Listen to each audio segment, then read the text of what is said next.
Chapter 305, Zero Wing's Might.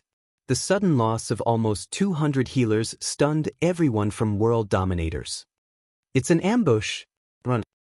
Faced with several hundred assassins so close without any protectors by their side, the only way the healers of world dominators could escape death was to run towards the main army of world dominators. However, healers were inherently slow. The assassins from Zero Wing quickly caught up to them.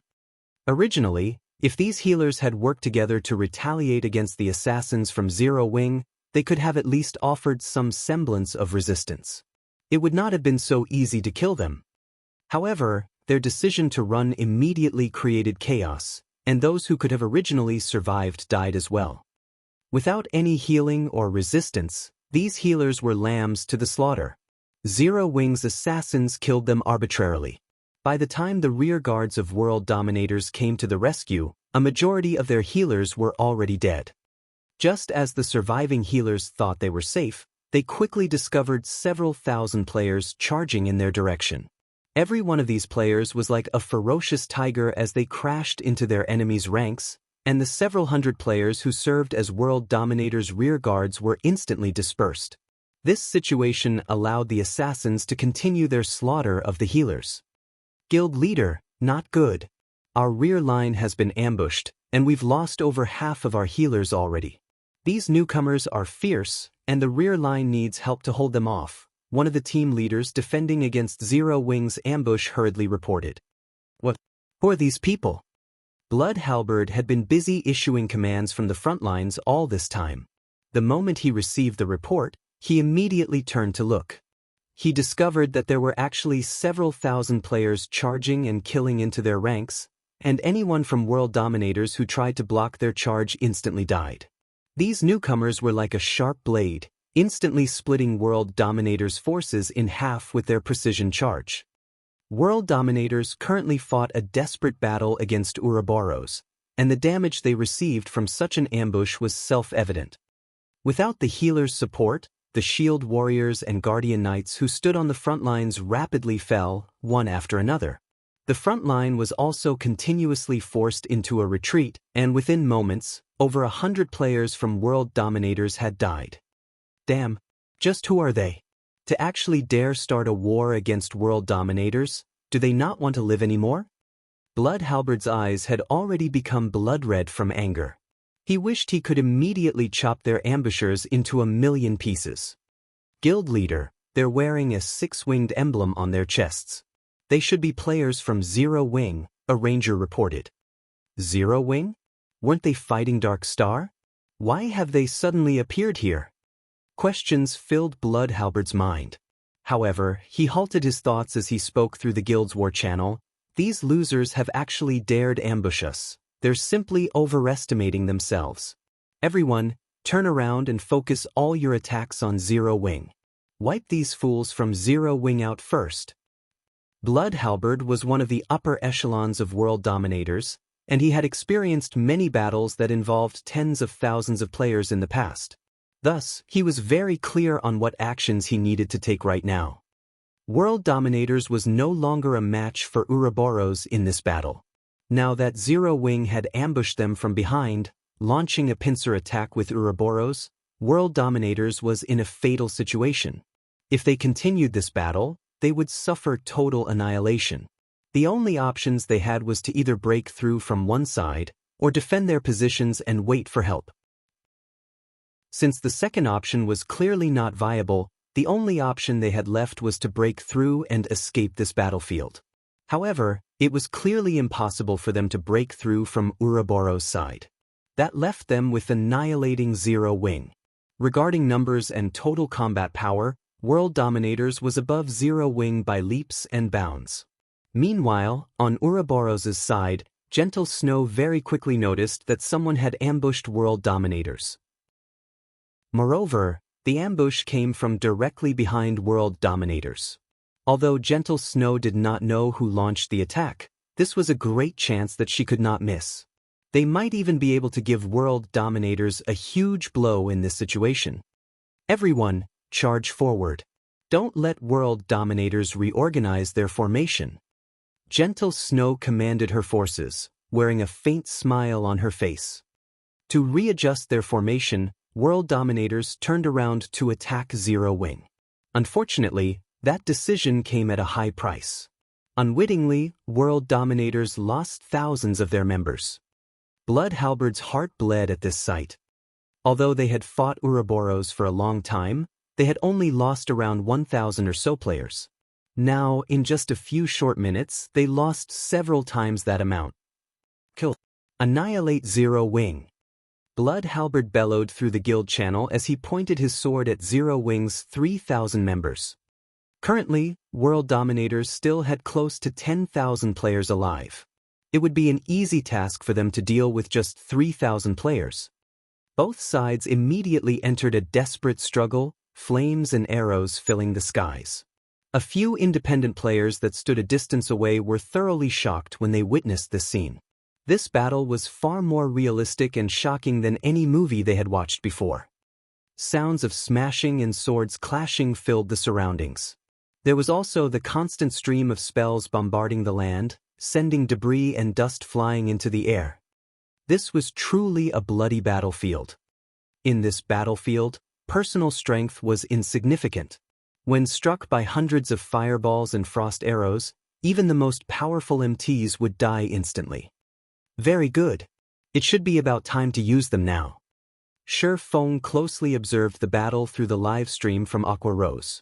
After watching both sides clash for some time and seeing how closely packed the players on the enemy's side were, Feng commanded in the guild channel, "Use all your frost grenades and magic scrolls now.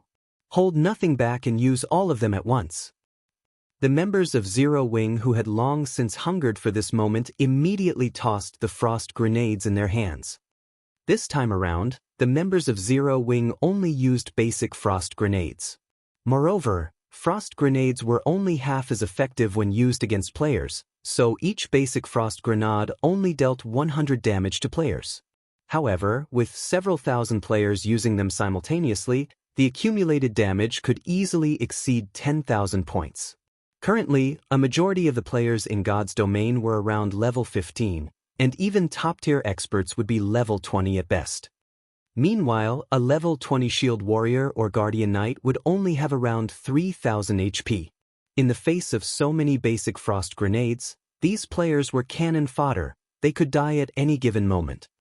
Shortly after the basic frost grenades were thrown, a large swath of players from World Dominators died. As for those lucky enough to survive, they transformed into pure white ice sculptures. Immediately, the reinforcements from World Dominators who were just about to charge over were stunned stiff on the spot, intense fear permeating their hearts. As for Gentle Snow who stood at a far distance, she had only noticed the center of the battlefield suddenly transforming into a snowy field. In this lush, green land surrounded by blistering hot temperatures, this white contrast made for relatively beautiful scenery. However, Blood Halberd was not in the mood to appreciate this pleasing sight.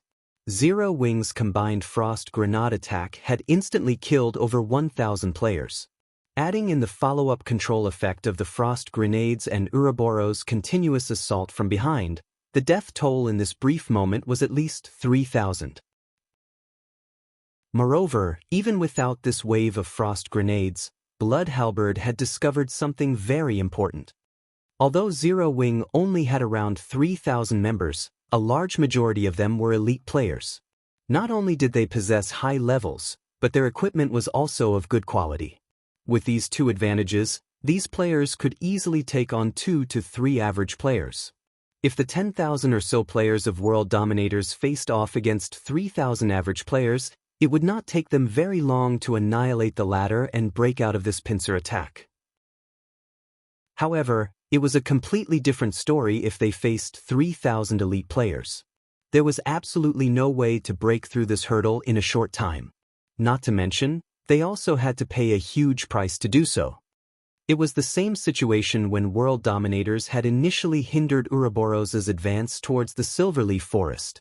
At that time, they had only used several hundred elite players to block Ouroboros' army of 2,000 players. Now that World Dominators faced 3,000 elite players, in addition to the previous frost grenade attack, Blood Halberd began to consider suicide. If he had known about this earlier, he would have chosen to break through the pincer attack through Ouroboros' side. It would have been much easier that way. How did Zero Wing come into possession so many elite players? Blood Halberd could neither understand why nor did he try to understand it, as there was only one thing he could do right now. Everyone listen to my command. All of you use return scrolls and leave this place immediately. Blood Halberd shouted reluctantly in the guild channel. This could not be helped. If they received several more waves of frost grenade attacks from Zero Wing, in addition to Ouroboros' assault, world dominators would be annihilated. There was only one thing they could do now. Escape. Although it would be both costly and time-consuming to use return scrolls, and even more people would die, it was a much better alternative than suffering total annihilation. Guild leader, this is not good. This area has been sealed. We can't use return scrolls. Chapter 306, The Price of Being a Passerby. His subordinates' reports stunned Blood Halberd. Do they really intend to fight to the bitter end? Blood Halberd's eyes turned crimson, his current mood similar to an imminent volcanic eruption. With the entire area sealed off, preventing the use of return scrolls, world dominators had no way to escape. The steep slopes on both sides of this area left only one line of movement available. One could only advance forward or retreat backward. There was no third option available. Right now, however, Ouroboros blocked the road back to the city, while Zero Wing blocked the road to the Silverleaf Forest. Originally, Blood Halberd felt only contempt for Zero Wing's attempt to launch a pincer attack on world dominators. Now that he had personally witnessed Zero Wing's strength, however, Blood Halberd no longer dared underestimate Zero Wing. Whether it was Ouroboros or Zero Wing, neither of them was easy to deal with. Blood Halberd's current situation could be perfectly described as being stuck between a rock and a hard place. However, inaction would similarly result in world dominators' complete annihilation. Originally, world dominators had come to this place simply to aid Dark Star in delaying Ouroboros' advance. Now, however, they had become the center of the war. Everyone, defensive formation. Blood Halberd commanded after a bit of thought, not daring to delay any longer. The members of World Dominators immediately formed a circle to repel attacks from both sides and reduce their losses. Meanwhile, Blood Halberd sent out a communication request to Lone Tyrant. Originally, Lone Tyrant was still joyous over locating Fire Dance's group. However, he suddenly received an urgent call from Blood Halberd. Vice Leader Blood, I will definitely send over the compensation after this entire matter is dealt with. Please stop rushing me, Lone Tyrant said, slightly annoyed. Compensation. Blood Halberd's anger boiled over when he heard this word. Originally, Dark Star was the one responsible for dealing with Zero Wing. However, World Dominators now had to handle both Zero Wing and Ouroboros, placing Blood Halberd's guild in such a dangerous situation. Was this something mere compensation could make up for? Guild Leader Tyrant, I promise to help you delay Ouroboros, not to start an all-out war with them. Now, not only have you let Zero Wing's forces run away, you're even making World Dominators face two guilds at once.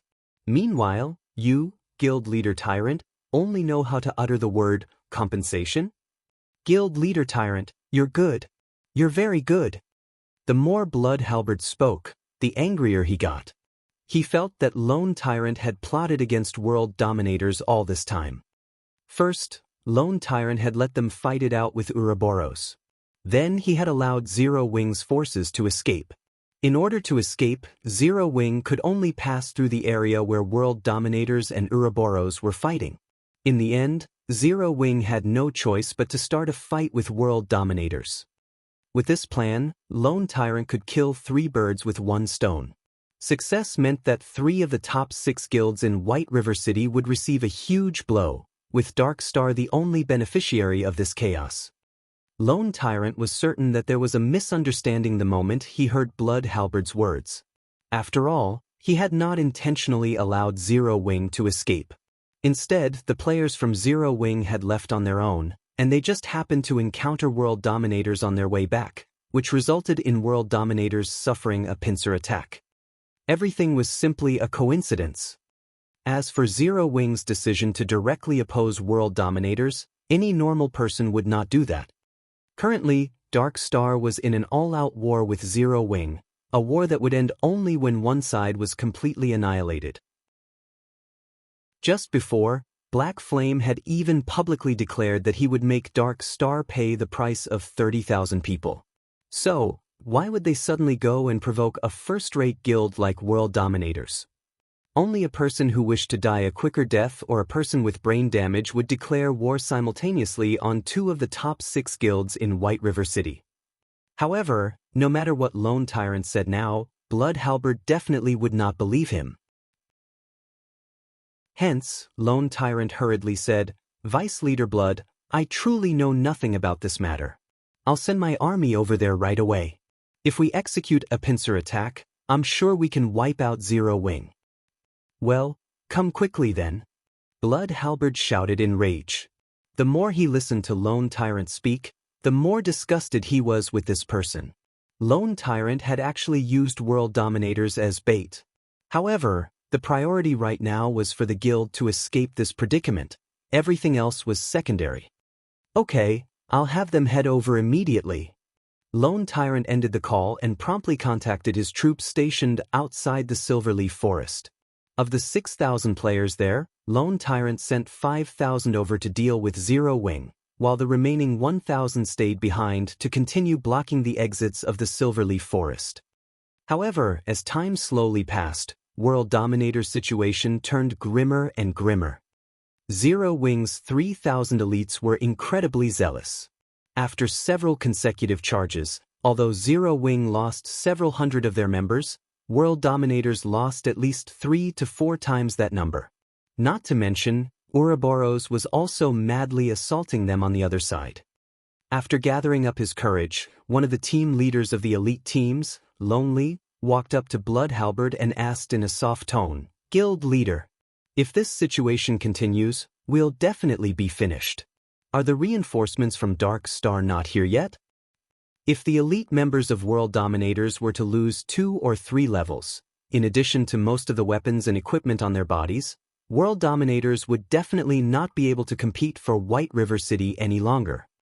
"I know that, but they still need around 10 minutes before they can arrive." At this moment, Blood Halberd's heart was bleeding in pain. However, he was helpless in this situation, unless of course Zero Wing or Ouroboros showed mercy and let them go. Blood Halberd's eyes shone when this thought occurred to him. He was not out of options yet. World Dominators and Ouroboros were bitter enemies, so it was obviously impossible to ask Ouroboros to show mercy. However, there was a slight possibility of success with Zero Wing. After all, World Dominators had never come into direct conflict with Zero Wing before. Also, Zero Wing's main enemy was Dark Star, while World Dominators was simply a passerby in this matter. Hence, Blood Halberd immediately tried to contact Feng. "Vice Leader Halberd, to what do I owe this pleasure?"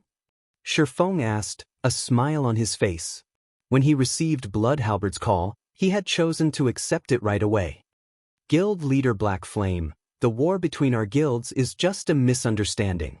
World Dominators has a feud only with Ouroboros. We came here simply to fight Ouroboros, and we truly never intended to fight your guild. In regard to the losses and inconvenience caused to your guild, I can compensate you on behalf of World Dominators. As long as Zero Wing stops attacking us right now, I will immediately have our guild's finance department send over 1 million credits to serve as compensation. What do you think, Guild Leader Black Flame?" Although Blood Halberd had tried to speak casually, he could not completely hide the panic in his tone. After all, at least one elite member of World Dominators was dying with each passing second. 1 million credits. In past virtual reality games, even well-known gaming workshops needed a month's time to earn such a sum. Hence, Blood Halberd's offer of 1 million clearly showed his sincerity. So it was all a misunderstanding. Feng acted as if he had come to a sudden realization, letting Blood Halberd feel a hint of hope. However, before Blood Halberd could even feel joy, Feng's tone changed abruptly as he said, I am moved by Vice Leader Halberd's generosity. Sadly, one of my shortcomings as a person is that I am extremely headstrong. Since it is a misunderstanding, let us just continue this misunderstanding, then. You're making an enemy out of world dominators. Aren't you afraid of our retaliation? Blood Halberd screamed in anger. Vice Leader Halberd, what's there to get angry about? The moment we started playing this game, we were bound to meet with some trouble. If you aren't even prepared to suffer such a small setback, I think it is better for you to retire sooner rather than later. Although World Dominators is only playing the role of a passerby in Dark Star's plan this time, by provoking Zero Wing, you also have to pay a terrible price. Feng chuckled. However, don't you worry. Dark Star will soon be joining you all. After Feng disconnected the call, he then contacted Aqua Rose, saying, You no need to be polite. Leave none of them alive. Show everyone the consequences for those who dare to be a passerby and have thoughts about Zero Wing. Chapter 307, Famous in a Single War. Damn. This black flame is practically a mad dog that bites anyone it sees. Blood Halberd cursed. I'll definitely remember this matter. If there is a chance in the future, I'll definitely not let him off. Vice Leader, we've lost too many healers. This long battle is also taking a heavy toll on the remaining healers' mana. They can't leave their combat status to use the magic spring, so they can only rely on mana recovery potions to replenish their mana. However, most of them have already consumed all the potions they have. If the reinforcements from Dark Star still don't arrive, we will definitely be finished, Lonely reported hurriedly. Naturally, Blood Halberd was aware of this matter. Before Zero Wing's intervention, World Dominators had been able to split its healers into two teams, with one team healing the players at the front and the other falling back to replenish their mana and rotate them accordingly. However, Zero Wing's ambush had taken out over half of World Dominators' healers. If World Dominators were to insist on maintaining the rotation system, its death toll would at least double. Damn that lone tyrant. If he had not goaded me into hindering Ouroboros, we would not have fallen into this situation. Blood Halberd also hated Lone Tyrant greatly at this moment, regretting his decision to listen to him. If he had known that Zero Wing was so powerful, and also how insane Black Flame was, he definitely would have chosen to watch this entire affair play out from a safe distance. In the end, he now suffered from his own decision. Originally, there had already been a gap between World Dominators and Zero Wing in overall combat power. Now that World Dominators had lost the support of its healers, that gap had widened further. Following the crippling of World Dominators' healers, its players were like wheat being reaped, their lives effortlessly harvested by the members of Zero Wing. In contrast, Zero Wing's healers carried out their task with great zeal. The frontline players of Zero Wing found it hard to die even if they wanted to. Within moments, the mortality ratio of the two guilds soared to frightening heights. When Zero Wing initiated their ambush, the mortality ratio had only been 1 to 3, with World Dominators having the higher number of deaths. Now, however, that ratio had risen to 1 to 8 and would soon approach 1 to 9. In other words, for every player Zero Wing lost, World Dominators would lose 8 or 9 players. On the other front, the players from Ouroboros were fighting valiantly as well, and they had succeeded in pushing the original mortality ratio of 1 to 1, 2 up to the current ratio of 1 to 3. No, we can't wait any longer. At this rate, we'll be completely annihilated by the time the reinforcements from Dark Star arrive. Both anger and grief filled Blood Halberd at this moment. World Dominators had started this war with over 10,000 members. Yet now, only 5,000 or so members remained alive. Immediately, Blood Halberd shouted in the guild channel, "All of you, charge together with me. We're leaving with as many lives as we can." At Blood Halberd's command, everyone from World Dominators commenced a desperate charge while ignoring even the magical bombardments from enemy mages. Naturally, such an exodus only made it much easier for Zero Wing and Ouroboros to kill them. The price these two guilds had to pay also lessened greatly. However, with 5,000 plus players desperately trying to escape en masse, it was also impossible for the two guilds to kill every single one of them. In the end, less than 500 of the 10,000 plus members world dominators had started this war with made it out alive. Everyone else died. After suffering such a massive loss, world dominators no longer had any chance of competing for dominance in White River City. Zero Wing really is amazing. Although they only number around 3,000 or so, a large majority of them are actually elite players. After obtaining victory in this battle, Zhao Yueru had a renewed opinion of the guild called Zero Wing. With only around 5,000 members in Zero Wing, its total member count was not even comparable to a third-rate guild's.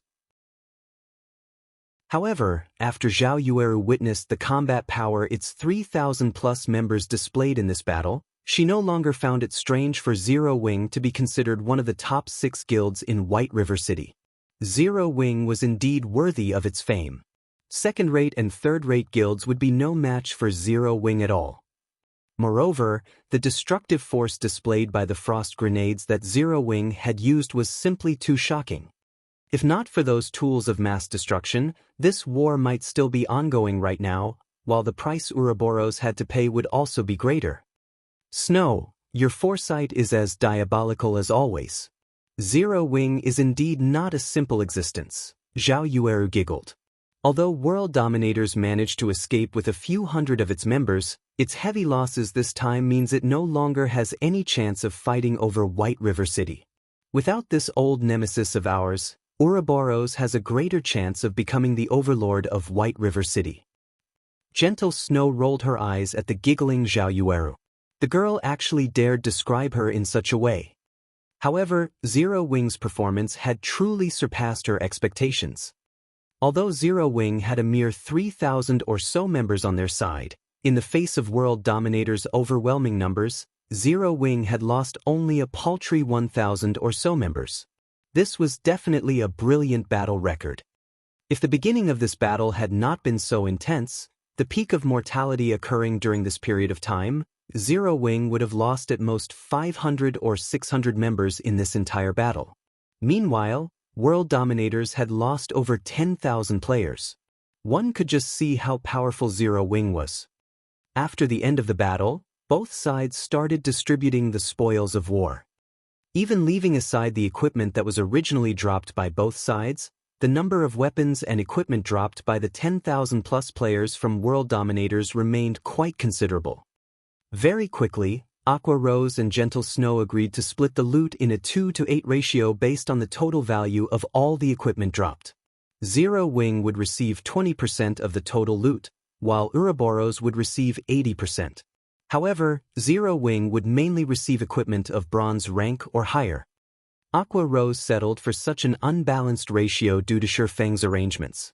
As to why Feng would propose such a division, firstly, it was his form of gratitude for Ouroboros' aid. Secondly, they had no use for that many pieces of equipment. The reason being, most of the equipment left behind by world dominators were not even bronze rank. As for mysterious iron equipment, there were only a pitiful amount of them dropped in this battle. Arming the guild's normal members with such poor quality equipment might be fine, but for the elite members, Feng had yet to fall to such a low standard. Hence, he was satisfied as long as he could obtain some bronze-ranked weapons and equipment to arm the newcomers of the guild. Meanwhile, after the battle involving tens of thousands of players ended, the independent players who had been observing it uploaded recordings of the entire battle to the forums. The battle instantly became a sensation in White River City. Nobody could have ever imagined that Zero Wing was actually so fierce. Its battle record was also brilliantly amazing. However, Zero Wing's decision to fight world dominators confused many. Instead of killing the members of Dark Star, they had chosen to annihilate world dominators, which had played the role of a passerby. Many people posted about Zero Wing's ruthlessness for such a decision. In regard to this, Feng did not offer any explanation. Even when Aqua Rose raised this matter to Feng, he only laughed it off without saying anything. In truth, Feng really did have his own motives for making such a decision. On one side, there was Dark Star, a guild supported by a gigantic existence like Underworld. On the other, there was World Dominators, a first-rate guild with an extraordinary background. If these two guilds cooperated to suppress Zero Wing, such an alliance would be detrimental to Zero Wing's development in White River City, even with the help of Ouroboros. After Feng found out that these two guilds had joined hands, the first thing he thought to do was to annihilate World Dominators in White River City. Although World Dominators was a first-rate guild, their main force was not based in Star Moon Kingdom. There were countless cities in God's domain. After World Dominators spread its forces widely, it had only a few experts in each city. The guild would only make a small investment in a small city like White River City. However, everything would change if World Dominators truly had a good chance of becoming the overlord of White River City. At such a time, the guild would definitely increase its investments greatly, and then, World Dominators' power in White River City would grow several-fold, making it even harder to deal with. In the past, Blood Halberd had achieved amazing feats in White River City. He also had the help of a first-rate expert like Lonely, so he had managed to develop the guild to the point where it had the possibility of becoming the overlord of White River City. As a result, World Dominators had boosted the number of experts and funding it sent over, in order to solidify its influence over White River City. Thus, the guild's power in White River City greatly increased, and it became even more powerful than the current Ouroboros. Now that World Dominators had decided to oppose Zero Wing, Feng definitely could not allow it to develop in White River City. Otherwise, they would have to face a powerful foe in the future. This was also the reason why Feng Xianyang decided to annihilate Zero Wing without hesitation, after Feng rejected Feng Xuanyang's proposal. Although Feng Xuanyang's decision was due in part to his vicious personality, the more important reason was how very great a potential a guild that possessed a guild residence had. If he did not destroy Zero Wing while the guild was still in its infancy, he would be raising a tiger to serve as his future enemy. Feng's actions were exactly the same as Feng Xuanyang's. He was killing a powerful opponent that was still in its cradle. Meanwhile, World Dominators starting a fight with Ouroboros at a place with only one escape route was the perfect chance for Feng to do so. Naturally, Feng would not let such a rare chance get away. Shortly after the battle with World Dominators ended, Fire Dance and the others also arrived at the location Feng had appointed. Guild leader, we've already arrived at the location you specified. What are we supposed to do next? Fire Dance said in the team chat after confirming her group's location. Chapter 308, Black Flame and Yi Feng. Good, I'll head over there now, Feng said. Standing atop a tree, he inspected his surroundings before jumping off the tree and proceeding towards the meeting point. Now that Fire Dance and the others had accomplished the difficult first step, what remained depended solely on luck. If his plan worked, then Fire Dance's group would succeed in escaping. As for directly confronting Dark Star, choosing to face over 3,000 elites from Dark Star was simply suicidal. Someone's coming over. While Feng was traversing the forest, his keen five senses suddenly picked up on movement a short distance away. He promptly jumped up onto a tree. Towards the west side of the forest, a team of over 100 elite players was currently searching the vicinity as they moved. The majority of these players were red names, creating a very eye-catching sight. Moreover, none of them tried to hide their presence, which made it very easy for Feng to discover them. Uncle Southwolf, Zero Wing has played a significant role in the war between Ouroboros and World Dominators this time. We also can't overlook the combat power Zero Wing displayed. It is definitely not as simple as it appears in the video recordings of their battle. If Zero Wing had not suddenly ambushed World Dominators from behind, World Dominators would not have lost so overwhelmingly. Now, World Dominators in White River City is only an empty shell of its past self. Blood Halberd is also continuously lambasting Lone Tyrant with a barrage of curses. However, since Lone Tyrant does not dare to become hostile with Blood Halberd, he has no choice but to suffer in silence. Black Flame is truly decisive with his actions. Not only did he eliminate world dominators from White River City, he has also severed a large portion of Dark Star's support. In addition, the post he made before declaring war on Dark Star has led to the war between Zero Wing and world dominators receiving widespread attention. Using only 3,000 players to defeat a first-rate guild like world dominators, with such a brilliant battle record, Zero Wing has instantly risen to fame from this single battle. Killing 3 birds with 1 stone. Even I am starting to admire this person named Black Flame. The commentary of the female summoner walking beside Southwolf on Zero Wing's battle was eloquent. She spoke as if she knew every little detail of Feng's plan. This girl was around 20 years old. She had a pair of beautiful eyes that was both bright and dazzling, making it difficult to discern the girl's thoughts. Her cherry lips were currently tilted up slightly, while her eyelids were curved into small crescents. The girl exuded a calm and mysterious aura. During the few occasions when she giggled, she would also reveal a noble and elegant temperament that drew the attention of others despite themselves. Yulan, you are Underworld's female Zhuge. How can you uplift others' prestige while downplaying your own worth? That Black Flame simply got lucky. He definitely isn't as smart as you make him out to be.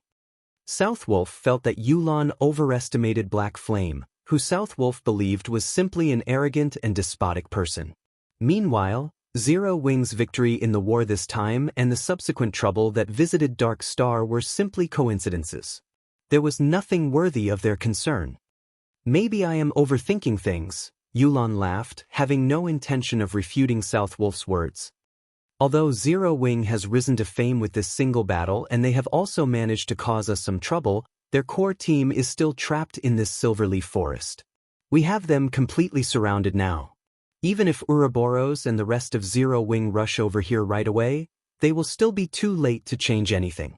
As long as Zero Wing's core team is annihilated, the guild itself will receive a fatal blow.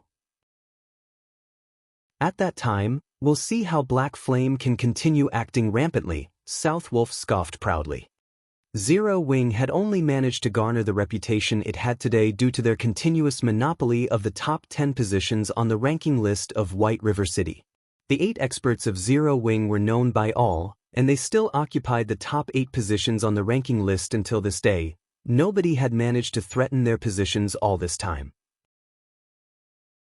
If these 8 players died today, they would definitely fall out of the top 10. Subsequently, Zero Wing would also lose the fame and prestige it possessed. I guess this could be considered a flaw of guild leader Black Flame. Players have always worshipped the strong. Although occupying the top position on the ranking list would bring him great benefits, if he fails to maintain this position, it would instead become a sword that will stab him in the heart. Yulan nodded. In the middle of Southwolf and Yulan's conversation, an assassin suddenly spoke in the team chat. Brother Southwolf, I've found them. Assassins were not only proficient in the art of assassination, they were also proficient in the art of tracking. Hence, assassins were definitely the best choice when hunting for players. Good. Even the heavens are aiding me. I will bring an end to Zero Wing. Blade, immediately inform guild leader Tyrant of this and have them come quickly. We'll go ahead and delay Fire Dance's group. The moment everyone arrives will be their time of death. Southwolf laughed. It is a pity Yi Feng isn't with them. Otherwise, I will definitely make him regret making a mockery out of Underworld. Regardless, I will use the deaths of Zero Wing's core team members as a greeting gift to him. Yi Feng? Uncle Southwolf, are you referring to the God-ranked expert of White River City, that Yi Feng? Yulan suddenly grew interested. What dog's fart expert? If he had not hidden himself, I would have already made him kneel and beg for forgiveness by now, Southwolf said in disdain. Yulan entered a deep contemplation after hearing Southwolf's words. Suddenly, a smile appeared on her face and a hint of joy glimmered in her eyes. It was as if she had found a new toy to play with. Laughing lightly, she said, "First, there is Black Flame, and now there is Yi Feng, a God-ranked expert. Zero Wing is truly an interesting existence." Just as Southwolf's group was closing in on Fire Dance and the others, Feng hid himself within the dense treetops, waiting for South Wolf's group to approach him. Guild leader, we're ready, Fire Dance said through the team chat. Good. Fire Dance, you and the other assassins sneak over to their healers and prepare an ambush. Make sure to maintain a certain distance from their group and be careful of detection. Although it is unlikely that any of them have learned a stealth erasing skill, we cannot rule out even the slightest possibility. Wait until they have entered Blackie's attack range, then make your move. No matter what, do not let them discover our tracks, Feng said quietly. After Feng had discovered South Wolf's group, he had immediately contacted Fire Dance and ordered them to ready themselves to get rid of these players. Feng had chosen to do so mainly because it was of utmost importance that Dark Star not find out where they were going. South Wolf's elite team consisted of over 100 players. All of them possessed relatively good quality equipment. Although there were a few bronze equipment mixed in, most of them were using mysterious iron equipment. This team was definitely one of Dark Star's core teams. Conversely, although Feng had only around 30 players on his side, every one of them was an expert. It was not exactly impossible for them to eliminate these 100-plus elite players in a short amount of time. Not to mention, Feng still had plenty of basic frost grenades and Tier 1 magic scrolls on him. Naturally, he had distributed quite a lot of them to Fire Dance and the others. In addition, if they could kill all these elite players, the deaths would cause significant damage to Dark Star. So, why not? Leave it to me. Saying so, Fire Dance immediately led 5 assassins and snuck over. Although South Wolf's group consisted of 100-plus elite players, their levels were only around level 17, with level 19 being the highest. Meanwhile, Fire Dance was currently level 21. Fire Dance's techniques and equipment also surpassed these elite players by leaps and bounds. All these factors combined allowed Fire Dance to effortlessly sneak up on the enemy's healers. The 5 other assassins accompanying Fire Dance were not weaklings either. They were all core members of Zero Wing, sporting equipment of mysterious iron rank or above, and were also at level 20 right now. When they snuck up on the healers of Dark Star, none of them were detected. So when South Wolf and his group walked into Blackie's attack range, they all remained unaware of the looming danger. Kill! Feng commanded through the team chat, and immediately, everyone sprang into action. Chapter 309, Boss Ranked MT. The 10 healers from Dark Star did not detect the presence of the 6 figures swiftly closing in on them at all. Fire Dance was extremely quick. She crossed the distance of 8 yards within an instant. The level 19 cleric that Fire Dance approached had no clue whatsoever. The cleric did not sense even a threat of danger as a snowy cold dagger stabbed into the back of his head. Before the cleric could even feel pain, another dagger, this one scorching hot, slashed his neck. After placing the level 19 cleric in a fainted state, Fire Dance immediately followed up with a flurry of attacks. Backstab. Shadow Strike. Quadruple Assassinate. A series of frightening damages appeared above the cleric's head. Fire Dance was currently using the pair of fine gold rank daggers she had received from Feng. In addition, the equipment she wore consisted of fine gold and even dark gold items. For her, dealing with a cloth armor class like a cleric was a piece of cake. She instantly killed the level 19 cleric, who did not possess even 1,800 HP. The other 5 assassins that moved with Fire Dance performed similarly well, killing their targets almost as quickly as Fire Dance had hers. They actually dared to lay an ambush on us. What a bunch of suicidal fools. Everyone, do not panic. Guardian Knights, cast Protection Blessing on the healers. Rangers, mark those fools immediately, absolutely do not let them disappear again. Elementalists, use Ice-type magic to restrict their movements. Everyone else, charge at them. South Wolf quickly issued commands after discovering the deaths of 6 of their healers, a cold sneer on his face. The shield warriors and berserkers closest to the healers reacted quickly. They used charge on the 6 enemy assassins in an attempt to save the remaining healers in their team. Simultaneously, the Guardian Knights of Dark Star cast Protection Blessing on the 4 remaining healers, reducing the physical damage they received by 50%. One could not help but admit that the Dark Star elites were truly skilled players. Their response made it practically impossible for Fire Dance's group to kill the remaining 4 healers now. In the face of the Shield Warriors and Berserkers' charge and also the barrage of frost arrows sent by the Elementalists, Fire Dance and her fellow assassins promptly used wind steps, gaining more than a second's worth of invincibility thanks to the skill's effect. All 6 of them then turned around and ran, leaving behind only the corpses of the 6 healers they killed as they plunged into the forest. Despicable. Assassins, chase after them. Make sure you don't lose track of them. South Wolf bellowed, anger filling his heart. Their team consisted of 100+ elite players. Yet, not only had they lost 6 of their healers in an ambush by 6 assassins, they had even allowed these ambushers to escape. Wouldn't they become laughingstocks if others were to find out about this matter? Before the elites of Dark Star could set off in pursuit of Fire Dance's group, the female summoner, Yulan, suddenly shouted loudly, "Do not chase after them. Everyone, scatter immediately." The moment Yulan finished speaking, she promptly sprinted away from this part of the forest.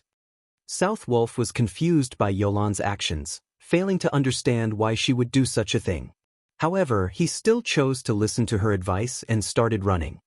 At the same time, in the distance, Blackie finished chanting the final verse of his spell's incantation. In the next moment, an enormous, golden magic array appeared in the sky, covering a large part of the forest. Shortly after, a dazzlingly brilliant star appeared from the magic array and plummeted towards the forest. One after another, the Dark Star Elementalists with quick reactions responded by immediately activating instantaneous movement. Meanwhile, the other classes also activated their own life-saving skills while doing their best to escape the effective range of the attack. However, there were a few players from Dark Star that failed to respond appropriately. Moreover, Blackie's Stars of Light possessed a very large effective range. Hence, when the first star impacted the ground, the blast caught over a dozen Dark Star players. The continuous bombardment of the Stars of Light easily wiped out even Shield Warriors that possessed more than 3,000 HP. To put it simply, all those within the Stars of Light's effective range died. What an amazing skill! Now that I'm seeing it in person, this skill is extraordinary as expected. Aside from Black Flame and Yi Feng, the top ranker of White River City cannot be taken lightly either. Although Yulan had managed to avoid the bombardment of the Stars of Light, she still could not help but marvel at the terrifying destructive power of the skill. Yulan, if not for your reminder, we would have lost more than just a dozen or so members. At this moment, South Wolf had yet to recover from his shock. After all, he had originally been standing at ground zero of the attack. If he had not escaped as quickly as he had, he might have been among the dozen or so players who had died. Uncle South Wolf, please contact Guild Leader Tyrant immediately and have them on the lookout in their vicinity. Make sure they don't split up, as the ambushers from Zero Wing are definitely not limited to just those 6, Yulan said in the team chat after surveying her surroundings. You worry too much. Although we have lost some of our people, this team of ours consists entirely of Dark Star's elite. Fire Dance's group has only around 30 or so members remaining. In a direct confrontation, they stand no chance against us at all. The most they can achieve right now is an ambush on us. Now that they have revealed themselves, it is the perfect chance for us to pursue them. So, how can we choose to wait for our deaths in this place? South Wolf felt that Yulan was panicking slightly after seeing the Stars of Light. Originally, Yulan had wanted to dissuade South Wolf. However, the latter was simply too impatient. He also did not wish to miss this great chance to get rid of Fire Dance and her group. Hence, before Yulan could say anything more, South Wolf had already led the team off, charging in the direction where Fire Dance and the others had disappeared. Just in time. Seeing South Wolf and his team running over, Feng revealed a smile as he waved his hand. At Feng's gesture, Cola and the other plate armor classes immediately charged forward to meet with the Dark Star members. The moment Southwolf's group noticed the dozen or so Zero-Wing members charging at them, they too did not hesitate to hasten their steps, their eagerness to get rid of Cola and the others showing clearly in their eyes. Cola was the chief MT of Zero-Wing, and his current level was at level 21. In addition, Cola was mostly geared with fine gold equipment, secret silver being the purest quality for the items he had on him. The Arclight Guard in his hand was also a dark gold ranked shield. With such good items, Cola's HP exceeded the 3,900 threshold, and his defense was likewise frightening. When a flame explosion sent by one of Dark Star's elementalists landed on him, the spell barely managed to deal slightly over -300 damage. The caster of the spell goggled from shock when he saw such a low damage, his eyes nearly popping out of their sockets. Meanwhile, an arrow shot by a ranger from Dark Star dealt only around -100 damage. The attack could barely be considered a scratch on Cola. To make matters worse, Cola also excelled at dodging. In the face of a sky filled with spells and arrows, Cola actually managed to dodge over half of these attacks. Meanwhile, standing at the rear, Violet Cloud merely had to gesture with her delicate hand, casting a basic recover on Cola. Instantly, the spell fully restored the 400+ HP Cola lost, returning the Guardian Knight to full health. Moreover, recover was a skill that restored the target's HP once every 3 seconds for a duration of 15 seconds. Seeing this scene, everyone from Dark Star was immediately dumbfounded. What kind of healer is she? I am a cleric as well, yet my recover can restore only around 200 HP each time. She's already comparable to the top 5 healers of Dark Star. A cleric for Dark Star commented in shock. Originally, they were already having a hard time trying to kill Cola. Now that there was also an amazing healer supporting him from behind, it was simply impossible for them to kill him.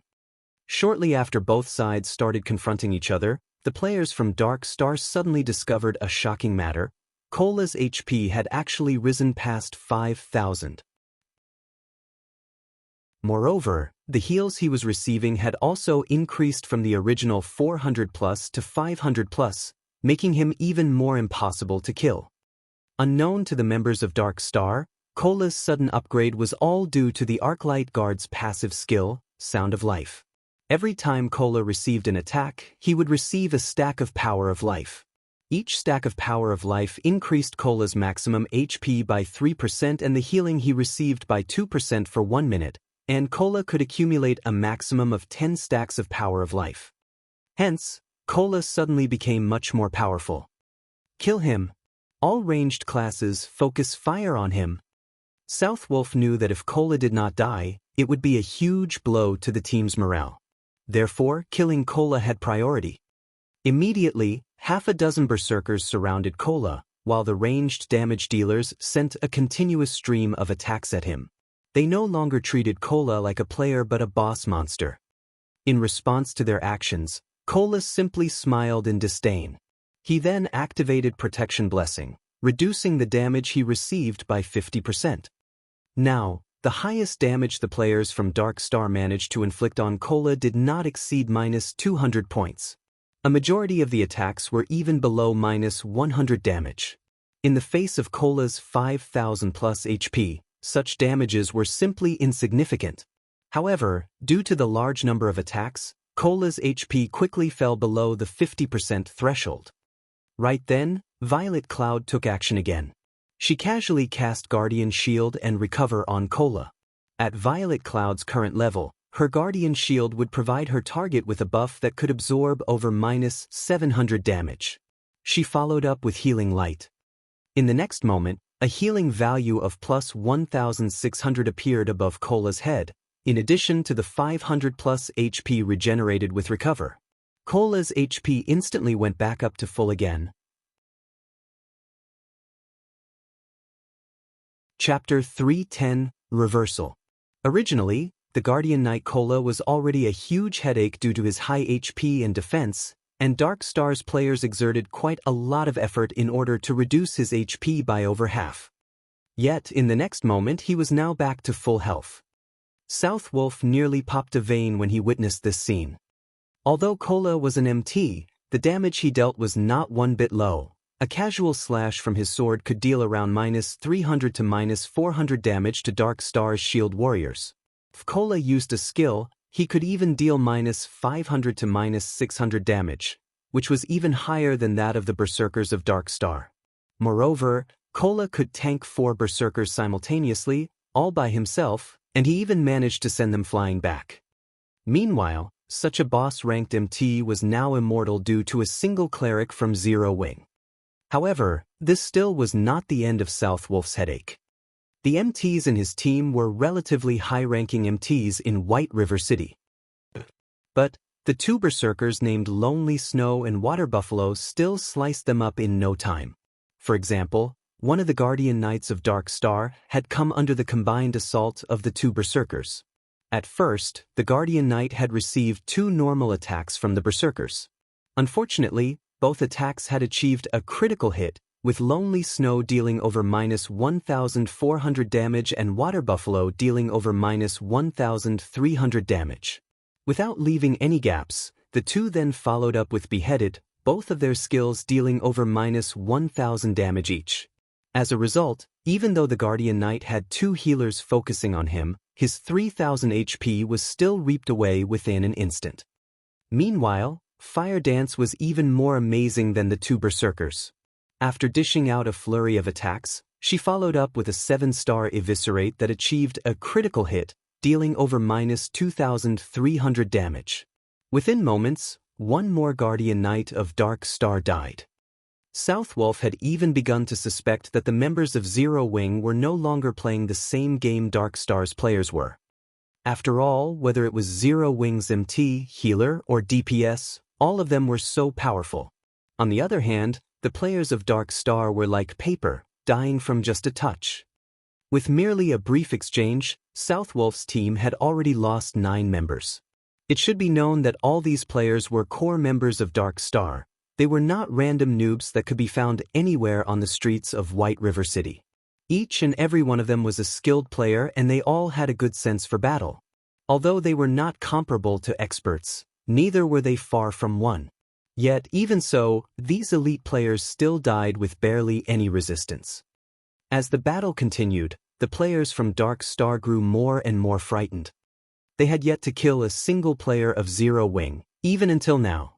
This was definitely a huge psychological blow to the elites of Dark Star. Don't panic. We outnumber them thrice over.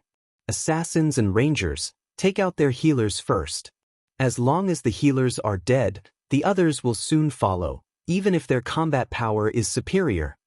South Wolf was no idiot, and he immediately sought to utilize Dark Star's advantage. Zerg Tactics. It was the easiest tactic for obtaining victory in any virtual reality game. As South Wolf had the numerical advantage, he could afford to divide his troops into 2 groups, one to pin down the enemy forces, and another to circle around and strike at the enemy's weak point. Very quickly, over 20 assassins and rangers from Dark Star flanked Zero Wing's forces and immediately charged towards Violet Cloud's group of 5 healers.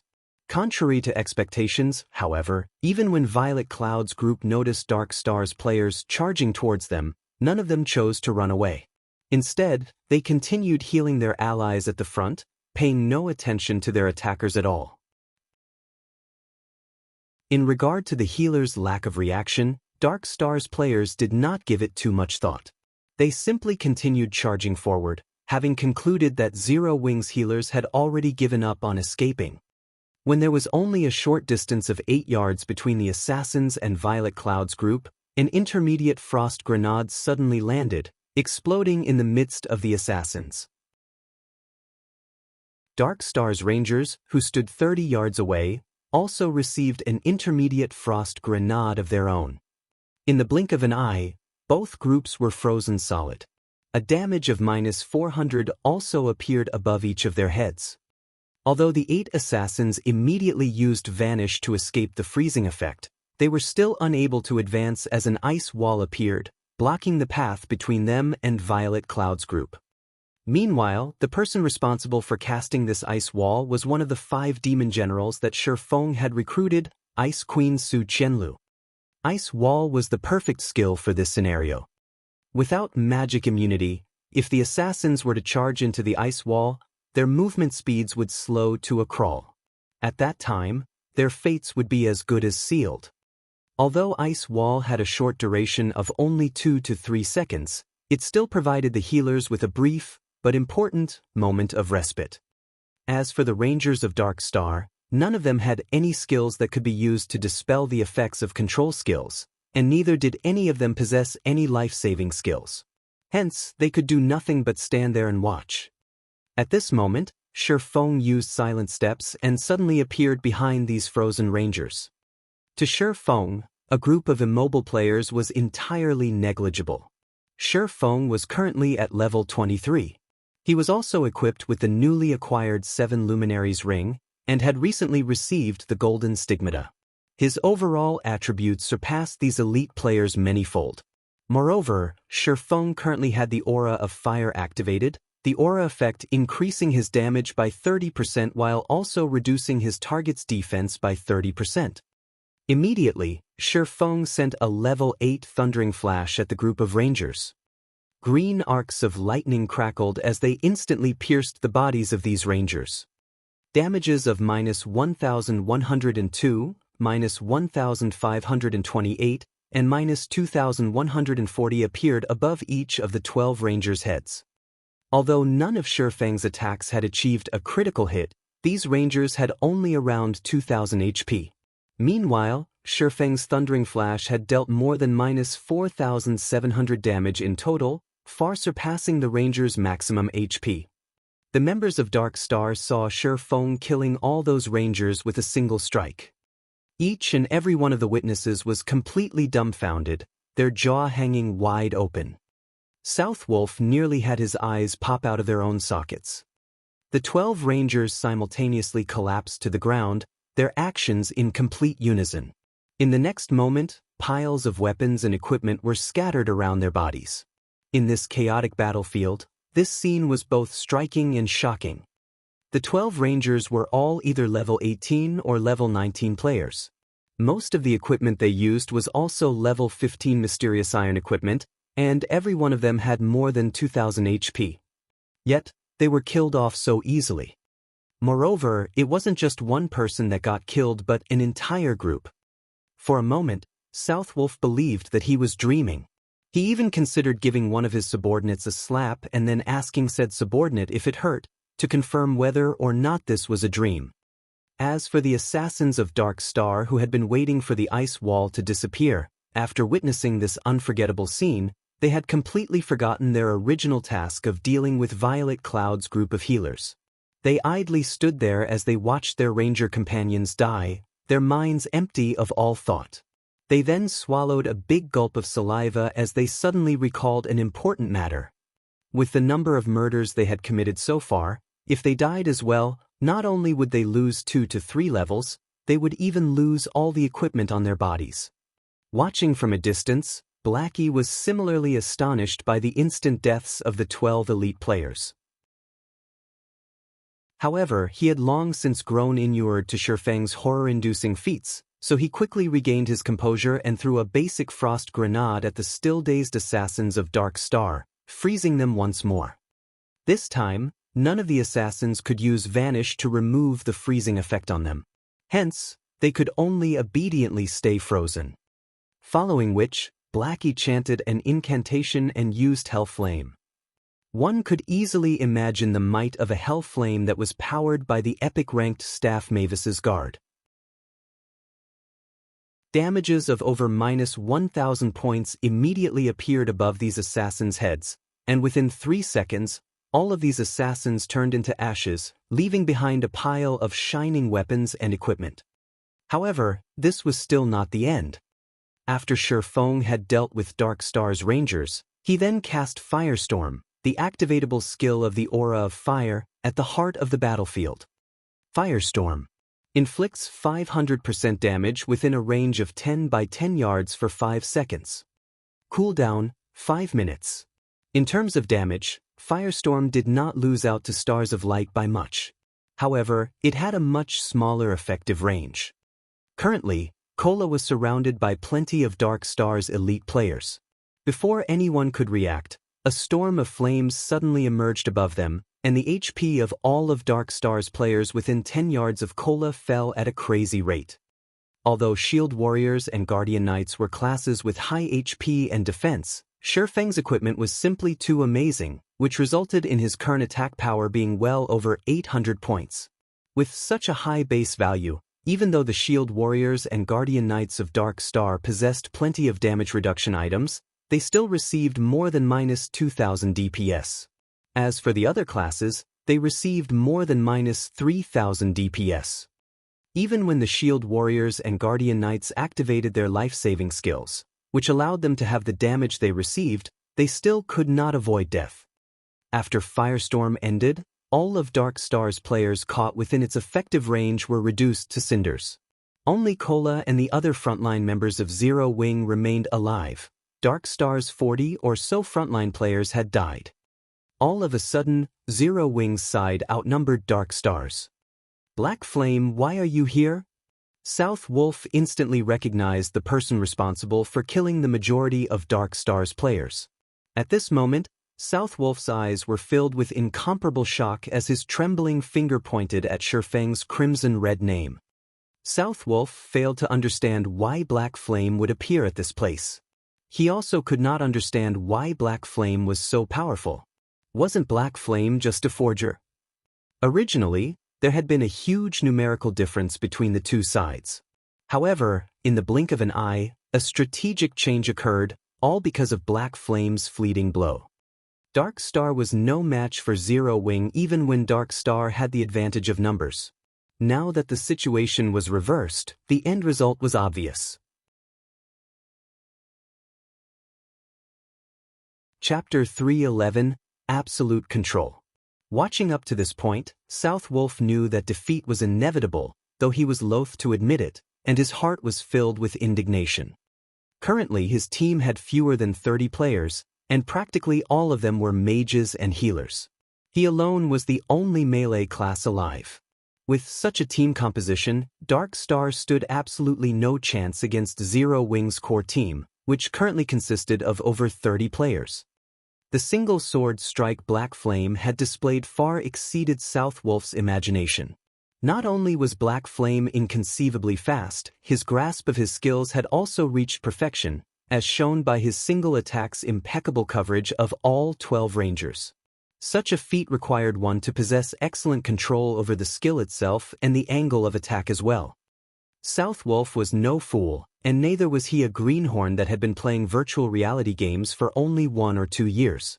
As a representative of Underworld, he had met with and recruited lots of gaming experts before.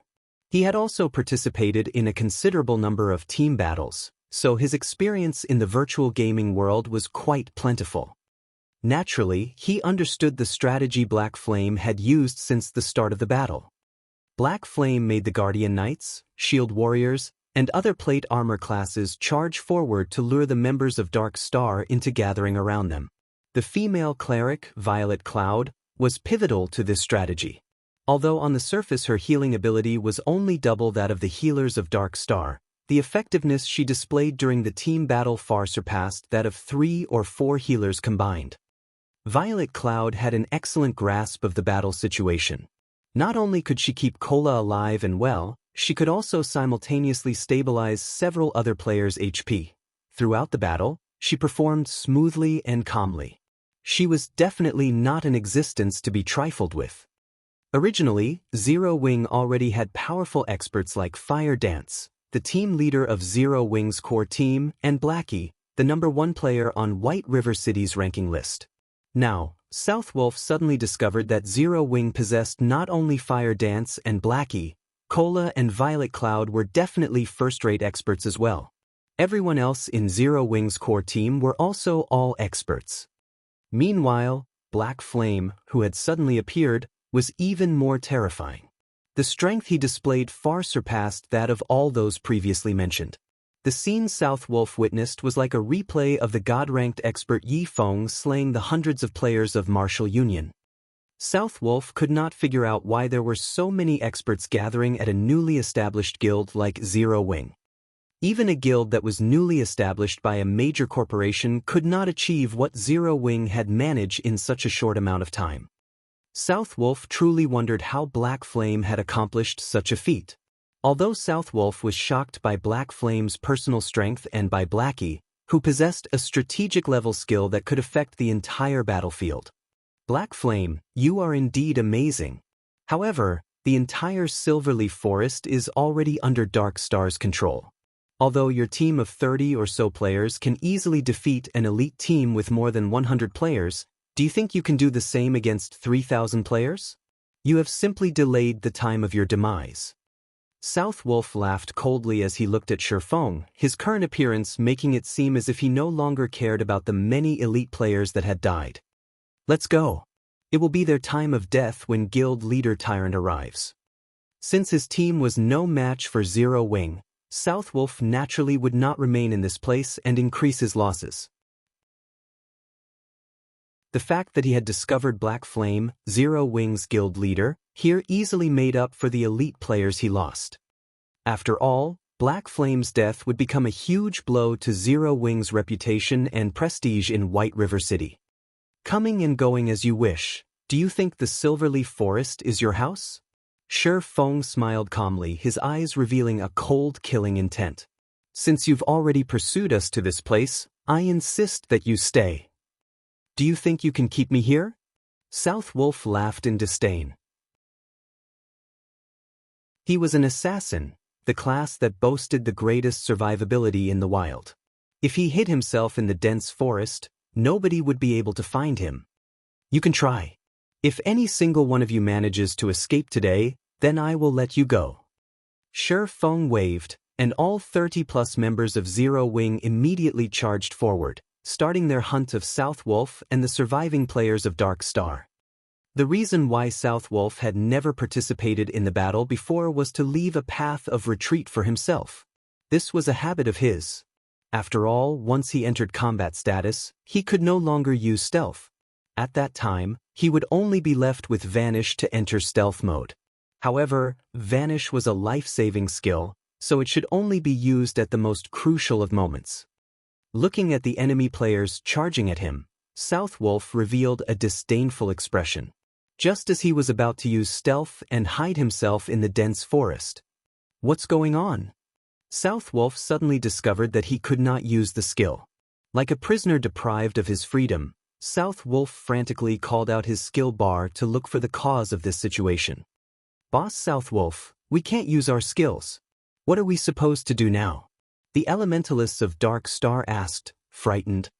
Originally, they had intended to cast Ice Wall to delay Zero Wing's charge. Now, however, none of them could use any of their skills, and an elementalist that could not use skills was like a lamb to the slaughter.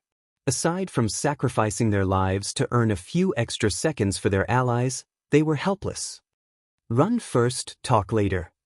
South Wolf was confused about this situation as well, and he suspected that something must have gone wrong with the system. Since none of them could use skills, they could only rely on their 2 feet to escape. As an assassin, South Wolf had great confidence in his own speed. However, just as he was turning to escape, he suddenly discovered that his movement speed had been greatly reduced. Everyone else from Dark Star faced a similar situation as well. Just what is going on? South Wolf started panicking as the players of Zero Wing raced closer and closer to them. However, he was simply helpless in the situation. In the next moment, South Wolf noticed a black figure dashing past Cola and the others. Like a mad gale, the figure instantly caught up with the escaping players of Dark Star. This person was none other than Feng himself. At present, Feng's agility exceeded 240 points, and there were also the bonuses provided by the equipment he wore. In terms of movement speed, Feng was definitely ranked at the apex of Star Moon Kingdom.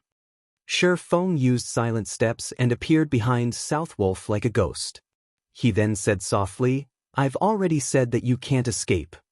Previously, While Feng was conversing with South Wolf, he had secretly switched the aura of fire on the 7 luminaries ring to the aura of time. Meanwhile, the aura of time reduced the movement speed and attack speed of enemies within a 100-yard radius by 20% and increased the cooldown of their skills by 20%. When its activatable skill, Absolute Time, was used, it would even prevent enemies within a range of 50 by 50 yards from using any skills or tools for 20 seconds. After Feng used Absolute Time to envelope this entire area, everybody from Dark Star could not use any skills or tools for 20 seconds. Dark Star's current surviving members mostly consisted of mages and healers, so this restriction had truly rendered them completely helpless. One could say that the moment South Wolf's team stepped into this region of the Silverleaf Forest, their lives passed into Feng's hands. Just what did he do? South Wolf's heart was filled with shock when he noticed Feng appearing behind him. Before South Wolf could even ponder on the subject, Feng's abyssal blade had already left its scabbard. Countless silver lights pierced the numerous vital points on South Wolf's body. South Wolf had only leather armor, so every one of Feng's attacks managed to cause over -500 damage, while critical hits dealt over -1000 damage. On the other hand, the mysterious iron-ranked chest piece South Wolf wore was like a piece of tofu. Not only was it easily pierced by Feng's abyssal blade, each attack it received greatly diminished the armor's durability. Just 3 strikes had nearly reduced it to scrap already. Feng's attacks were lightning fast, and he had brandished his sword 8 times in a single series. By the time South Wolf had recovered from shock, his 2000+ HP was completely gone. Suddenly, South Wolf's field of vision turned gray, while his body fell to the ground involuntarily. Even as he died, shock and confusion still filled his face.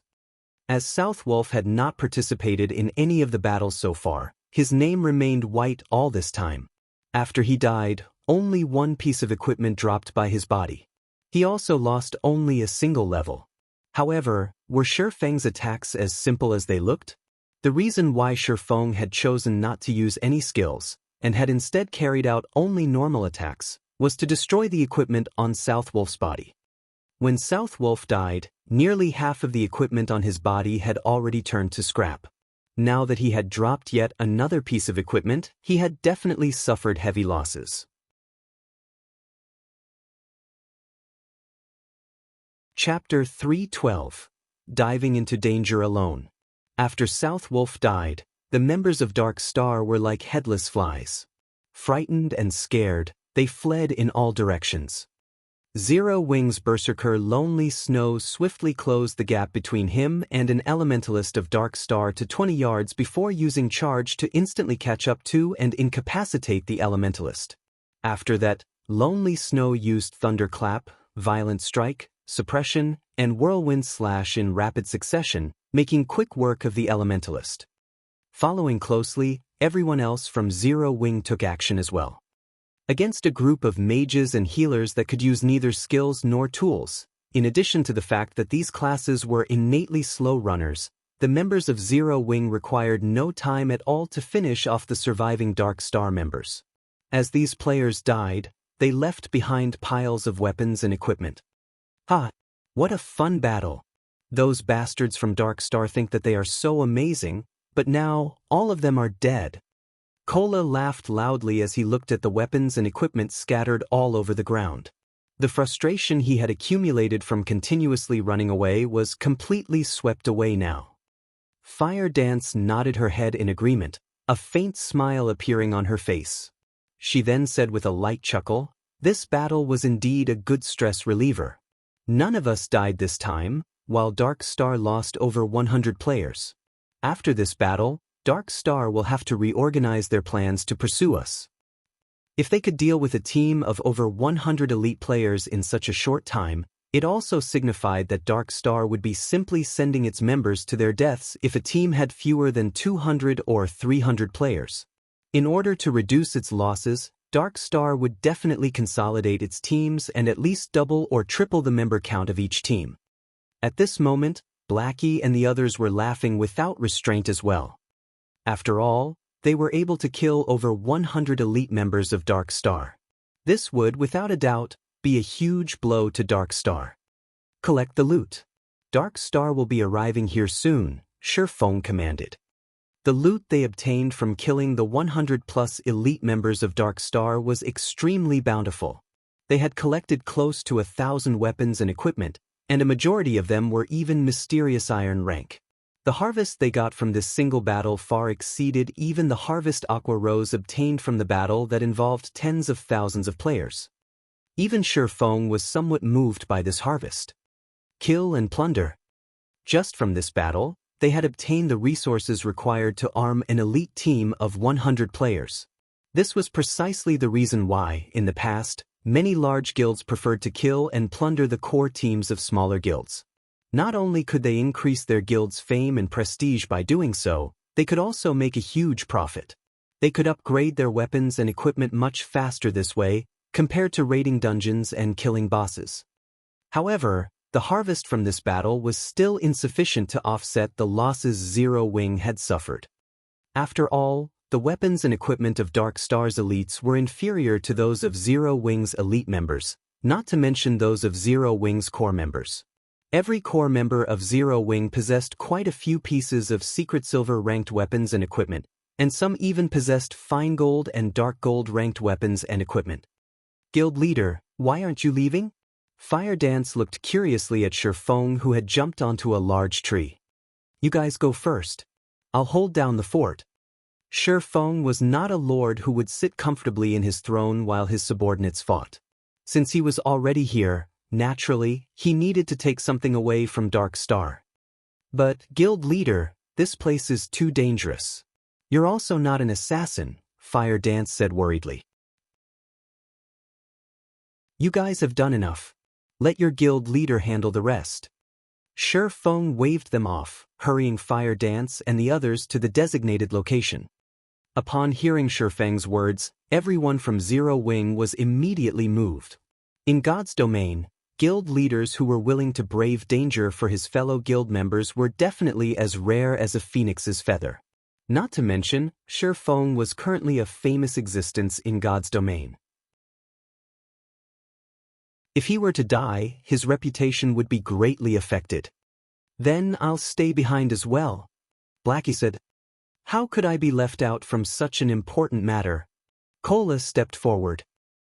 Suddenly, everyone else started voicing intentions to remain. All of you, stop making a fuss and leave with me. You all will only be a hindrance to guild leader if you stay behind. Fire Dance could feel the cold, killing intent radiating from Feng at this moment. She knew that he could no longer hold himself back. She then raised her head and looked at Feng, saying, Guild leader, you have to be careful. Rest assured, I know my own limits. Feng laughed. He then retrieved a basic stealth scroll from his bag. This scroll allowed players to enter stealth mode. The stealth scroll's effect had a duration of 1 hour, and as long as players did not carry out any attacks during this period of time, the scroll would remain in effect.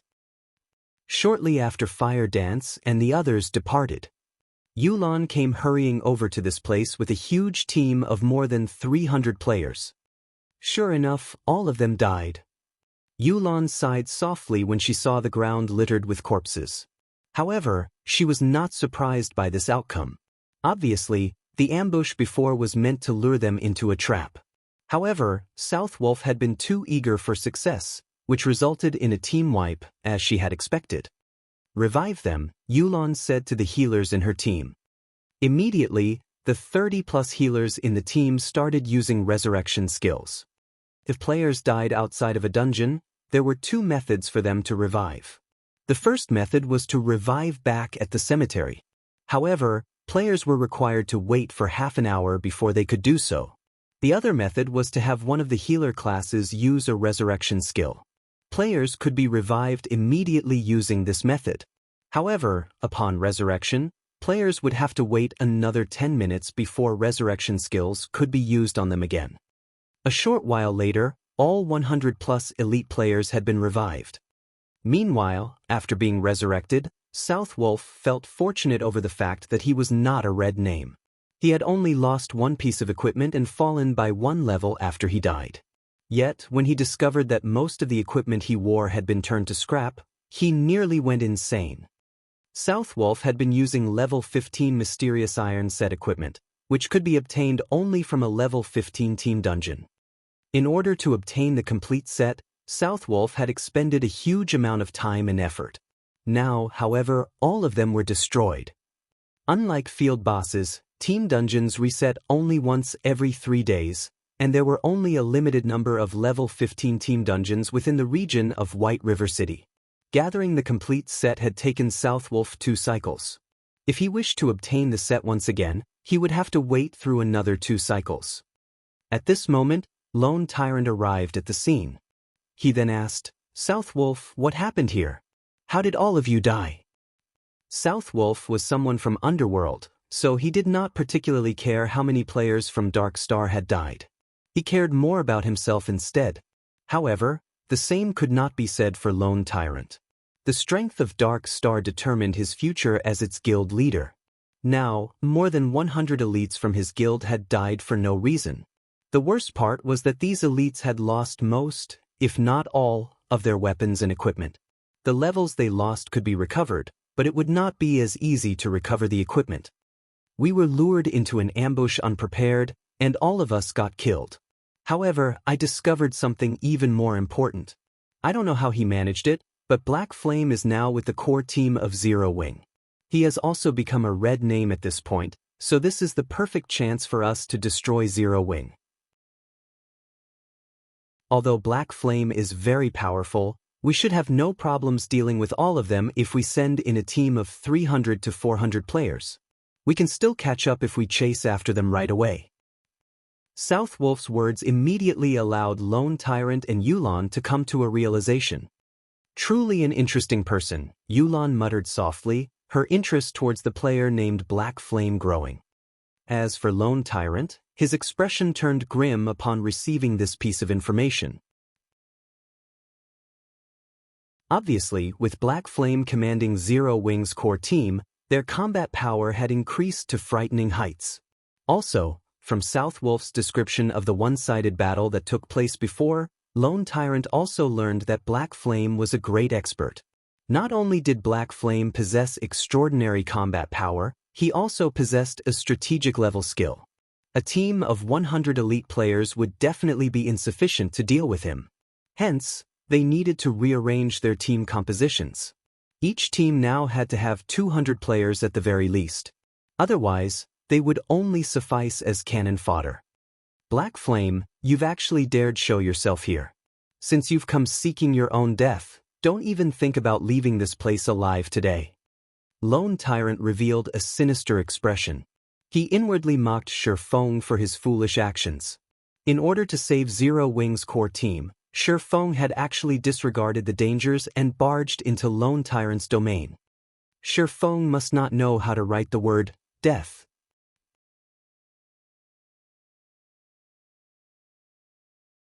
Chapter 313, Killing the Commander. Gather everyone immediately and surround this area. I don't believe that they can grow wings and fly away. Lone Tyrant sternly issued his command. The news of World Dominator's defeat had already spread, and very few in White River City did not know about the battle that took place. This result had greatly boosted Zero Wing's prestige.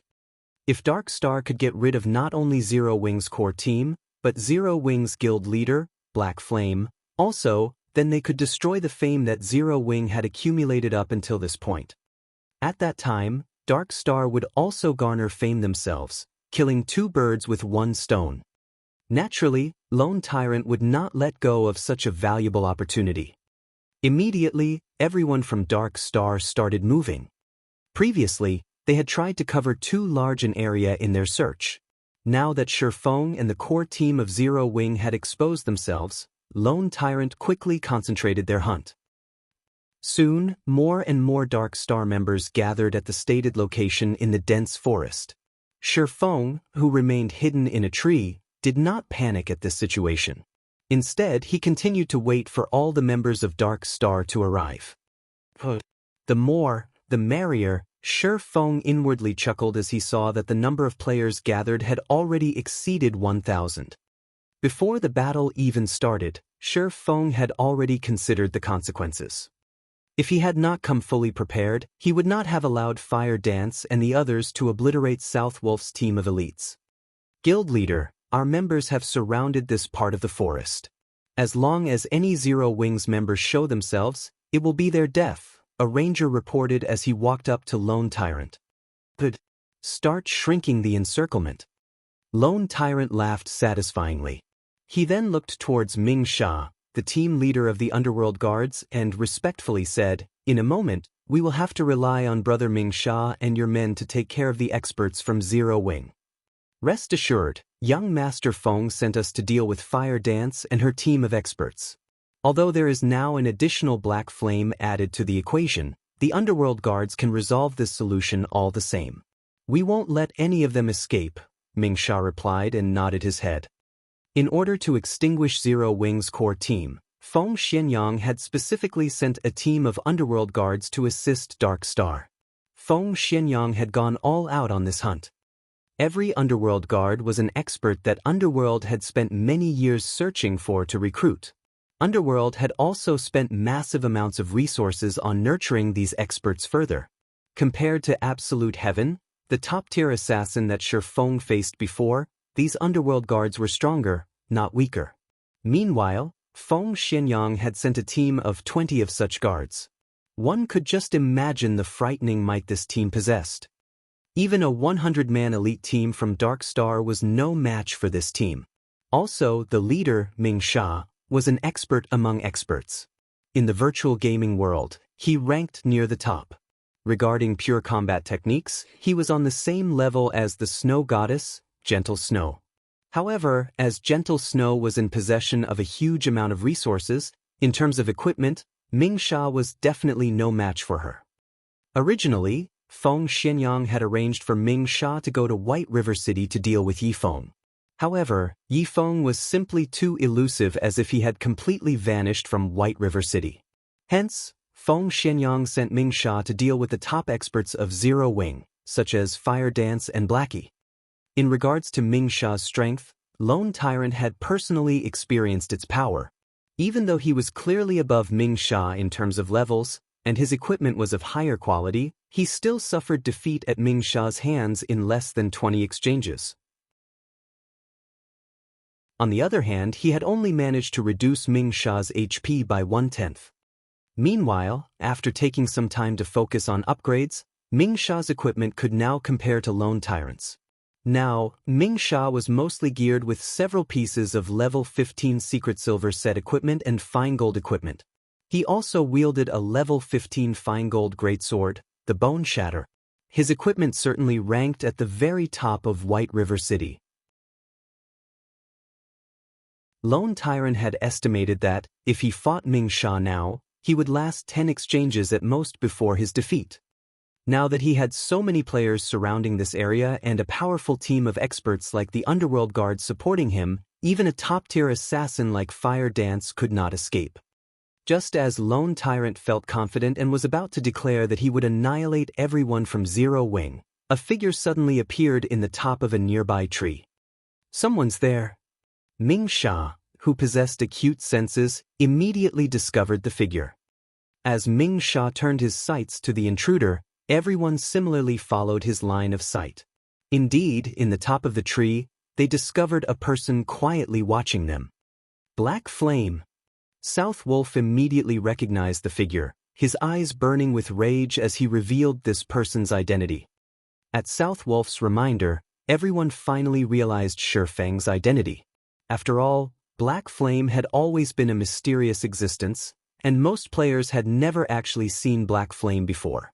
Now that this intruder had revealed himself, everyone from Dark Star discovered that Black Flame was just an ordinary-looking, middle-aged man. He did not even possess the type of aura that a guild leader should have. No matter how they looked at him, he was only an ordinary man. So, it is guild leader Black Flame. I didn't expect you to show yourself here. Since you have refused to walk the path towards heaven and have instead barged your way down to hell, today will be the day that you die. Lone Tyrant laughed coldly. He then commanded, "Everyone, kill him." Immediately, over 1,000 players from Dark Star surrounded and charged at Feng. Their encirclement was tightly packed, and not even a fly could get past them. Faced with over 1,000 players charging at him, Feng did not panic in the slightest. Instead, his eyes emanated a chilling glow as he glared down at Lone Tyrant, smiling faintly. It was as if these 1,000-plus players meant nothing to him. Meanwhile, as the recipient of this gaze, Lone Tyrant's heart inadvertently quivered. However, Lone Tyrant quickly dispelled this feeling because he did not believe Feng could do anything to him while so many players surrounded him. In the next moment, however, Feng vanished from the treetop and everyone's sight. "This is not good. He's trying to escape. Quickly use flare." Lone Tyrant hurriedly shouted. The Rangers quickly used flare upon receiving Lone Tyrant's command, brightly illuminating the surrounding area. Within the effective range of flare, all stealth-type skills would lose their effects. Yet, even after tens of flares had been launched, Feng's figure still could not be found. What the players of Dark Star did not know was that, after Feng had activated the Ring of Nothingness, his first task was not to escape, but to leap forward and charge towards the tree closest to Lone Tyrant. Hence, the flares used to seal his path of escape served no purpose whatsoever. Damn it! He plans to kill his way over. Use flare and shine Guild Leader Tyrant's surroundings. When Yulan recalled the faint smile on Black Flame's face as he pinned Lone Tyrant with a glare, she instinctively felt that Feng aimed to kill the commander.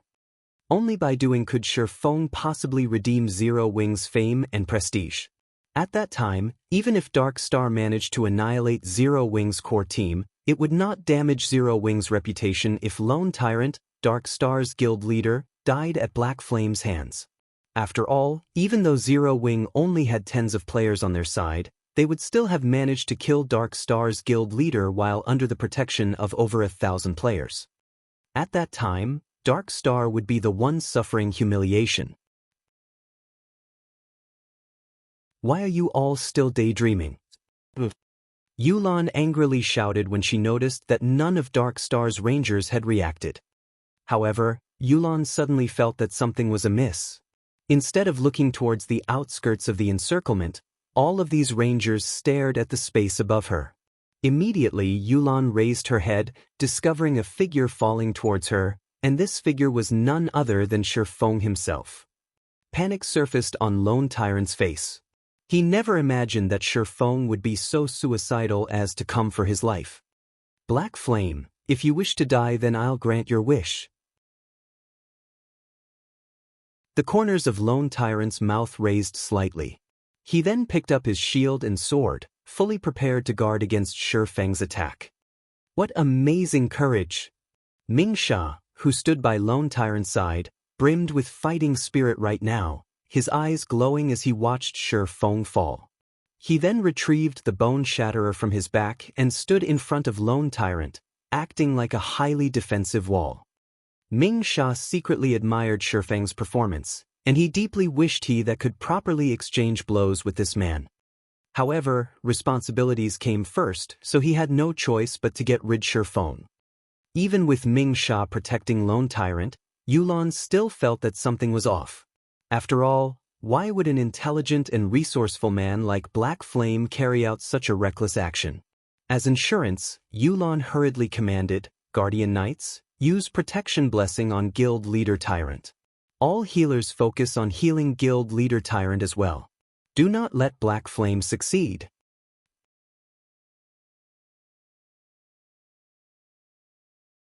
Chapter 314, True Expert. When Feng landed soundlessly on the ground, he was only 20 yards away from Lone Tyrant. In the next moment, sacred heals graced Lone Tyrant, one after another. Lone Tyrant was one of the top 10 players on the ranking list of White River City. He was one of the apex MTs throughout White River City as well. Although he was only level 21 at the moment, he had over 3,700 HP, and he was not much weaker than Cola. With high HP and defense, physical damage classes such as Assassins, Berserkers, Swordsmen, and rangers would find it extremely difficult to kill Lone Tyrant. Not to mention, Lone Tyrant now had a large team of healers keeping him alive. Moreover, there was also the great expert, Ming Sha, currently guarding him. Hence, Yulan was greatly confused as she watched Feng's foolish actions. "Let me see what you are made of."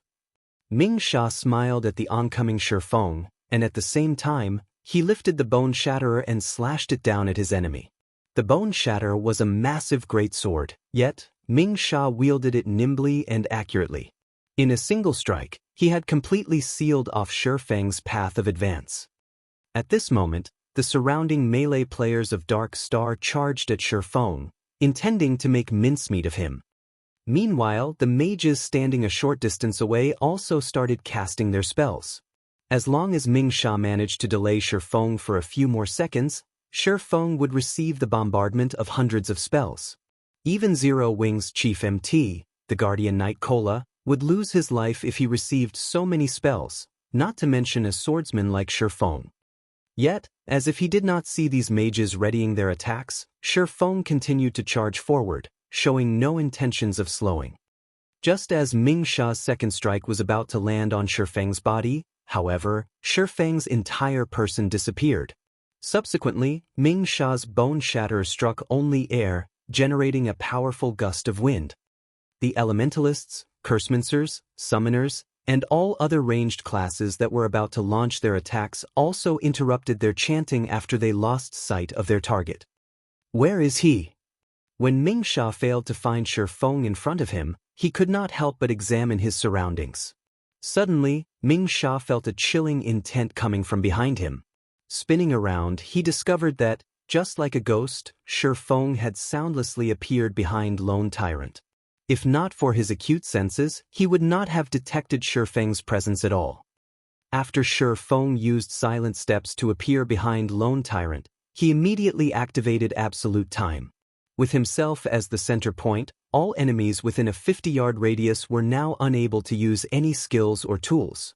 Feng then brandished the Abyssal Blade, casting Abyssal Bind on Lone Tyrant. Meanwhile, Lone Tyrant only felt a cold wind blowing on his back. Only after Feng started brandishing the Abyssal Blade did Lone Tyrant notice that someone stood behind him. Horrified, Lone Tyrant hurriedly leaped forward, hoping to dodge the attack aimed at his back.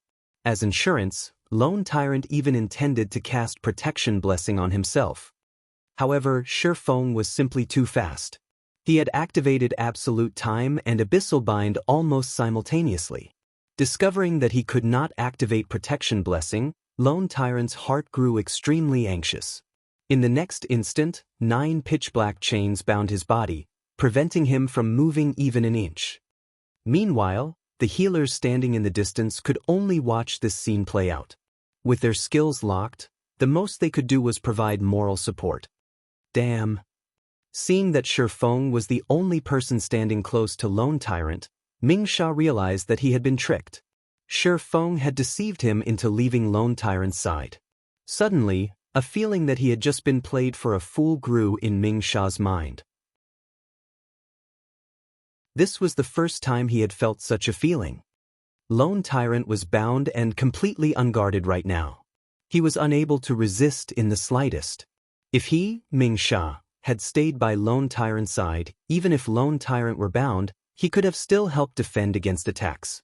Now, however, he was almost a full 10 yards away from Lone Tyrant.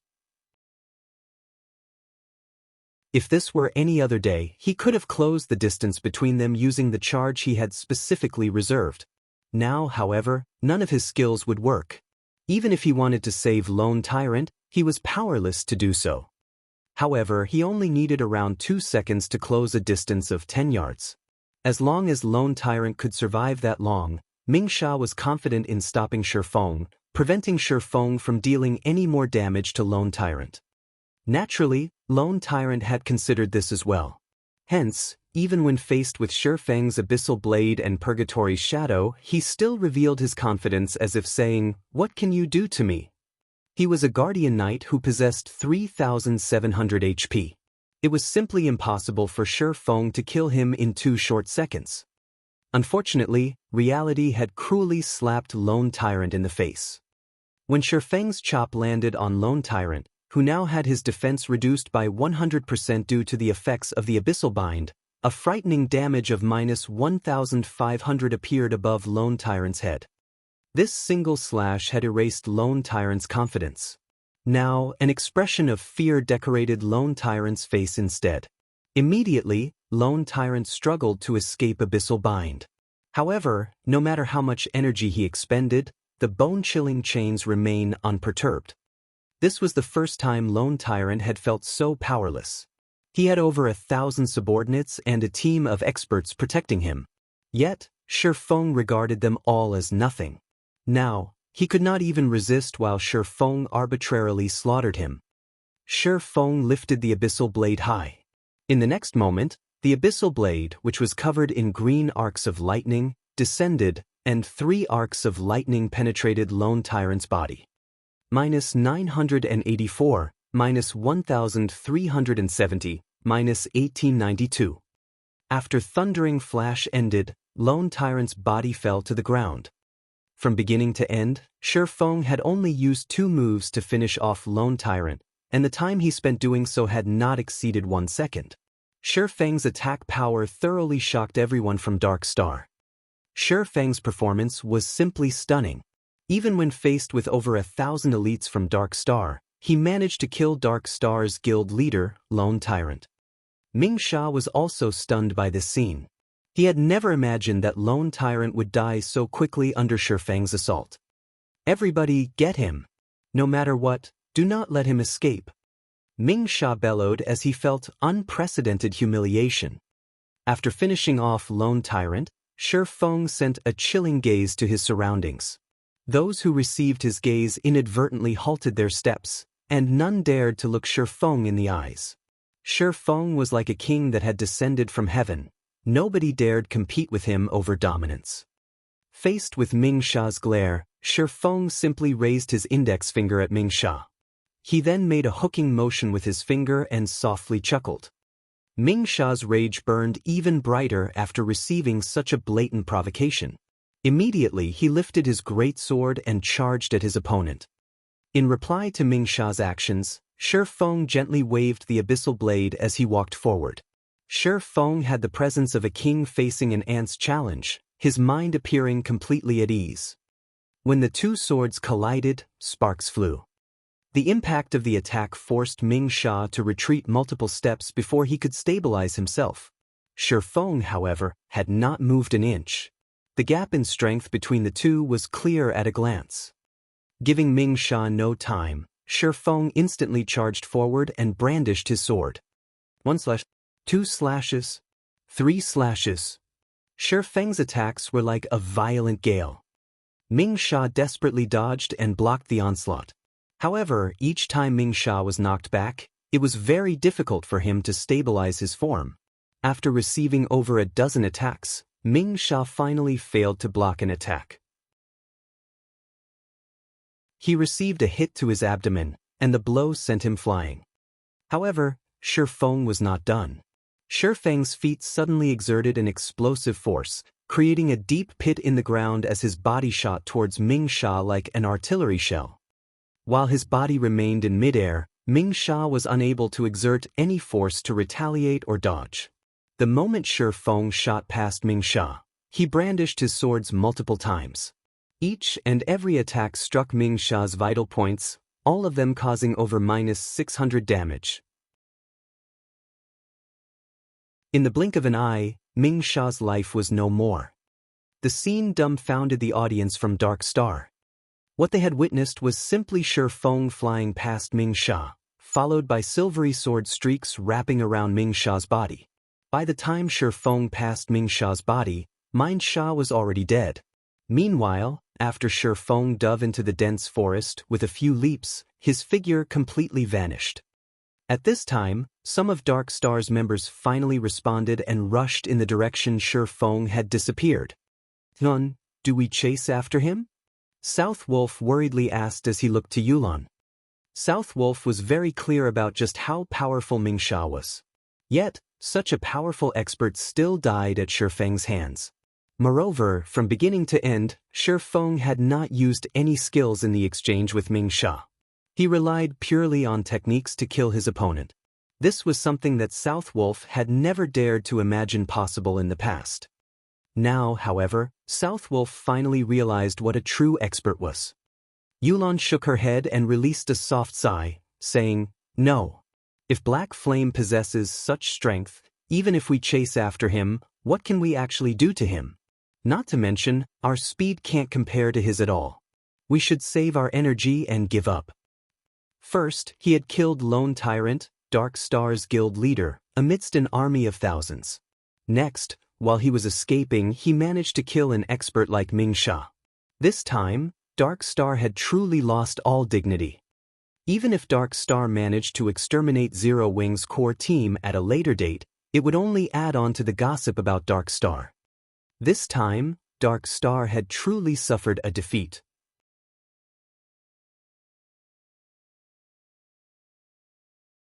Chapter 315, Breaking Past the Encirclement. Are we giving up, just like that? South Wolf still held some resentment in his heart. After all, Feng had killed him once before. "Then what do you propose?" Yulan revealed a calm smile. She then pointed towards the direction of the Silverleaf Forest in which Feng had disappeared, saying, "If you aren't satisfied, be my guest. However, you have already fully experienced Black Flame's horrifying might.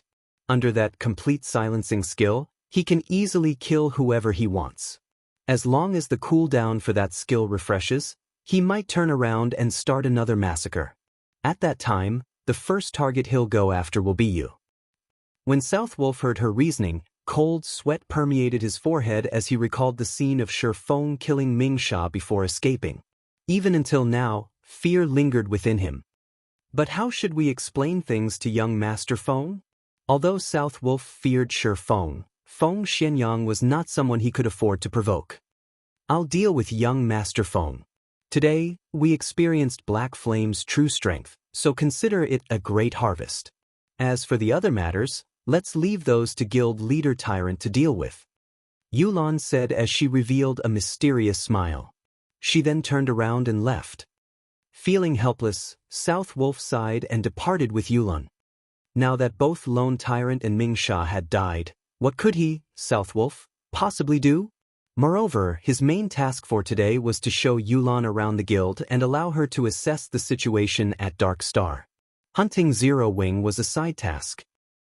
At a lake nestled in the Silverleaf Forest, Fire Dance and the other core members of Zero Wing had been waiting for a long time now.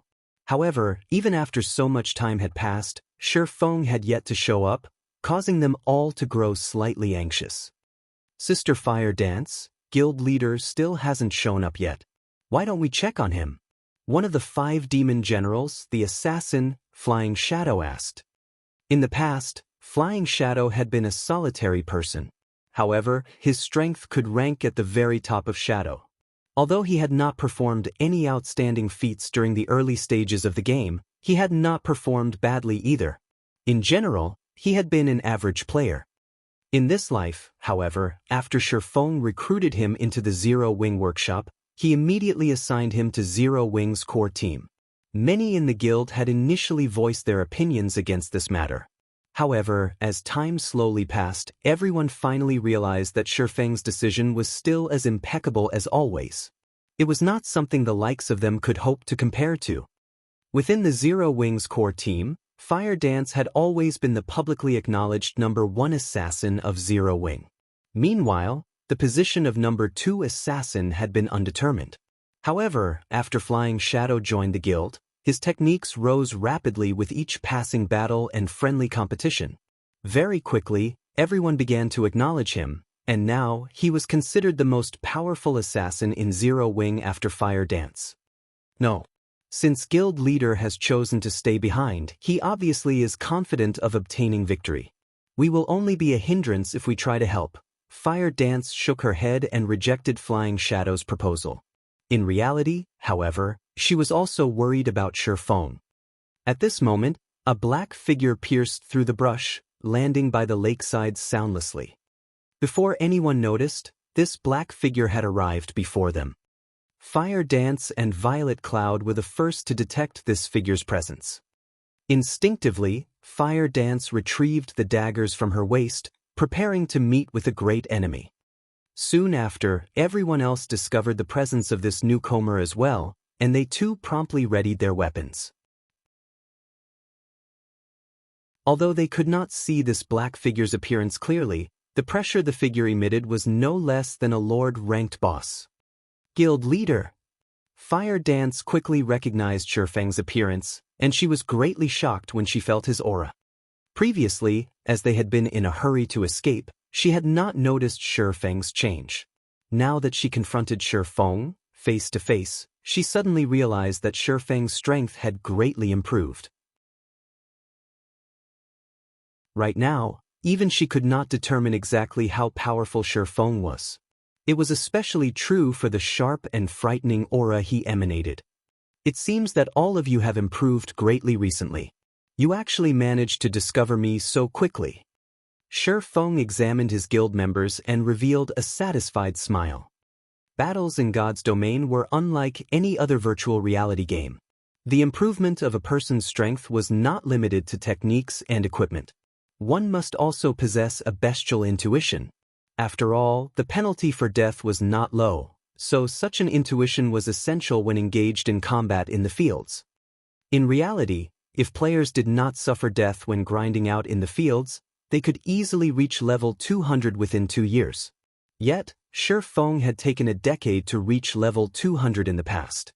Death was inevitable when battling in God's domain. In the past, Feng had died countless times while participating in all sorts of combat. In God's domain, danger always lurked around the corner. Guild wars were only a small part of the dangers in God's domain. Thus, it was of utmost importance for a player to nurture a bestial intuition to avoid unnecessary deaths.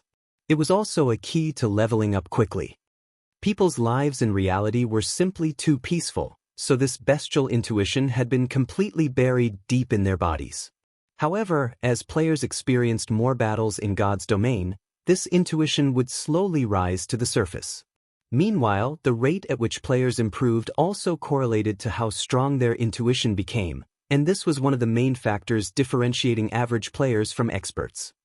Feng chose to appear so stealthily to test everyone's intuition, and the result had not disappointed him. Compared to several days ago, everyone present had improved greatly. Though, when compared to Fire Dance and Violet Cloud, everyone else's improvement paled slightly. Nevertheless, they were still much stronger than the average elite player. After Feng finished evaluating everyone's strengths, he then said with a smile, "All right, let's leave this place. Follow me." Leave. This was exactly what everyone had constantly tried to do. However, it was simply too difficult to accomplish. Currently, Dark Star's forces locked down the Silverleaf Forest. With their team of slightly more than 30, it was impossible to fight their way out of the forest. In the next moment, however, Feng gave everyone an underwater breathing potion. This potion allowed players to breathe underwater for half an hour. Following which, Feng gulped down the breathing potion and jumped into the lake. He then dove into the depths of the lake. The team copied Feng's actions, drinking the breathing potion and jumping into the lake as well. This lake was not just a pool of stagnant water. Instead, it connected to the other lakes found in the Silverleaf Forest. A player in the past had accidentally stumbled on this particular secret. This player had only managed to discover this secret as he tried to catch the silver carp found in the Silverleaf Forest. The silver carp was a precious cooking ingredient, and its flavor far surpassed the carp found in the real world. Moreover, after eating the dishes made using the silver carp, there was a very small chance for players to receive a permanent increase of 1 point to a basic attribute. Players could receive up to a total of 20 attribute points through consuming these delicacies. Unfortunately, the attribute rewarded was always random. Even so, players still valued the silver carp. Many players who were Germans and wished to increase their strength would willingly spend a massive sum of money to purchase silver carp. So, silver carp had always been short in supply, and their prices had steadily increased over time. Back in the day, plenty of players would come to the Silverleaf Forest to fish for the silver carp. There was also no lack of bloodbaths due to competition over these silver carp as well. Feng led everyone through one underwater tunnel after another, gradually distancing themselves from Dark Star's Encirclement. However, Dark Star still held Silverleaf Forest's exits. So, it was impossible for them to depart from the forest safely. A guild war order could seal an area for 24 hours. During this period, no one could use return scrolls in this area. In addition, if enemy guild members logged out of the game while in this area, they would receive very harsh punishment. This punishment was far more severe than even the penalty for death, as it was meant to prevent players from abusing this method to avoid the war. However, guild war orders had a cooldown time of 2 natural days. In God's domain, that would be 96 hours. Hence, after players managed to endure and survive through the guild war order's effective period of 24 hours, they could return directly to the city using a return scroll. Feng intended to take advantage of these underwater tunnels before anyone discovered their existence. By doing so, they could escape Dark Star's surveillance and wait out the seal of the Guild War Order. Dark Star had a lot of members inside the Silverleaf Forest. However, due to Feng's group killing one of their teams, which had consisted of over 100 elite players, in addition to Feng's impossible feat of killing both Lone Tyrant and Ming Sha amidst the encirclement of over 1,000 players, Dark Star no longer dared spread their forces too thin. They even called for more reinforcements to the Silverleaf Forest. Yet, even after thoroughly searching the area where the previous battle took place, they still could not manage to locate any traces of Feng and the others. Time passed little by little. After his resurrection, Lone Tyrant was like a madman as he sent out all members of Dark Star to hunt Feng's team in the Silverleaf Forest. His insanity also attracted the attention of the players in White River City. Why was Dark Star sending even more players to the Silverleaf Forest? Were the thousands of players they had sent there before not enough to deal with the core members of Zero Wing? At this time, a new post from Black Flame appeared on the forums, and within the post, there was a video. This video bore the title, Dark Star's Guild Leader, Lone Tyrant's Death.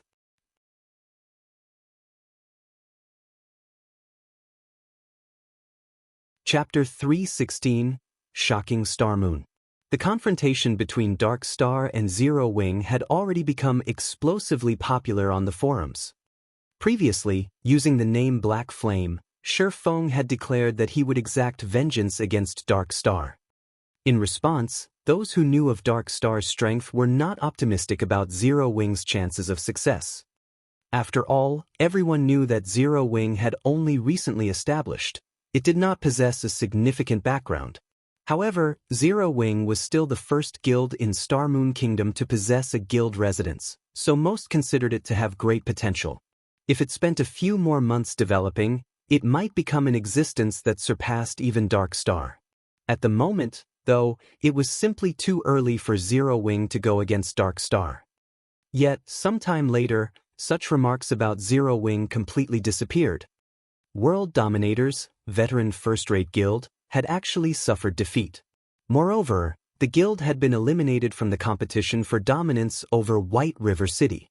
Zero Wing had played a significant role in achieving this feat, so it was apparent that Zero Wing was not as weak as everyone had imagined. Hence, the moment the video of Feng killing Dark Star's guild leader, Lone Tyrant, uploaded, its popularity instantly grew. In particular, the scene where Feng indifferently faced off against an army of over 1,000 elites and managed to kill Lone Tyrant by himself garnered huge amounts of attention. Feng's actions made it seem as if killing the enemy commander while surrounded by an army as simple as taking something out of his pockets. A scene that was only possible in storybooks had actually occurred in reality. In the face of Feng, the guild leader of Dark Star was like a little kid. Even as Lone Tyrant died, he had not offered the least bit of resistance. On the other hand, just a glance from Feng caused the thousands of players of Dark Star to freeze in fright. At that time, Feng was like a king. Before him, everybody else could only submit. Also, the scene in which Feng killed Ming Sha as he departed was even more amazing. Anybody could tell at a glance that the berserker, Ming Sha, was not just an ordinary expert. Yet even so, Feng killed him effortlessly. However, this did not mean that Ming Sha was weak. Instead, Feng was simply too strong. This black flame is too powerful. With his skills, he can rank on the God's Domain Experts list. Not likely. That's the God's Domain Experts list you're talking about. The Secret Pavilion has collected information on all experts in God's Domain to compile that list, and the God's Domain experts that rank on it are all monsters. Previously, even though the God-ranked expert, Feng, had killed over 100 players all by himself, he still failed to earn a spot on that list. The Secret Pavilion was famous in the virtual gaming world, and one could find the Secret Pavilion's presence in practically every virtual reality game available. The experts list compiled by the Secret Pavilion was also well received by many players. After all, by browsing through the experts list, one could easily find information such as the major events that had occurred in God's domain, what kind of experts were present in the game, who the #1 player was, and more. Players had no need to go through the trouble of searching for such information through the official forums. Any player who managed to earn a place on the experts list was a target for recruitment of all of the major workshops in the gaming industry. Although nobody knew whether Black Flame was capable of ranking on the experts list, undoubtedly, he had already earned his fame in Star Moon Kingdom. In the future, whenever people talked about Zero Wing, the first thing that would come to their minds would be Black Flame. Damn it! Damn that Black Flame! Lone Tyrant burst into an uncontrollable rage when he discovered the video Feng had uploaded. His original plan to destroy Zero Wing had completely backfired, and instead, he became the laughingstock throughout Star Moon Kingdom. Have we not found them yet? Lone Tyrant bellowed. Dark Star had suffered a tremendous loss this time.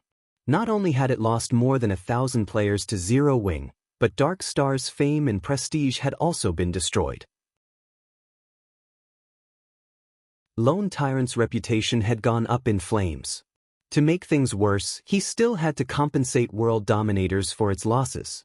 The amount they had to pay would definitely put a dent in Dark Star's funds, damaging the guild's development. In this war, Dark Star had suffered a double loss. However, Lone Tyrant was completely helpless about this situation.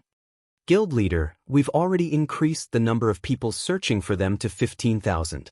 However, it's as if they grew wings and flew away. Even after rummaging through the entire Silverleaf Forest, we still can't find any traces of Zero Wing. I suspect that they have long since left the forest. Otherwise, if Black Flame and the core members of Zero Wing were still here, Zero Wing's and Ouroboros's forces would have carved a path of blood into this forest by now. They wouldn't have dispersed and went on to do their own things. Lone Tyrant's confidant explained slowly. Before, Lone Tyrant's anger had blinded him, so he had not considered this. However, now that he thought it through, it was as his confidant said.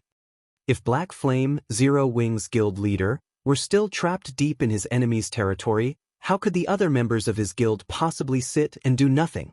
They would have charged forward in desperation. If Zero Wing had joined hands with Ouroboros, based on Dark Star's strength, Dark Star would have no choice but to back off. Yet, Zero Wing had not done so. Even the reinforcements Lone Tyrant had called in from White River City received no obstruction whatsoever from the other guild. Based on Zero Wing's inaction, one could conclude that Black Flame had indeed already left the Silverleaf Forest. Damn that Black Flame! We've wasted so much time and manpower. Lone Tyrant's eyes burned with anger. However, he was simply helpless against Zero Wing. It was no longer possible to deal with their enemy now. Previously, he had the help of World Dominators to hinder Ouroboros. Now that World Dominators was out of the competition, if Dark Star wished to deal with Zero Wing, it would have to fight both Zero Wing and Ouroboros simultaneously. Even with Underworld support, it was still not an opponent for these two guilds. Suddenly, Lone Tyrant seemed to age by several years. Pass on my command. Everybody is dismissed. Those who should rest, rest. Those who wish to level up, go level up. As for the rewards and compensations, I will issue those later. After Lone Tyrant finished speaking, as if all the strength in his body drained away, his entire person became powerless. Soon after, everyone from Dark Star departed from the Silverleaf Forest, one after another. As for the seal of Guild War Order, that too had dissipated. When the thousands of players from Dark Star hunted Feng's group, having nothing better to do, Feng and the others had spent their time searching for silver carp at a lake. Currently, nobody that knew how precious silver carp were. Moreover, now that the underwater areas of the Silverleaf Forest had yet to develop, one could find a large number of silver carp in the lakes in the area. Even in the very beginning, each silver carp sold for 20 silver coins. Presently, 20 silver was worth 3,000 credits. It could compare to the monthly salaries of white-collared workers. By the time everybody discovered the silver carp's value, its price had soared from the initial 20 silver coins to 2 gold coins. To an average player, such an amount was a fortune. During the several hours Dark Star had hunted them, Feng and the others had managed to catch over 20 silver carp. They even discovered multiple treasure chests. Although they were only bronze and mysterious iron rank, it was still a considerable harvest.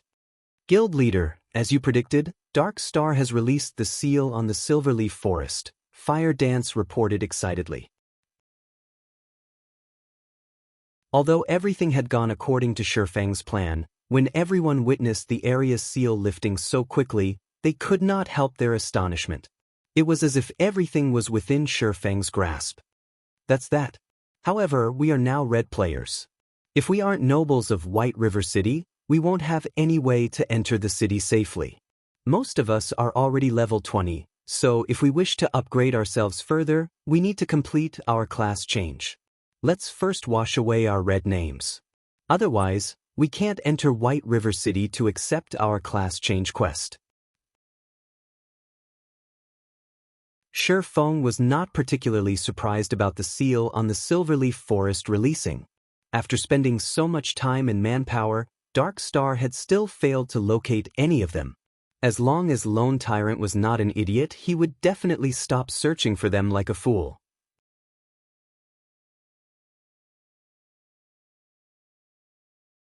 Chapter 317 Town Capture.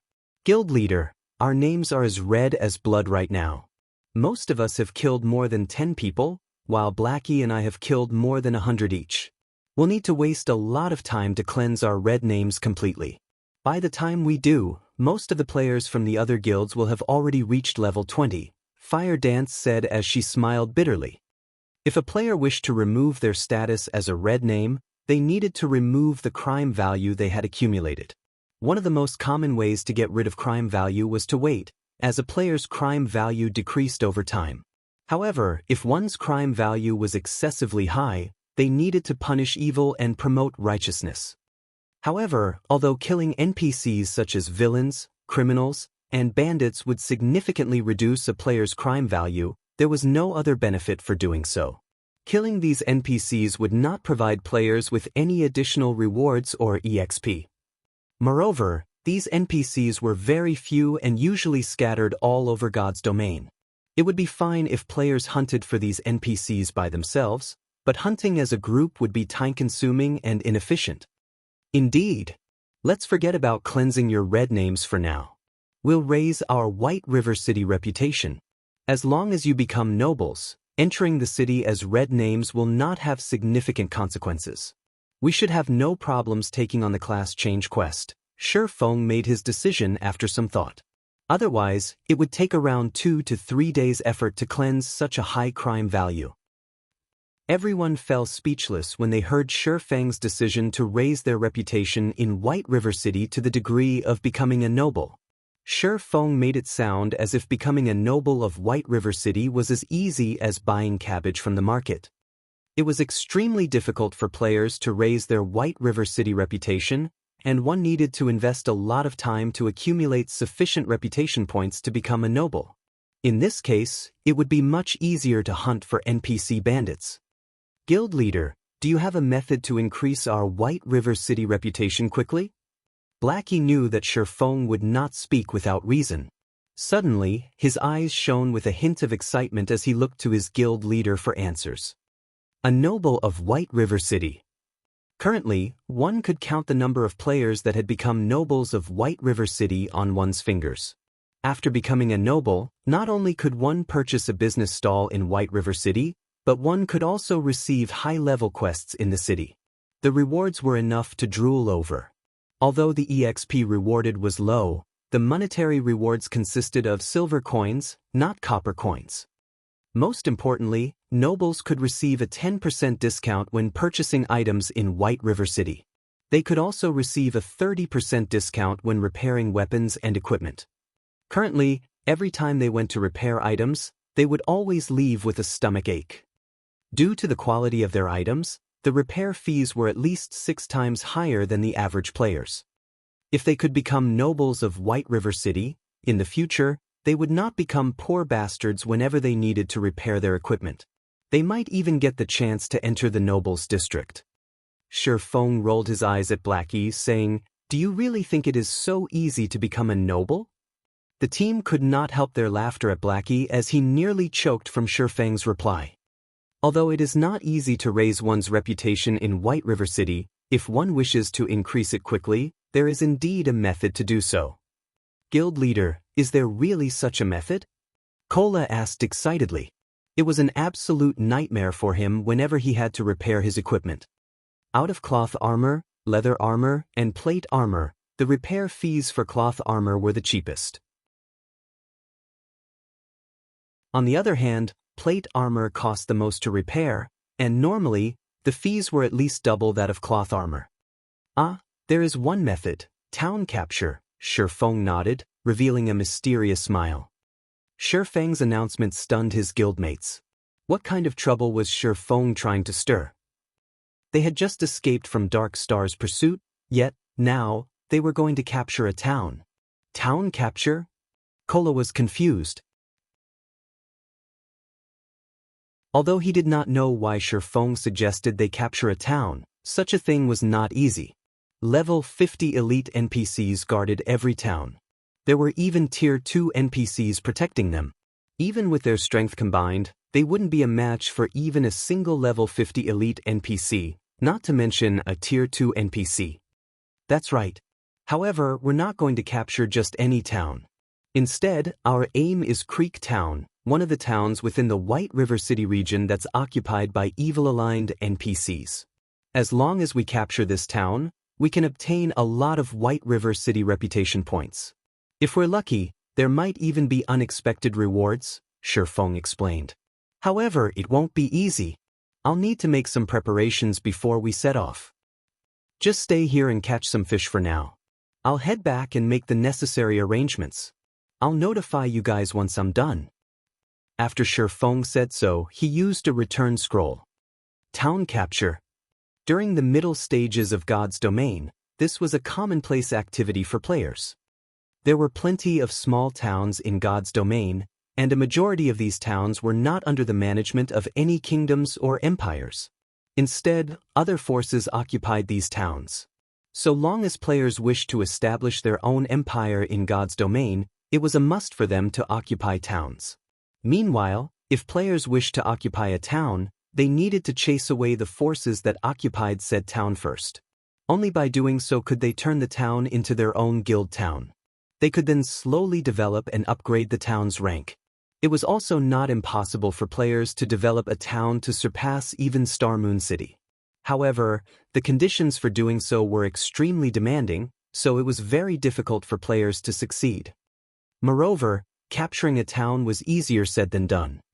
Even if the current number 1 guild in White River City, Ouroboros, went all out, they should not have any clue of how to capture a town. It should be impossible for Ouroboros to capture even the most bordered and resource-poor town.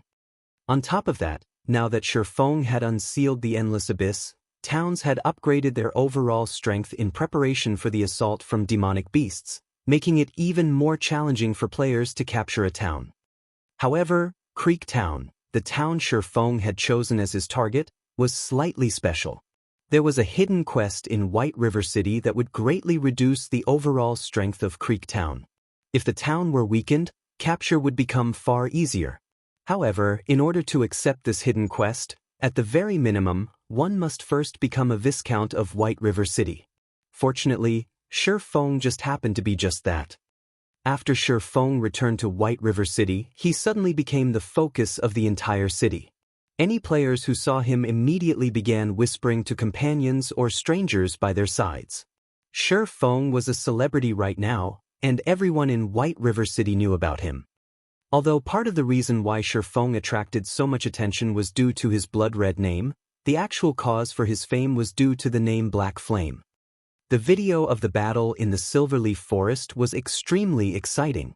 The scene where Feng had leaped high into the air to finish off Ming Sha was particularly unforgettable. Countless players had tried to mimic Feng's actions. Unfortunately, average players could, at most, jump 2 to 3 meters high. Compared to Feng, who had managed to reach a height of 8 meters, the gap between them was simply too massive. Moreover, Feng had brandished his sword 6 times while in midair, and every strike accurately landed on Ming Sha's vital points. Through their attempts to mimic Feng's actions, everyone's admiration for him grew. Everyone knew that a player's basic attributes determined the gap between them and others. Only after making a comparison did they know just how wide the gap was between them and Feng. Guild Leader Black Flame. When will Zero Wing hold another mass recruitment? I've been waiting to join Zero Wing for a long time now. A level 17 male swordsman asked loudly. That's right. This little girl wishes to join Zero Wing as well. Big Brother Black Flame, please tell this little sister when you'll recruit again. It can be our little secret. I promise not to tell anyone. A beautiful female summoner asked sweetly. Everyone's eagerness to join Zero Wing grew greater and greater. If Zero Wing had not announced to the public that it had temporarily halted recruitment in order to fine-tune the management of the guild, the stampede of players might have trampled Zero Wing's recruitment area by now. The crowd's enthusiasm started to make even Feng grow afraid. Without a better choice, he said, everyone can rest assured that Zero Wing will definitely recruit for more members.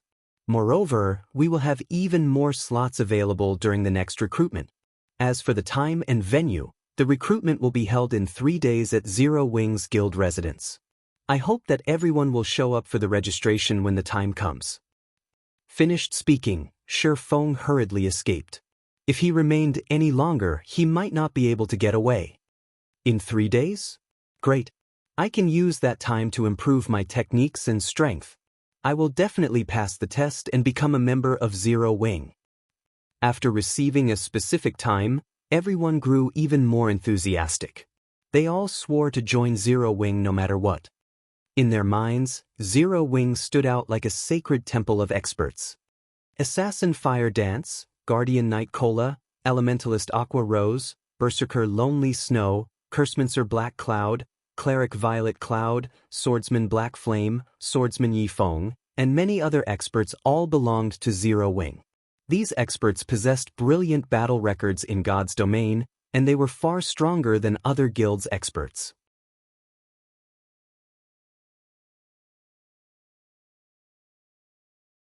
Chapter 318, Bloodhand. Feng's return immediately attracted the attention of the various powers in White River City. When these powers learned about Feng's return, in addition his blood-red-colored name, they knew that Dark Star's Encirclement had failed. Dark Star had dispatched over 10,000 members during this encounter. Yet, they still failed to annihilate Zero Wing's core members. This conclusion had greatly boosted Zero Wing's fame. Moreover, Lone Tyrant's death at Feng's hands had also been a huge blow to Dark Star's reputation. Excluding world dominators, which had already been eliminated from the competition for the dominance over White River City, Dark Star's current reputation ranked at the very bottom of the top 6 guilds of White River City. As a result, many players who had originally intended to join Dark Star now had their sights on Zero Wing instead. As things stood, it was only a matter of time before Zero Wing surpassed Dark Star. After escaping the attention of the passionate players surrounding him, Feng immediately draped a black cloak over his shoulders, covering his face and hiding his name. He then hurried towards the Adventurers Association of White River City. On the way, Feng contacted Aqua Rose and had her bring around 60 core members to the Adventurers Association to meet up with him. 20 minutes later, Aqua Rose showed up at the entrance of the Adventurers Association with the requested guildmates. Every one of these core members wore equipment that was mysterious iron rank and above. Among them, many possessed secret silver equipment. The group looked dazzling when they stood in front of the entrance, invoking the envy and admiration of many passing players. Although Dark Star's ambush and the battle with world dominators had significantly damaged Zero Wing, fortunately, the guild possessed a relatively large stock of bronze and mysterious iron equipment to compensate for the loss. Only, some time was required to regain the lost levels. Meanwhile, Aqua Rose's group consisted of players that had been busy raiding dungeons while the guild war had taken place. They had not been able to make it in time to help. "Big Sis Aqua, why do you think the guild leader called us here?" a female cleric called Snow Goose asked curiously. "Isn't it obvious? Dark Star caused us trouble, picking a fight. Our guild leader obviously wants us here to plan our payback," a berserker said, laughing. "That's great. The dungeon we raided before was too far away, so we couldn't join in the guild war. Now, I'll get to teach those bastards from Dark Star a lesson." Snow Goose giggled as she waved her delicate fist around. Watching this scene, Aqua Rose could not help but laugh, saying, "Snow Goose, aren't you a little too aggressive? Although the guild leader hasn't expressed his plans for us yet, I feel that he called us here for something else. Otherwise, if we start a war against Dark Star with the few numbers we have here, we won't even fill in the gaps between their teeth. Stop guessing blindly. In any case, we'll know what he wants us to do soon enough." Hearing that their guild leader had called them here for something else, Snow Goose's mood dampened slightly. The others also revealed disappointed expressions. Feng finally arrived after Aqua Rose and the others had waited at the Adventurers Association's entrance for a short while. "Guild leader, why are you still wearing a cloak? Are we not allowed to expose ourselves in this operation? Should we leave and sneak back over here?" Aqua Rose could not help her confusion when she saw Feng hiding his face. At this moment, Feng looked like a wanted criminal who was afraid of being discovered. "I hadn't intended to use it. However, being too famous doesn't help me either. If I removed my cloak, I don't think I will get further than the front door of the Adventurers Association," Feng said, laughing bitterly. "Forget about it. Invite me to the team and let's get down to business." From Feng's brief explanation, Aqua Rose imagined the comical scene of a horde of players mobbing Feng. Involuntarily, Aqua Rose's lips hooked up into a bright smile.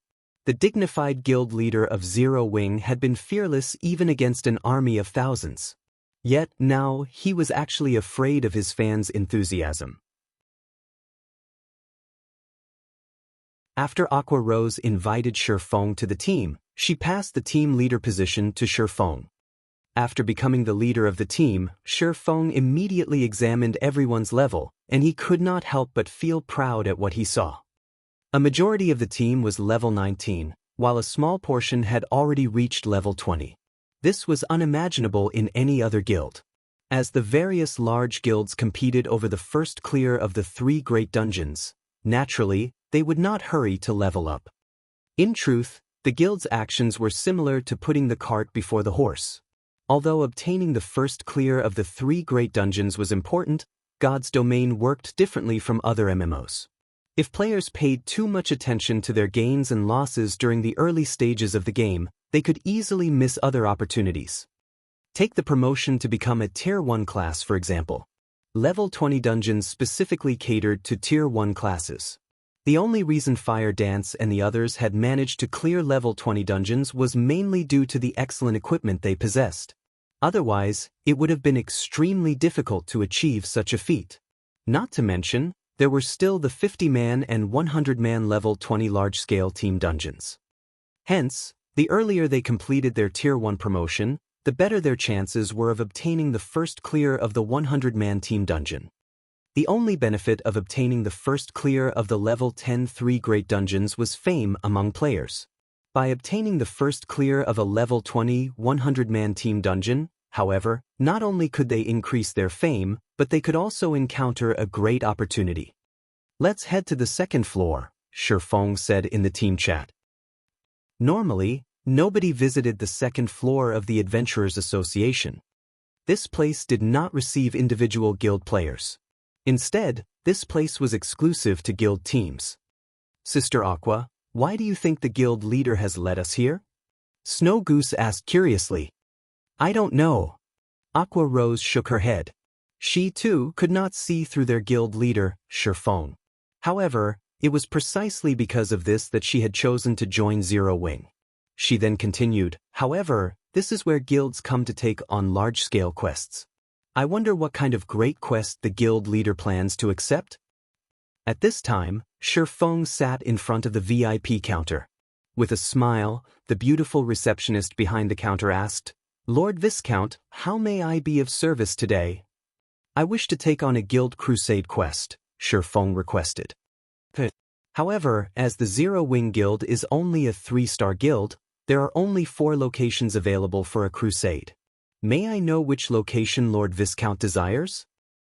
The receptionist listed the 4 locations. They were rather remote towns, barren wastelands.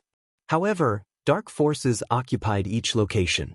Without 2,000 to 3,000 level 30 Tier 1 players, one should not even consider capturing it. Of course, this was only in the case for attacking normally. If it were a crusade, however, the difficulty of capturing the town would significantly decrease. Even so, it was still extremely difficult. If one attempted to capture these towns with only 100 players around level 20, it would be suicide. Creek Town then. Feng was very familiar with the crusade quests available in White River City. He chose Creek Town, which was occupied by the Blood Hand Association, without hesitation. Among the many dark forces in the White River City region, the Blood Hand Association was one of the weakest and smallest powers. It ranked at the very bottom. Taking on any of the other 3 locations, each of which was controlled by lower middle-class dark forces, would be nothing more than suicide for Feng and his team. They would have no chances of successfully capturing the town at all. "Okay." A 1-star crusade quest will require a deposit of 30 gold coins. If the quest is not completed within 5 days, then the deposit will not be refunded. Snow Goose, who currently stood behind Feng, widened her delicate mouth in shock when she heard the requirement of a 30 gold deposit. Just what kind of quest was this? To think that they actually needed to pay a deposit before accepting the quest. Moreover, the deposit was even 30 gold coins. Big Sis Aqua, what kind of quest is that? It actually needs 30 gold coins. Even if I sold myself, I still wouldn't earn so much money. Snow Goose said, stunned. Snow Goose's words left everyone speechless. Feng, on the other hand, merely revealed a calm smile as he paid the 30 gold coins deposit gladly. He then said in the team chat, "This is a guild crusade quest. Unless one becomes a true noble of White River City, they can't even accept such a quest. Moreover, 30 gold coins is actually very cheap." Cheap? Everyone was truly speechless this time. At this stage of the game, 30 gold coins was practically the maximum a third-rate guild would possess. If they could not complete this crusade quest, those 30 gold coins would be gone forever.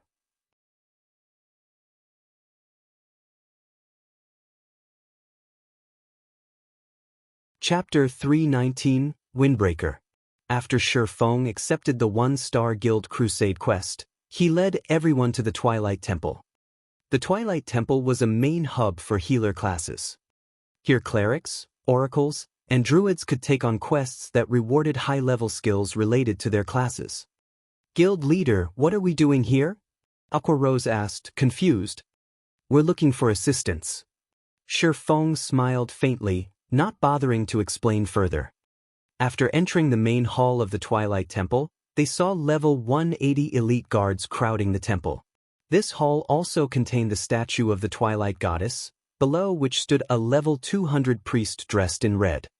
An oracle advanced to priest after reaching tier 2. To Feng and the others, a level 200 priest was an existence that they could only revere. At this moment, however, this priest dressed in red took the initiative to walk up to Feng and welcome him. "Greetings, Lord Viscount," the priest said, fawning. "Greetings, esteemed Lord Priest. I wish to purchase some water of life. Do you have some here?" Feng asked softly. The water of life was the spring water taken from the fountain of eternal life. It was sacred medicine in God's domain that could heal any wound in an instant. It could even regenerate a person's lost limbs, so the water of life was extremely valuable. To NPCs, the water of life held great importance. The Twilight Temple worshipped the Twilight Goddess.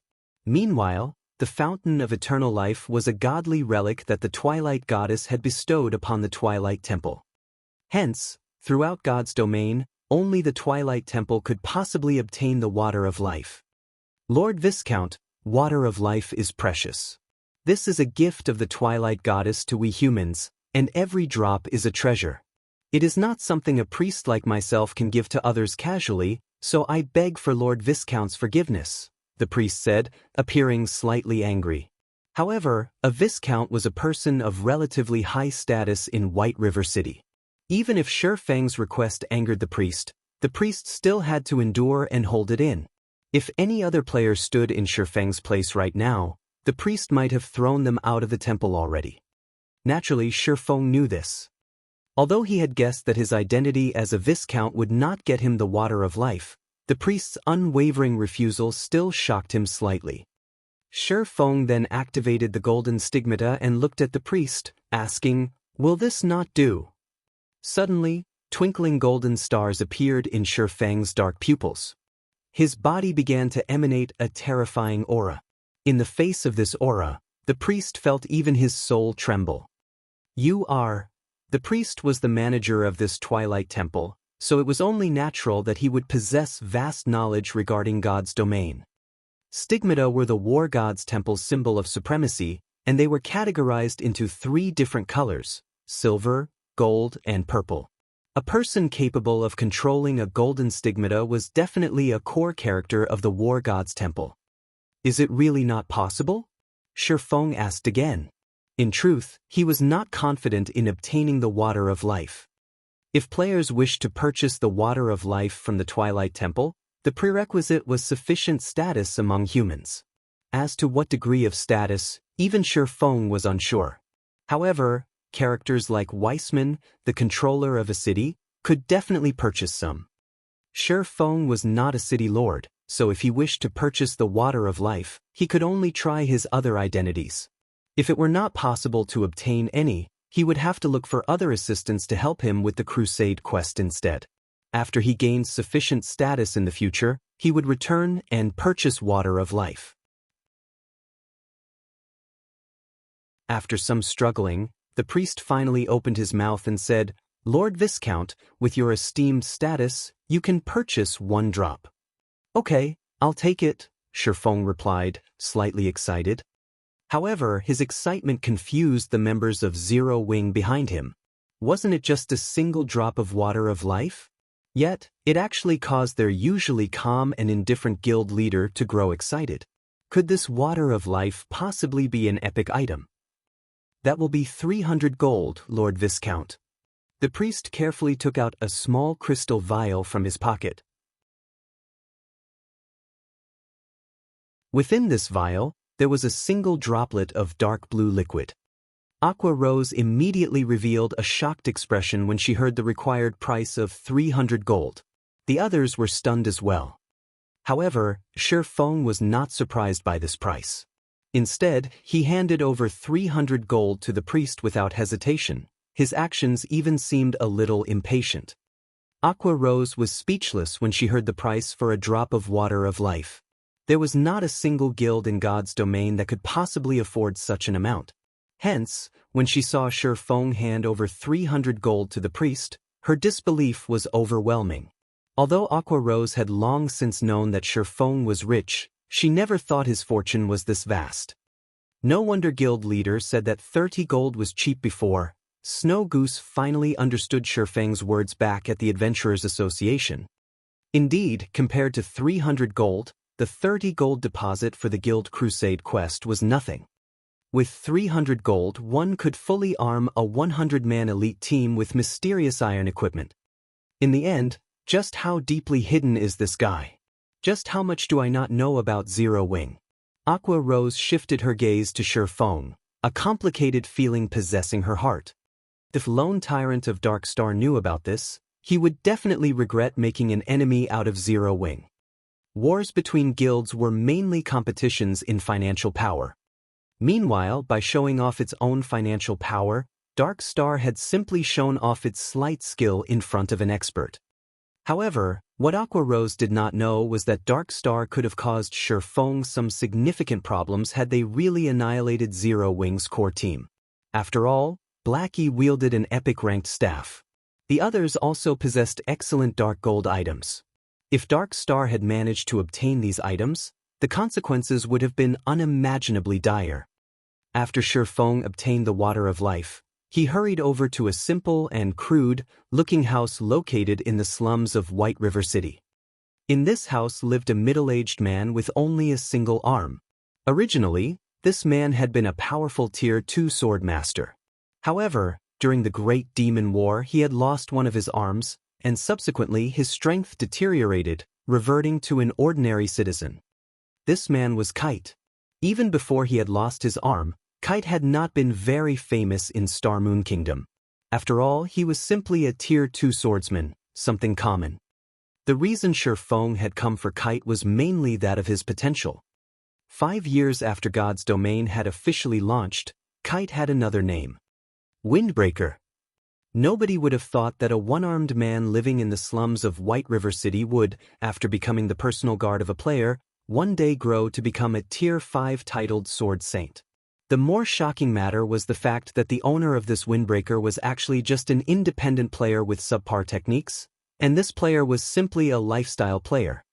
However, due to the presence of this Tier 5 titled Sword Saint, this insignificant, independent player had actually become an existence that nobody dared to provoke casually. The same went for the first-rate guilds at that time. Many first-rate guilds and super guilds had also offered astronomical prices in order to recruit this independent player. Moreover, the prices they offered were much higher than what they would usually offer when recruiting a Tier 5 expert. The reason being, NPCs were different from players. NPCs of the same rank were much more powerful than players, not to mention a Tier 5 Sword Saint that received a title. Kite's strength far surpassed other ordinary Tier 5 Sword Saints.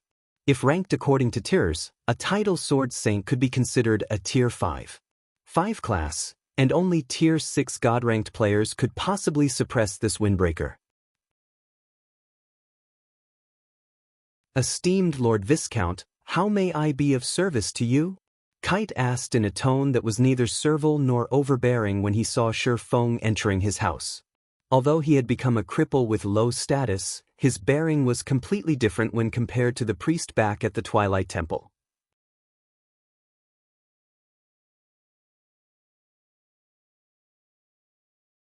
Chapter 320 Personal Guard.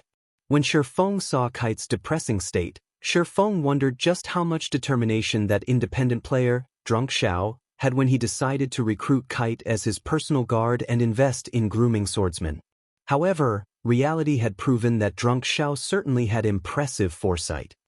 When choosing a personal guard, players relied on two things: foresight and luck. If a player made the wrong choice, they could only blame themselves for being dull and impatient. Before placing an NPC under their command, players had absolutely no access to said NPC's data. They would have no access even if they took in an NPC as a normal guard. In the case of Anna, Feng could only view her data because she was an assistant provided due to an epic quest. Anna belonged to Feng completely, so she fit under the category of a personal guard. After becoming a Viscount, players were given 2 slots for personal guards and 48 slots for normal guards.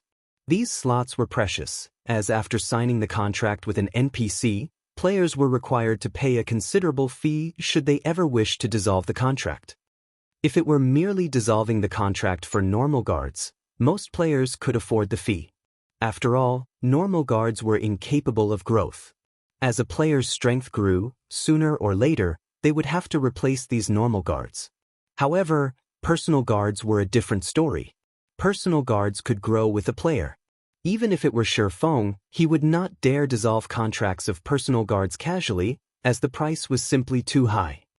Hence, after players became Viscounts, they would be very careful when selecting their personal guards. They absolutely would not waste these 2 slots. However, leaving it empty was also unwise. Even if one accepted personal guards with slightly lower potential, these personal guards could be of great help when properly developed, especially when leveling up. Moreover, the sooner one started nurturing a personal guard, the stronger they could become later on. Also, players could not simply recruit any NPC they wished. For example, players could not recruit NPCs directly affiliated to the various kingdoms, empires, or the several strongest powers of God's domain. In other words, the NPCs must not be affiliated with any powers. In addition, the stronger the NPC was, the harder it was for a player to put them under their command. Hence, thoughts such as recruiting a level 200 Tier 5 NPC should be kept to one's dreams. In the past, Drunk Xiao's decision to accept Kite as his personal guard relied on both foresight and luck. It was not a feat normal people could repeat. In this life, however, Feng had decided that he needed to obtain the NPC named Kite no matter what.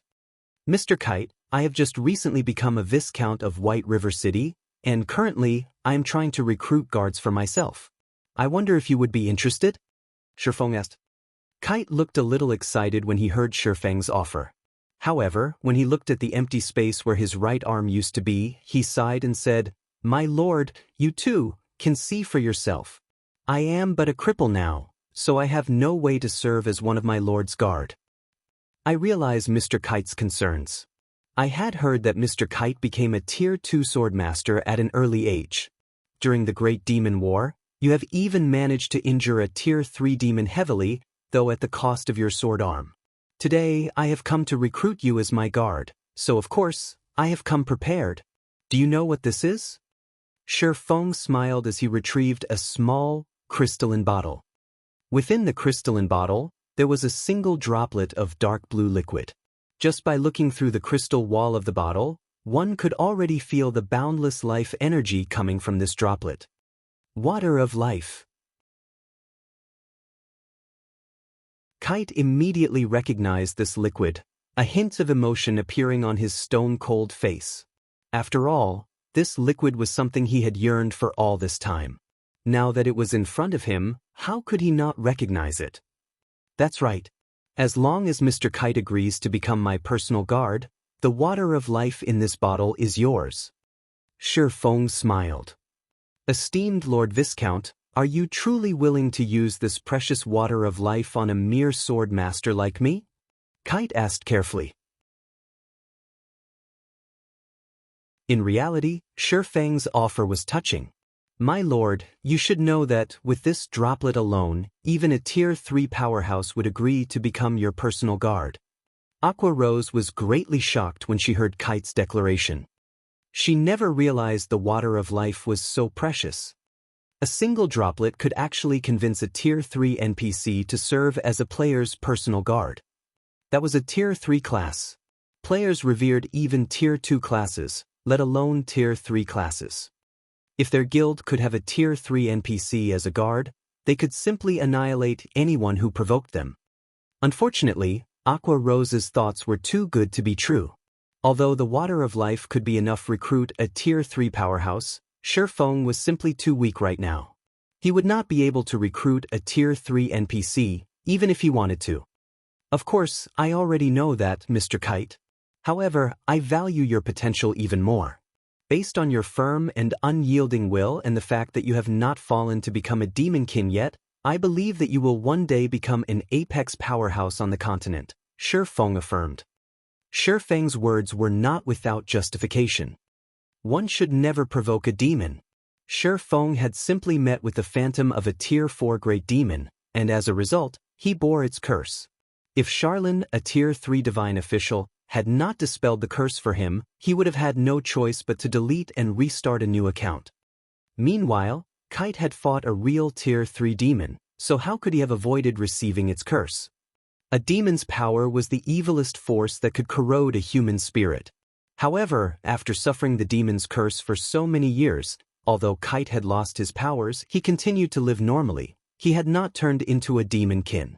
If Kite had not possessed a firm and unyielding will, the demon's power would have devoured him long ago. Mr. Kite, I wonder if you are willing to become my guard? Feng asked seriously. Since Lord Viscount is willing to accept a cripple like myself, how could I possibly reject my lord's good intentions? From today onwards, my lord will be my only master. I swear allegiance. Kite dropped to a knee in front of Feng, receiving the water of life respectfully. System, do you wish to assign Kite as your personal guard? Feng clicked agree. Following which, Kite's data appeared in Feng's NPC managing interface. Kite, Feng's personal guard. Gender, male. Age, 39. Loyalty, 90. Charm, 60. Physique, 40. Wisdom, 81. Growth potential, 26. Class, Tier 1 Swordsman. Level, 30. HP, 8000/8000. Attack power, 600 to 720. Defense, 3100. Attributes, Strength 125, Agility 130, Endurance 200, Intelligence 90, Vitality 180. Although Feng had mentally prepared himself, when he looked at Kite's data, his heart could not help but twitch. Setting aside Kite's other attributes, his growth potential was only at 26 points. This number was simply maddening. Feng truly wondered how Drunk Xiao had managed to endure and nurture Kite in the past. Common ranked personal guards had 0 to 30 growth potential. Basically, no one wanted such personal guards. Bronze ranked personal guards had 31 to 50 growth potential.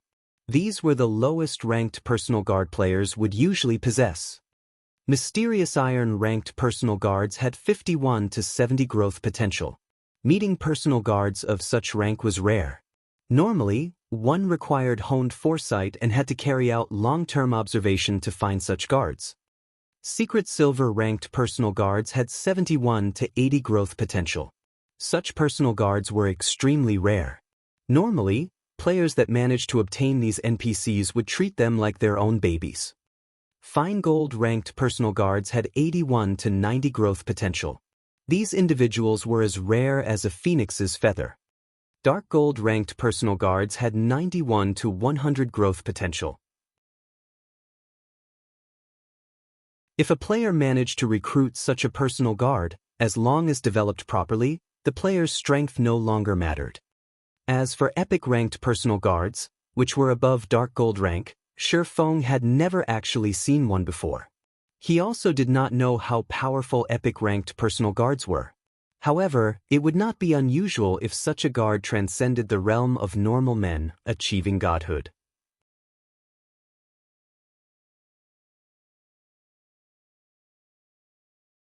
Chapter 321, NPC Army. After Kite became Feng's personal guard, he opened the crystalline bottle and drank the water of life within. When Aqua Rose saw Kite drink the droplet of water of life, which cost 300 gold, she could not hide her pained expression. As for the other guild members, they, too, gulped at the sight. 300 gold. It was enough to outfit a 20-man team with Secret Silver equipment fully. Yet, their guild leader spent that 300 gold on an ordinary-looking and crippled NPC. They could not help their envy. However, Feng paid no attention to the others' thoughts. In the past, Drunk Xiao had become a famous character throughout God's domain due to his personal guard. Even when countless first-rate guilds and super guilds had offered astronomical prices to purchase this guard, Drunk Xiao refused to sell. Meanwhile, Feng had only spent 300 gold to obtain this future Tier 5 titled Sword Saint. How was this not a worthwhile trade? Shortly after Kite drank the water of life, his body suddenly emitted a bright green light. This light originated from the water of life. Not only did it possess frightening healing powers, but it could also remove all abnormal statuses. A few moments later, Kite's body expelled a cloud of dark gas, and following its removal, Kite's originally pale complexion turned rosy red. The right arm that he had lost also began to regenerate at a rate visible to the naked eye. 1 minute later, Kite had fully recovered. Guild leader he. At this moment, Aqua Rose dared not believe her own eyes. She had long since developed a keen intuition, so she could immediately discover the change in the NPC named Kite. Although Kite's clothing was still worn out, the aura he gave off no longer felt depressing. Rather, it was refreshing. At this moment, he seemed like a caged lion that had broken out of its confinement, releasing a heaven-shocking roar to let everyone know of its return. This is the real him. Feng laughed. In the past, Drunk Xiao had gone through great pains for Kite. He had practically bankrupted himself to obtain a droplet of water of life. In this life, however, Feng had easily accomplished Drunk Xiao's feats. Moreover, Feng had managed to heal Kite while he was still level 30. In the past, Drunk Xiao had only managed to obtain the water of life after Kite passed level 100. Despite having the same growth potential, there would be a huge difference in strength between a personal guard nurtured from level 30 and a personal guard nurtured from level 100. His growth potential is as shocking as expected. Feng could not help but mutter happily when he examined Kite's data again.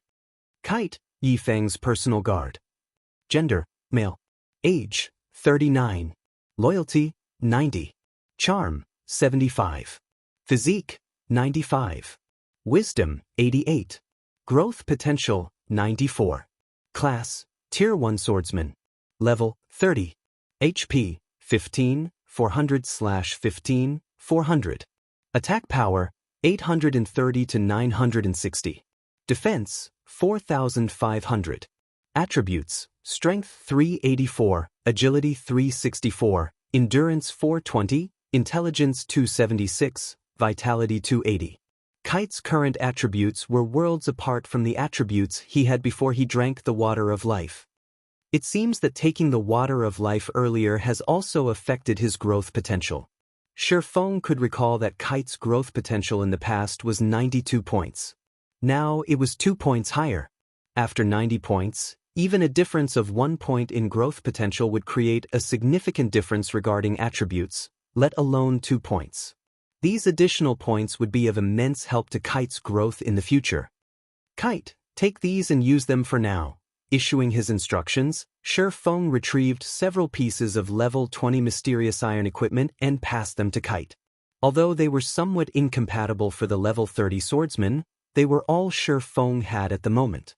After all, Zero Wing had yet to start raiding level 20 team dungeons. They had only raided the level 25 man-party dungeons.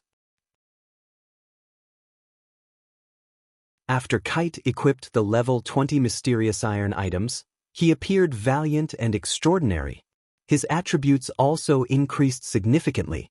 His HP broke through the 18,000 threshold, his attack power increased past 1,400 points, and defense reached 6,000 points. Kite's defense far surpassed even Zero Wing's chief MT, Cola. Kite was practically a boss monster now. Let's go. We still have to recruit some more people. Feng then led everyone to the Mercenary Alliance.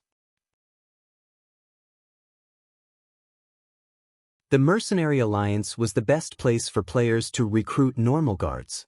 The NPCs of the Mercenary Alliance were all well-trained, and they were far more reliable than the NPCs players recruited randomly from the streets. Normal guards were different from personal guards. Players were required to pay for their services, and the prices varied depending on the strength of the NPC. With Feng's current level, the strongest guards he could recruit were level 50 Tier 1 NPCs. A normal level 50 guard cost 5 silver coins per day, and the payment would be due once every 10 days. A level 50 tier guard cost 30 silver coins per day with payment due once every 10 days as well. The difference between a normal guard and a Tier 1 guard was like the difference between a common monster and an elite monster. Thus, the price of a Tier 1 guard was 6 times higher than a normal guard. Some Tier 1 guards that were more powerful would cost even more. After arriving at the Mercenary Alliance, Feng signed a contract with 48 level 50 Tier 1 NPCs.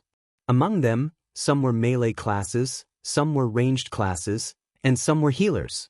Of the 48 NPCs, there were 6 NPCs in particular that were more powerful than the others. They were Tier 1 advanced guards, and they cost 50 silver coins per day. Feng had hired these guards for 1 month, and the fee totaled to 468 gold. Feng's financial power completely eclipsed all the guilds in White River City. Afterward, Feng led the 48 NPCs and walked through the streets, the group of level 50 Tier 1 guards looking valiant and mighty. Many players even consciously moved out of the way, not daring to block the path of this small army of powerful NPCs. Crap, why are there so many Tier 1 NPCs? Did something happen in White River City? No, look, some of them aren't NPCs but players. Aren't they members of Zero Wing? Where are they heading? The players quickly discovered the problem. This small army of NPCs and the members of Zero Wing were actually together. Moreover, all of these NPCs were level 50 Tier 1 NPCs. With such a large NPC army, who, in White River City, would dare make an enemy of Zero Wing? In the face of so many level 50 Tier 1 NPCs, even Dark Star's army of tens of thousands of players amounted to nothing. The level suppression alone would leave the players of Dark Star completely helpless. Not to mention, these Tier 1 NPCs also possessed many powerful skills in their arsenal. Zero Wing is too amazing. I heard that Zero Wing is going to recruit members again in 3 days. I will definitely have to apply. The number of players gathered on the street continued to increase, and many started recording this majestic scene. This army of 48 NPCs was more imposing than an army of thousands of players. The combat power this small army possessed was no weaker than the total battle power of a starting town. Although nobody knew what relationship this NPC army had with Zero Wing, the fact that Zero Wing could mobilize so many NPCs was already amazing.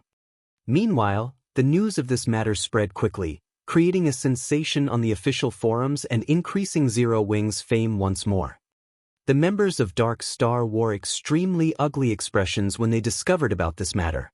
Deeply afraid that Zero Wing would lead this group of NPCs to attack them, many of Dark Star's members chose to hide in cities or towns. Some chose to remove their guild emblems temporarily and secretly grind monsters. At the same time, the members of World Dominators were similarly frightened by this news, and they were also hiding, not daring to explore and level up.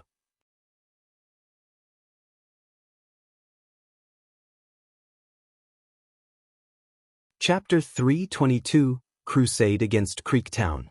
Creek Town was one of the border towns within White River City's jurisdiction. The town was nestled in a desert, and it was so desolate that not even birds would come to lay their eggs. However, such a small town was a popular gathering place for red names and those who walk the path of darkness. Unlike towns, cities like White River City were managed strictly. Hence, red names who had often killed other players for equipment during the initial stages of the game could only find a desolate place like Creek Town to receive quests and level up. Near Creek Town, high-leveled monsters dwelled, ranging from level 15 to level 30, which were perfectly suitable for players at this stage of the game. In Creek Town, red names crowded the streets.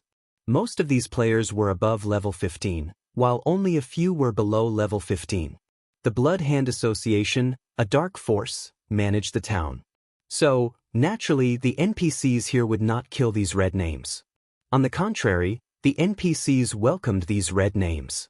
Red names could also receive better quests depending on their crime value, and through completing these quests, they could raise their reputation among the dark forces they served.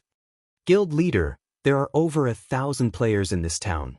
In addition to the NPCs guarding this place, I don't think we can conquer it successfully. After spending a long time scouting, Aqua Rose had obtained a general grasp on Creek Town's overall combat power. Setting aside the fact that there were over 1,000 red names in this town, there were more than 500 NPCs guarding the town, the lowest of which was level 50. Among them, there was no lack of elite guards. There was even a few level 70 tier 1 guard captains. If they charged in, the actual number of enemy NPCs might increase further. With only 100 players and 49 guards, they stood no chance at all. Also, if a town were attacked, the NPCs within would not wait for players to close in on them before retaliating. Instead, all of the guards in the town would gather and fight back. Moreover, there was a huge difference between NPCs and monsters. The reason being, unlike monsters, NPCs knew how to coordinate with each other, making them far more difficult to deal with. Furthermore, these red names would definitely try to take advantage of their battle with the NPCs, inconveniencing them at the very least. Moreover, these red names were not easy opponents. The fact that these players that could survive as a red name until now and possessed such a high level indicated that they had strong fighting techniques. Naturally, the equipment they used would be of high quality as well. Killing and plundering was their main occupation in the game, so even if they were not fully equipped with secret silver equipment, at the very least, they would possess bronze equipment or above. If any of these red names were in a guild, they could easily become the elite or even core players of the guild. Moreover, the frequent PKs they took part in allowed them to gain plenty of combat experience, so there was no shortage of experts among these red names. To put it simply, although there were only around 1,000 red names in Creek Town, these 1,000 or so players could easily rival 2,000 elites of Dark Star. Thus, if they wished to conquer Creek Town, the task could only be described with one word: challenging. Of course, we stand no chance against them if we attack normally. However, we have come here with a Crusade quest. Feng knew how difficult it was to capture a town. How could a Crusade quest possibly be easy? If it were, the system would not reward players with shocking rewards and reputation. These red names were usually the bandits. They were not used to being the victims. This time, however, it was their turn to shed some blood. Fire Dance, how are the preparations coming on your side? Feng asked through the team chat. The 48 level 50 tier 1 guards Feng had recruited were no pushovers. Although these guards could not be used to kill monsters or raid dungeons, they could defend a town or private residence. More importantly, they could also help players complete large-scale guild quests. If not for this fact, Feng would not have recruited so many tier 1 guards. However, even though all 48 were tier 1, they were insufficient to deal with all of the NPCs in Creek Town. Moreover, Feng had not intended for them to launch a frontal assault on the guards of Creek Town. Among the 48 tier 1 guards Feng had recruited, some were rangers and assassins. Hence, Feng had tasked Fire Dance and the others to take along one of these guards to lure the Blood Hand Association's NPCs out of town. After all, the intelligence the tier 1 guards possessed was much lower than players. If Feng allowed the tier 1 guards to lure the enemy NPCs, they could easily fail. Yet, if players lured the enemy NPCs, due to the great disparity in attributes, the NPCs could catch up and kill the players. Hence, Feng's solution was to have players instructing the tier 1 guards individually. We're all ready. We've grasped most of the basic commands, so we're only waiting for your command now, Fire Dance said with a smile. Good. After I initiate the Crusade quest, all of you take action immediately. Remember not to lure the town guards too far. Otherwise, they will run back to town. After Feng gave a few reminders, he then walked towards Creek Town. Feng stopped a few hundred yards before the town, taking out the Crusade order. He then pointed the Crusade order at the sky. Suddenly, rays of golden light shot from the Crusade order, and in the next moment, a golden magic array appeared above Creek Town. In the evening sky, this magic array was extremely conspicuous, and it quickly attracted the attention of many players inside the town.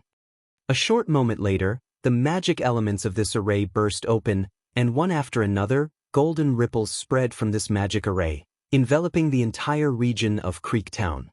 At this moment, if viewed from the outside, a protective, golden dome appeared, covering Creek Town.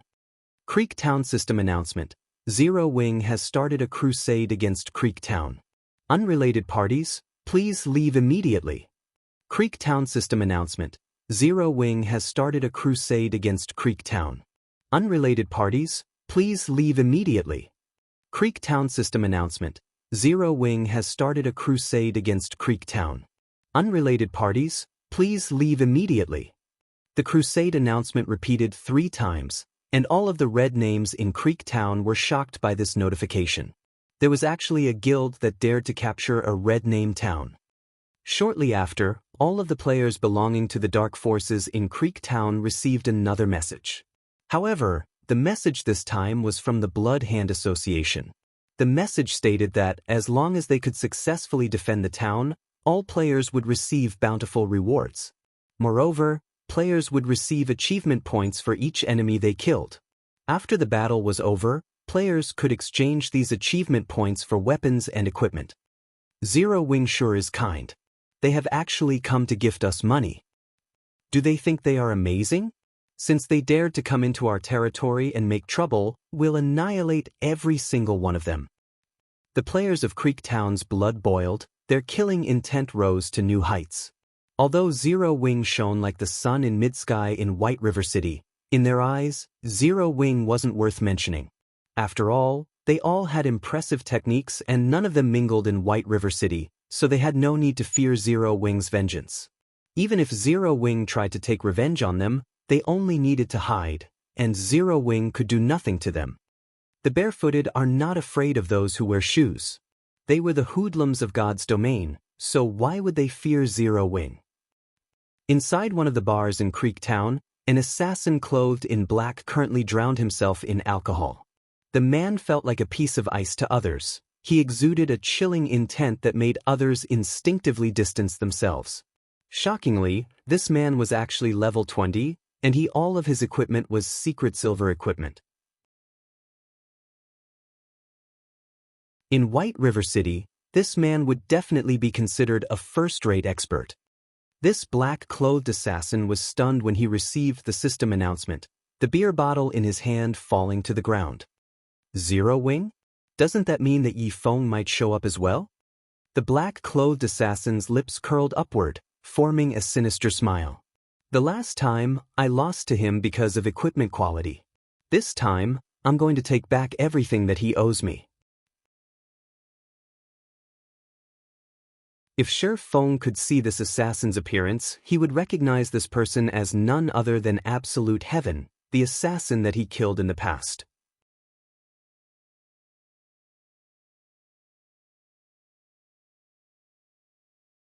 Chapter 323, Nightmare. To avenge his hatred, Absolute Heaven had worked desperately to improve his techniques and upgrade his equipment. Now, even if Feng were not involved in this sudden assault, he would still give the members of Zero Wing a taste of his new strength. However, just after Absolute Heaven walked out of the bar's entrance, he discovered the golden magic array hovering in the evening sky. This magic array was a result of the Crusade quest's activation, and it would change the NPCs of Creek Town. The guards that had originally been level 50 immediately fell to level 30, while the level 70 Tier 1 guard captains became level 50, the same level as Feng's normal guards. Although Creek Towns had been weakened, none of these guards delayed in taking action. The moment the warning bell rang, a storm of guards rushed out of the many buildings within the town. In moments, over 2,000 guards surrounded the town. These NPCs belonged to the Blood Hand Association. At this moment, they had all removed their disguises, and the normal guards had revealed themselves as Blood Hand Association members, while the guard captains were Blood Hand Association elites. Blood Hand Association members, elite rank. Level 30. HP 100, 000/100, 000. Blood Hand Association elites, Tier 1 elite rank. Level 50. 300, 000/300, 000. Why have all the guards become weaker? What's there to fear? Even if they are weaker, can Zero Wing defeat so many NPCs? Besides, we are here as well. If Zero Wing wants to attack, will make them suffer the consequences. When the players of Creek Town discovered that the guards beside them had suddenly grown weaker, worry grew in their hearts. However, they soon rid their minds of this worry. Even during its peak, Zero Wing only had around 8,000 members. Moreover, due to the surge of players that had withdrawn from the guild, they now had less than 5,000. Even if Zero Wing had mobilized all 5,000 of its members, in the face of 2,000 NPCs, charging into the town would be nothing more than suicide. At this stage of the game, players had yet to reach level 30. Furthermore, not a single player had managed to upgrade to a Tier 1 class. So, how could they possibly hope to fight against level 30 and level 50 NPCs? In God's domain, such a massive gap between levels was fatal. Begin! Feng commanded in the team chat. Fire Dance and the others immediately took action, each of them commanding a level 50 Tier 1 guard as they charged towards the Blood Hand Association's army. The guards Fire Dance and the others controlled were Tier 1 rangers and assassins. Regarding movement speed, they were much faster than the Blood Hand Association members. Rangers also possessed ultra-long-ranged attack capabilities, and they could launch their attacks from 100 yards away. Hence, they were perfect for the role of a lure. Within moments, the red names of Creek Town noticed several figures rushing at them with speeds that no players could hope to achieve. In the next moment, these rangers retrieved their longbows, knocking arrows and releasing them. Shoo! The arrows struck their targets, several level 30 Blood Hand Association members, from roughly 90 yards away. Each arrow dealt over -5,000 damage to these level 30 NPCs. If a player received one of these arrows, they would die with a single hit. The Rangers' attack attracted the attention of the Blood Hand Association NPCs. Without hesitation, over 1,000 Blood Hand Association NPCs unsheathed their weapons and charged. Seeing this, the Rangers turned on their heels and fled. Very quickly, they had drawn these Blood Hand Association NPCs away from the city. Weren't we being attacked by players from Zero Wing? Why are there level 50 Tier 1 NPCs as well? The red names were confused. They simply stood where they were, not following the Blood Hand Association NPCs in pursuit of the Tier 1 Rangers. Level 50 Tier 1 NPCs only needed a single hit to kill them. If they did not possess life-saving skills, fighting such an NPC was suicide. Moreover, they were all red names. If they died, they would pay a severe penalty. At the very minimum, they would lose 2 to 3 levels and a majority of their equipment. Naturally, they had to weigh the costs and benefits before they took action. Not to mention, they had never intended to charge with the NPCs since the very beginning. Instead, they had planned to take advantage of the confusion while the Blood Hand Association NPCs and Zero Wing clashed. Now, however, those NPC guards had lured away all of the Blood Hand Association NPCs. At this moment, even they began to wonder whether they should join in the pursuit or not. Just as these red names contemplated their actions, the Blood Hand Association NPCs had distanced themselves several hundred yards from the town. This is bad. The Blood Hand Association NPCs are gone. One of the red names realized the situation and shouted, "We need to go help them. If Zero Wing manages to kite and kill them, we'll be finished." This player's words shook everyone to attention. Unfortunately, these red names were neither a single group nor of a single heart. Most importantly, they all understood that the first person to charge into battle would also be the first person to leave. Even though they had realized how serious their predicament was, none of them were willing to take action first. Instead, they all chose to stay put and do nothing at all.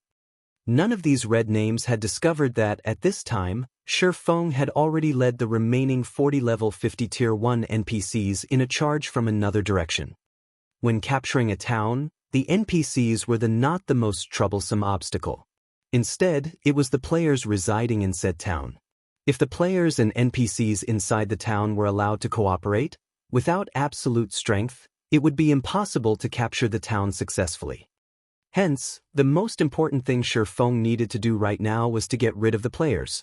Only then would it be the NPCs' turn to die. After players died, they had to wait half an hour before they could revive at the graveyard. Furthermore, if these red names died, even if they had the determination to continue fighting, they would not have the strength to present a challenge. The penalty they suffered was simply too severe. Although the 40-level 50 Tier 1 guards did not possess as much HP as the Blood Hand Association elites, they still had over 100,000 HP each. Moreover, the opponents they faced right now were not NPCs, but players. It would only take a single attack to kill a player instantly. When all 40 Tier 1 guards charged at the red names of Creek Town, they were like a group of ferocious beasts as they killed everything in their path. Although there were many red names in Creek Town, they were completely unable to defend themselves against these guards. Shield warriors and guardian knights could take 2 hits at most. In the blink of an eye, red names died, one after another, littering the ground with bodies and equipment. In contrast, although the red names attacked continuously, due to the level suppression of over 30 levels, the damage the red names managed to deal was negligible. 1,000 level 20 players were required to take down a single Tier 1 guard, let alone 40 guards. With the 40 guards sharing the damage from the enemy players, their battle recovery alone made up for the HP they lost. Not to mention, among the 40 guards, there were also clerics and other healer classes. A casual heal from one of these NPCs could replenish over 10,000 HP. Within tens of seconds, over 200 red names of Creek Town died, while all 40 guards that Feng led still had full HP. The disparity in strength caused the red names to despair. These NPC guards are too strong. We need to retreat and meet up with the Blood Hand Association NPCs. You bastards from Zero Wing are shameless. You actually brought level 50 Tier 1 NPCs to capture a town.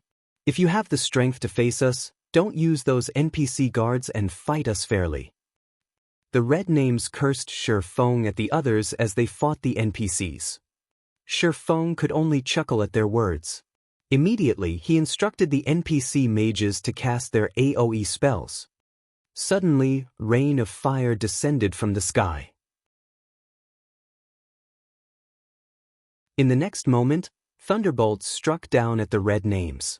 When cast by the Tier 1 mages, the Tier 1 AoE spells could display their true might. The red names of Creek Town died in batches. After several AoE spells landed, the battlefield fell quiet. Of all the red names that had resided in Creek Town, only 400 or so remained, while everyone else was dead. This scene not only shocked the players of the town, but Aqua Rose and the others were also stunned. A single wave of AoE spells became a nightmare for the red players of Creek Town. Run! Nobody knew who shouted, but every surviving red name agreed wholeheartedly as they fled in all directions. Let's start the slaughter. A majority of these red names wear mysterious iron equipment. Killing one of them will profit us more than killing a small boss.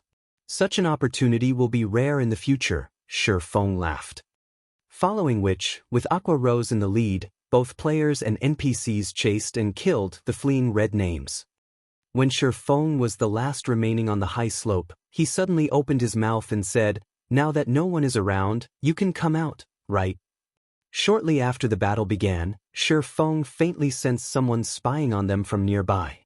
Moreover, the gaze that he felt contained a cold, killing intent. However, it was only a feeling, so Feng had not paid too much attention to it. After his team left, however, this feeling became much clearer. He then activated the Golden Stigmata skill, Omniscient Eyes. The skill allowed him to perceive everything within 100 yards, and all stealth effects were useless in the face of this skill. And as expected, Feng discovered an assassin slowly creeping up on him from behind. However, even after Feng spoke, the assassin continued to hide. "Do you think I am playing a trick on you?" Feng unsheathed the abyssal blade and immediately sent a thundering flash behind him. 3 green arcs of lightning streaked across the air. In the next moment, a black figure suddenly appeared and swiftly dodged the attack. It was none other than the assassin that Feng had killed before, Absolute Heaven. At this moment, shock filled Absolute Heaven's chilling gaze. Someone was actually capable of discovering his presence from such a long distance away. This was the first time he had encountered such a situation.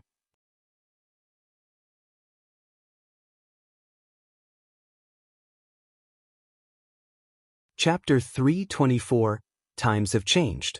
So it's him. After not seeing him for some time, his techniques and equipment have improved quite a lot. No wonder he could get so close to me before my senses picked up on him. Absolute Heaven had left a deep impression on Feng. During the time Feng had searched for the ice blue devil flame, this expert assassin had very nearly killed him. Afterward, Absolute Heaven had ambushed him again when he led Blackie and Lonely Snow to level up. At that time, Feng's life had hung on by a thread. Since Feng started playing God's domain in this life, although he had made plenty of enemies, Absolute Heaven was the only person who had almost taken his life. After such a long time, Absolute Heaven would definitely be much stronger now that he had accustomed himself with the combat style of God's domain. If Absolute Heaven had not been careless and underestimated Black Flame, Feng's alternate identity, by not concealing his killing intent, Absolute Heaven might have successfully ambushed Feng. Now that I know you're there, you aren't going to escape? Feng revealed a calm smile as he turned to Absolute Heaven. Escape?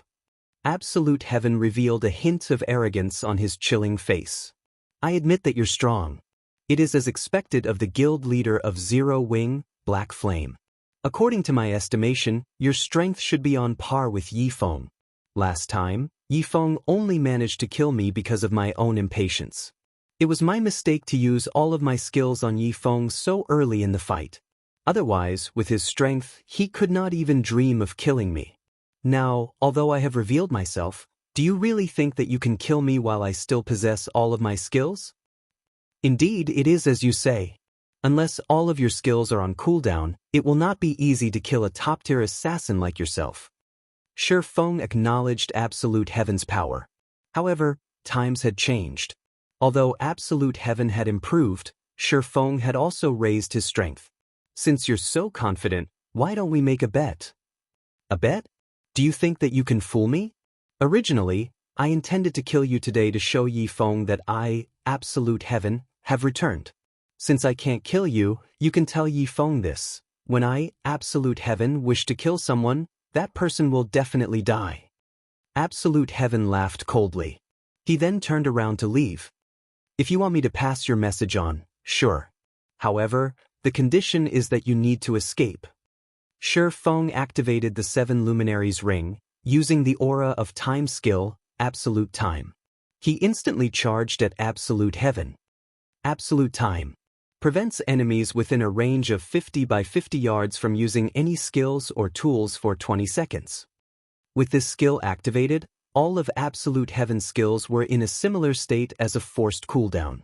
Meanwhile, an assassin that could not use skills was like a tiger without claws or fangs. You think I can't escape? Absolute Heaven smiled confidently in reply to Feng's taunt. He then tried to use blind on his opponent. If he could do so, he could escape from this place easily. However, Absolute Heaven immediately discovered that he could not use any of his skills. Suddenly, he started to panic. Nobody understood better than Absolute Heaven just how fragile an assassin was without his skills. However, Absolute Heaven was no ordinary player. He immediately calmed himself, turning around to flee. Absolute Heaven quickly concluded that such a powerful skill had to have a limited duration. It was impossible for the effect to last indefinitely. As long as he could drag the fight out until the duration of this effect was over, he could fly freely like a bird.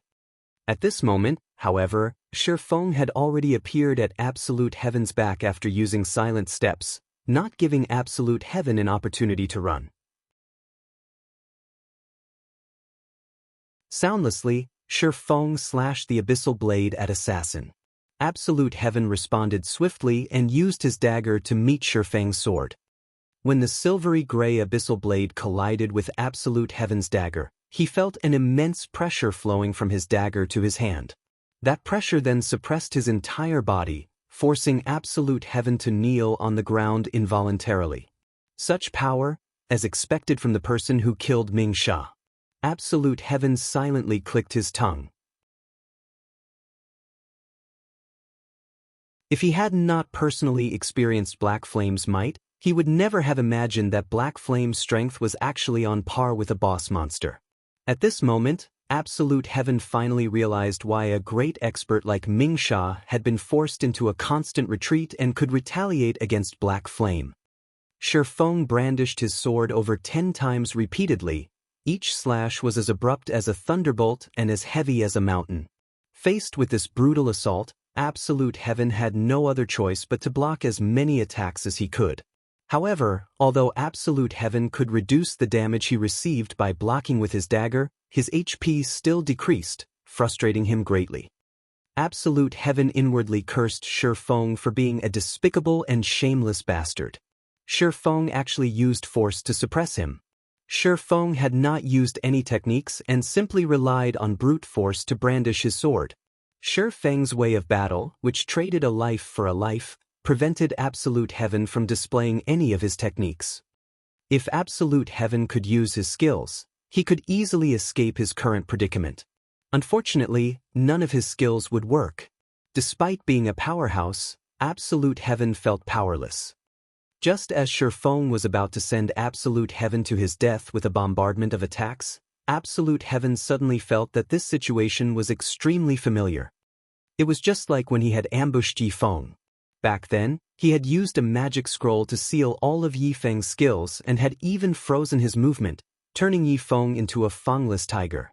At that time, Feng could only escape and had not dared confront him head-on.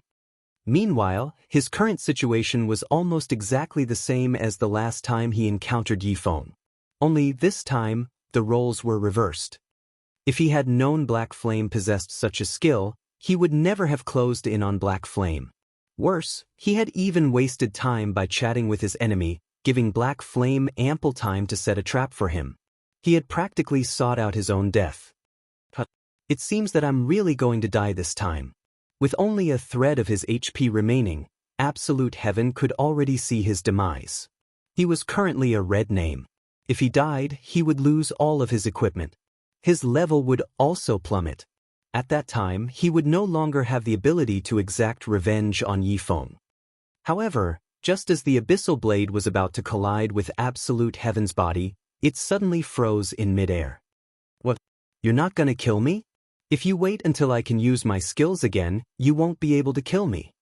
Absolute Heaven laughed coldly as he watched Feng curiously. As I said before, I want to make a bet with you, but you thought that I only said those words to fool you and kill you. Now that you only have a thread of your HP remaining, it will only take me a casual wave to destroy your weapon, equipment, and level. However, I'll repeat my offer. Are you interested in placing a bet? Feng asked, smiling as he returned the Abyssal Blade to its sheath.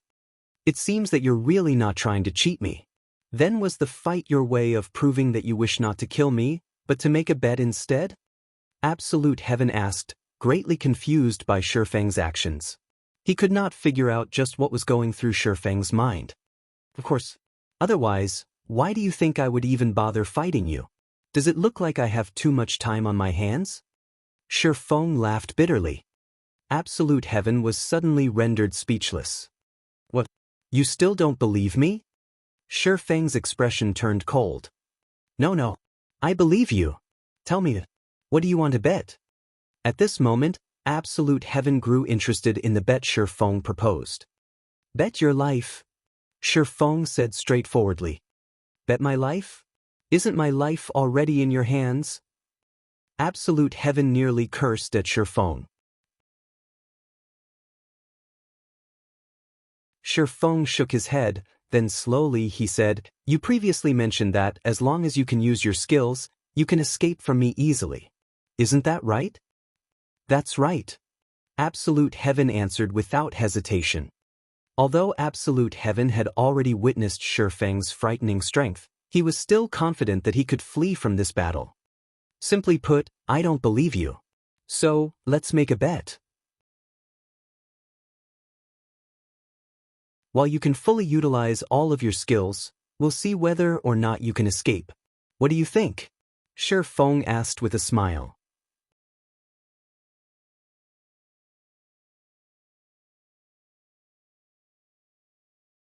Chapter 325, Life and Death. Are you toying with me? Absolute Heaven glared at Feng, trying to figure out just what was going through Feng's mind. However, no matter how he examined his opponent, he still could not see through Feng, who had currently disguised himself using the demon mask. Absolute Heaven could only see a middle-aged man with a faint smile in front of him.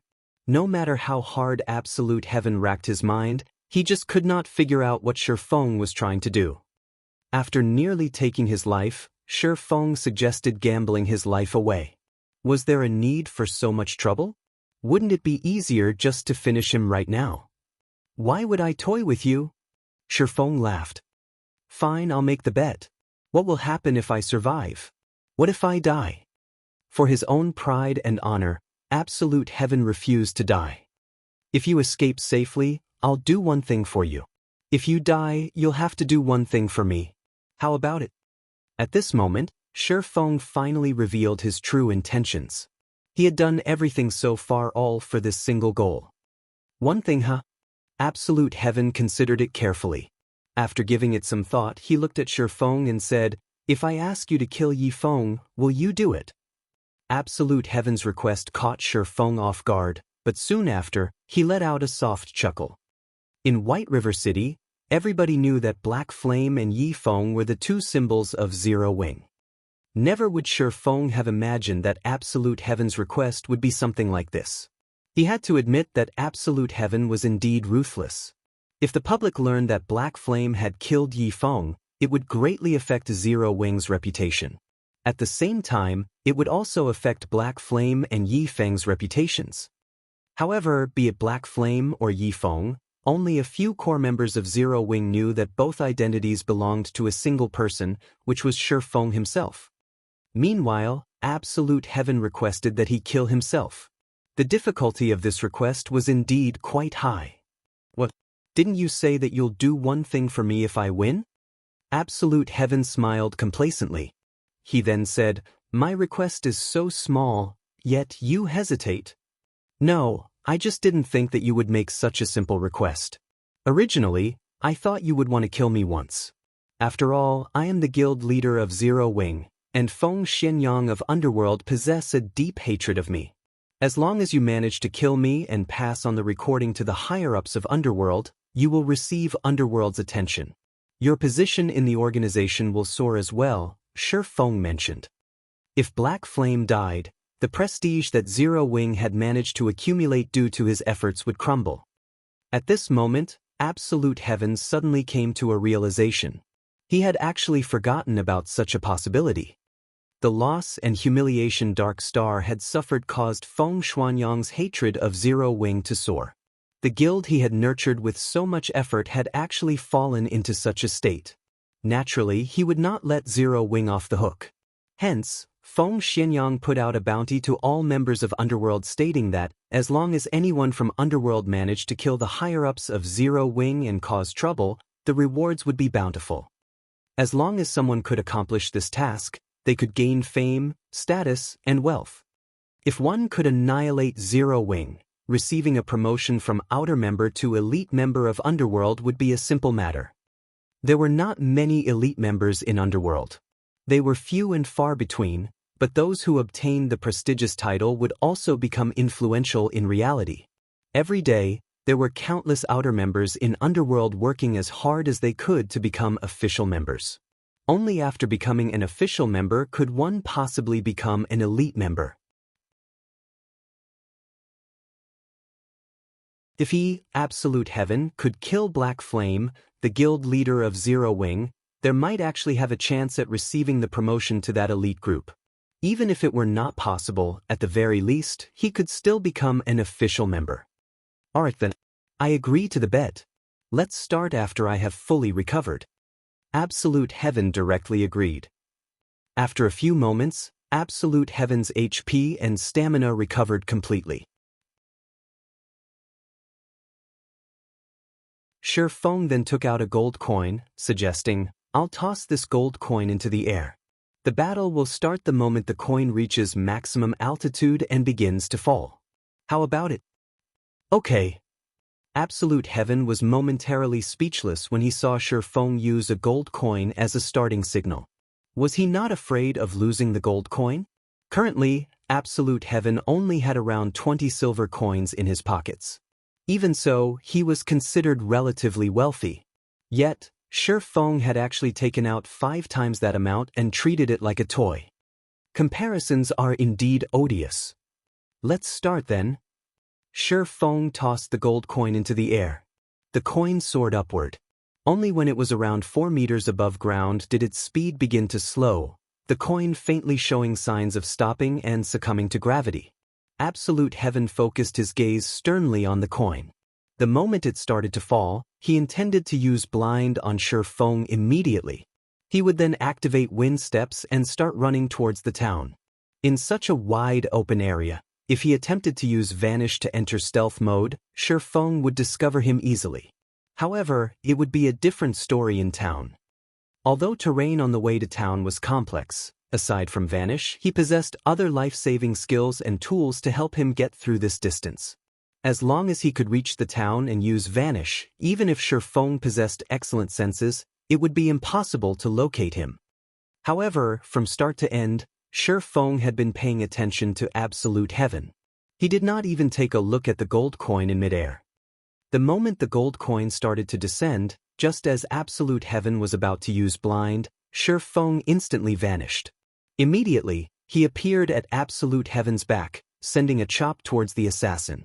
The speed of this attack was astonishing, and Absolute Heaven had no way to dodge. Absolute Heaven suddenly felt an icy feeling coming from behind him. Moreover, the blind that Absolute Heaven had used before had lost its target, becoming ineffective.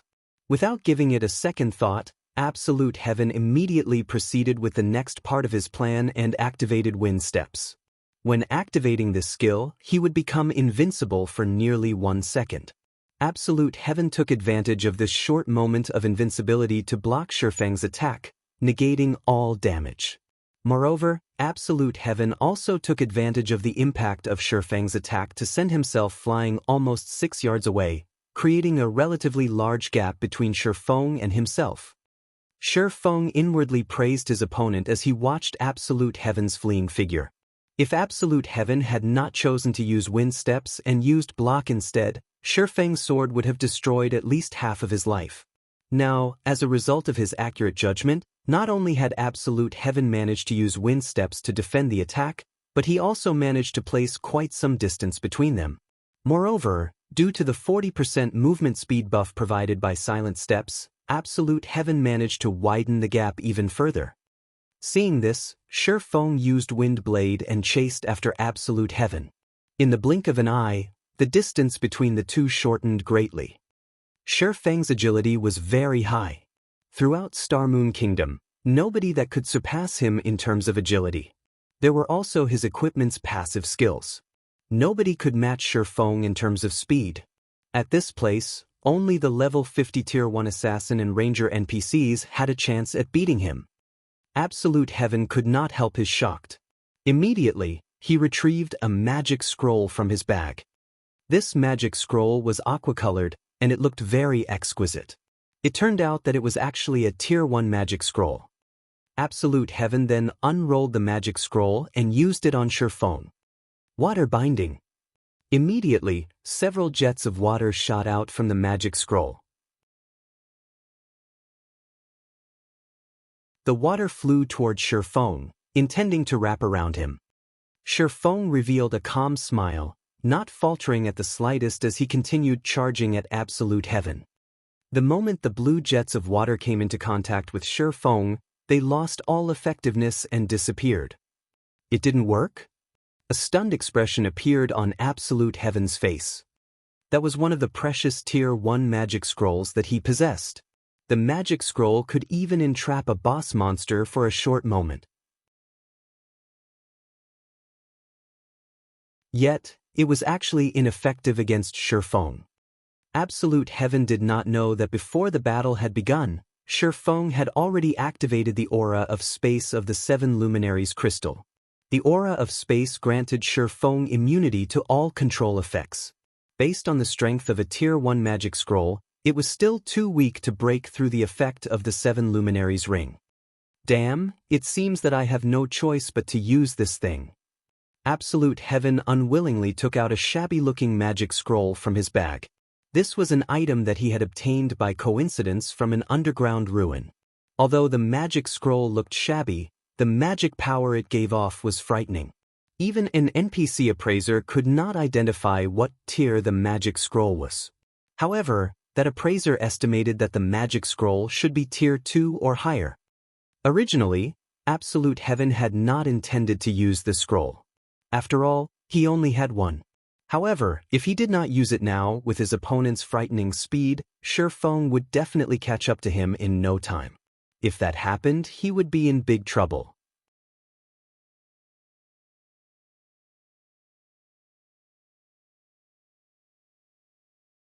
Chapter 326, Recklessly Wasting Resources.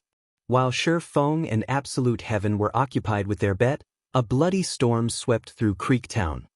Originally, over 1,000 red names had resided in Creek Town.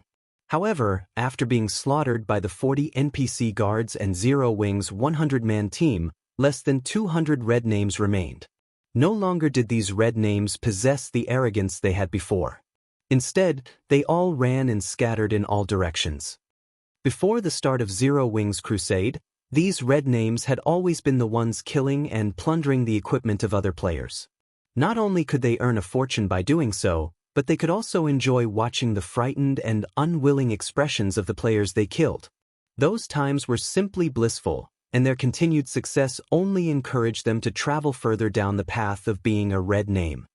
Now, however, these red names had finally learned what it felt like to be on the other side of the blade and what it felt like to be a powerless weakling. Although many among these red names were experts and elite players, in the end, their techniques were simply insufficient to make up for the huge difference in strength between both sides. After all, no matter how fierce an ant was, it would never be a match against a mighty lion. Since Zero Wing doesn't plan to let us live, we should fight to the bitter end.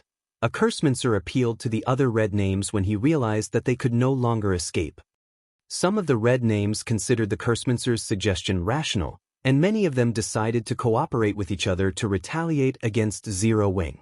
However, just as they turned around, one of the Tier 1 Elementalist guards launched a flame explosion, instantly killing the Cursemancer who had attempted to rally his allies. Following closely, one Tier 1 Berserker guard used Flame Charge and arrived before 4 red names. The Berserker then used Whirlwind Slash, killing all 4 in a single attack. After the players died, a pile of equipment littered the ground around the 4 players' lifeless bodies. Seeing this, the red names who had originally thought of staying behind immediately changed their minds. Without hesitation, they all turned and fled towards the Blood Hand Association's NPCs who Zero Wing had previously lured away. Although they had the option of retreating from the town, desert surrounded Creek Town. They would simply become easy targets without any cover. Only by reuniting with the Blood Hand Association's NPCs would they have a chance for survival.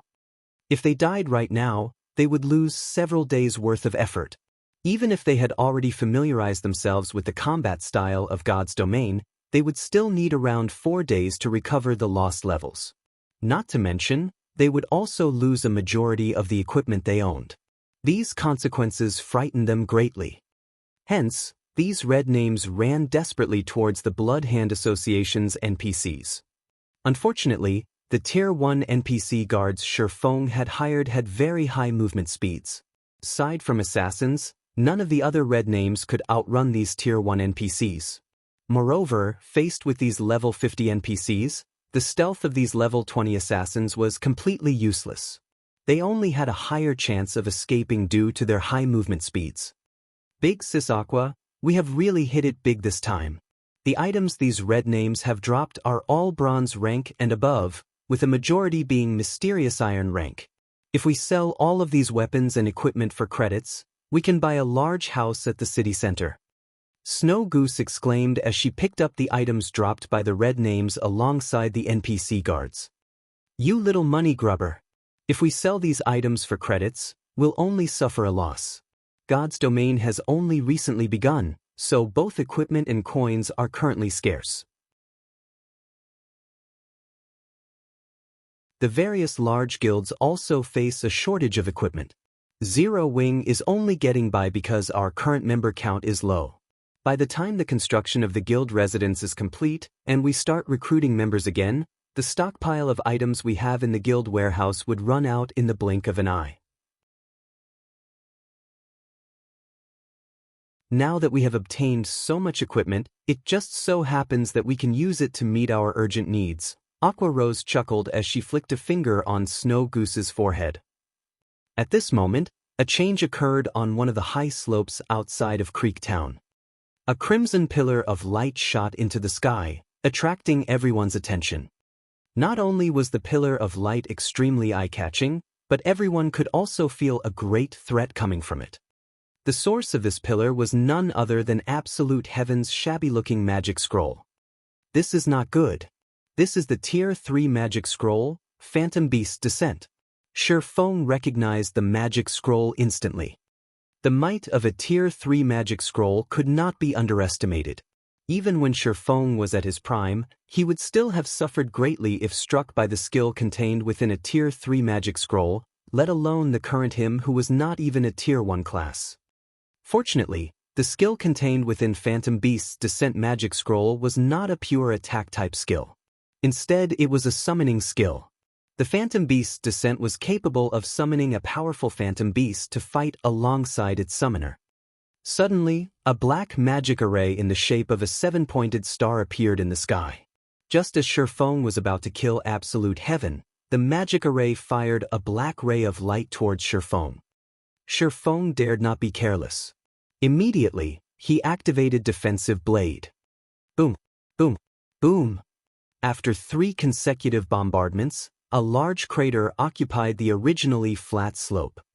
If Feng had not activated Defensive Blade, becoming immune to 9 ranged attacks or 4 melee attacks, he might have died. In the center of the crater, a giant tiger sat quietly beside Absolute Heaven. This tiger's body resembled a galaxy of stars. The tiger focused its silver eyes on Feng as it gnashed its teeth. It released an aura that was even more powerful than a Lord-ranked monster. Guild leader Black Flame, the agreement we had before said that, as long as I can escape from you, you promise to do one thing for me. I wonder, is that agreement still valid if I kill you? Absolute Heaven laughed. Naturally. However, you sure are willing to part with such a rarity. Do you even know the value of a Tier 3 magic scroll?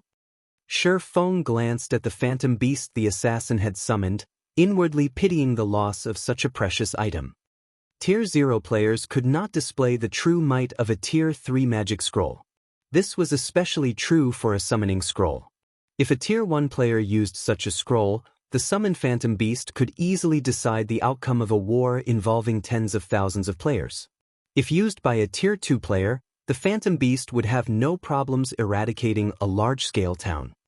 In Feng's previous life, many guilds had willingly spent thousands of gold coins to purchase such a magic scroll. At this moment, however, Absolute Heaven had used such a precious magic scroll on this small battle. This was simply a reckless waste. Of course, I know.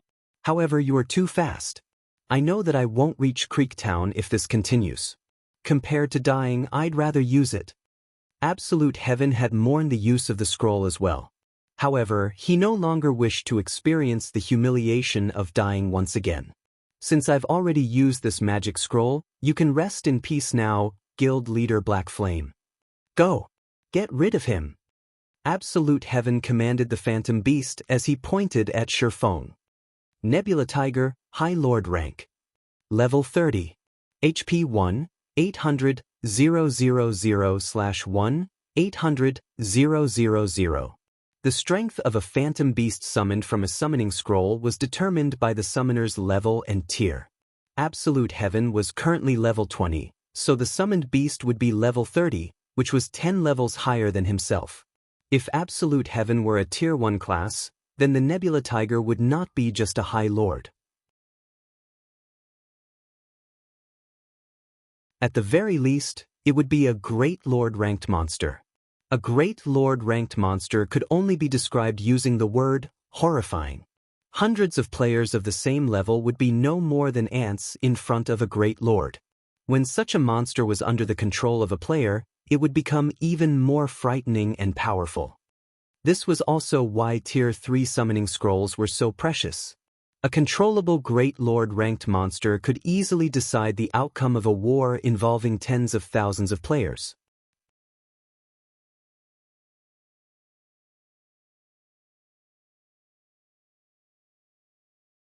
Chapter 327, Moment of Brilliance. AOO. The Nebula Tiger roared angrily, releasing shockwaves with the sound. The Nebula Tiger's roar echoed throughout Creek Town, causing everyone who heard it to shudder. This was the might of a High Lord-ranked phantom beast. A single roar could send tremors through a person's heart. However, the main reason the Nebula Tiger released this roar was not to shock its enemies. Instead, it was meant for its master. In the next moment, a layer of crimson mist surrounded Absolute Heaven's body. This was the effect of Life Ward, a special skill gained by summon monsters. When this skill activated, it would form a protective shield around the summoner, increasing the summoner's defense. When all was said and done, a summon monster was still a summon monster. If the summoner of the monster died, the monster would also disappear. Hence, all summon monsters would possess skills capable of protecting their masters. When Absolute Heaven saw the effects of Life Ward, his lips immediately curled into a smile. When used, Life Ward created a protective shield capable of absorbing 20,000 damage. Even if an enemy managed to close the distance and engage him in melee combat, they would need to expend a significant amount of effort to exhaust the Life Ward. Furthermore, Absolute Heaven possessed high combat power as well. His opponent might die before he could overcome the Life Ward. Absolute Heaven had originally worried that Feng could simply deal with him directly. However, with the Life Ward protecting him, his only fear vanished. Black Flame, your time of death has come. Absolute Heaven started commanding the Nebula Tiger to attack Feng. The greatest difference between a summon monster and a normal monster was the player's control. While under a player's control, monsters that had originally possessed powerful attributes would become even more formidable. Not to mention, as a High Lord-ranked monster, the Nebula Tiger possessed quite a number of skills. It would only take an instant for the Nebula Tiger to kill a player. The Nebula Tiger, which was over 3 meters in height, lightly tapped its feet on the ground, crossing the distance of over 10 yards between Feng and itself in an instant. So fast! Feng was surprised. The Nebula Tiger swiped its claws at Feng. Although Feng wanted to dodge the attack, his reaction was a step behind, and the attack landed on its target. However, the Nebula Tiger's attack did not manage to deal any damage due to defensive blade.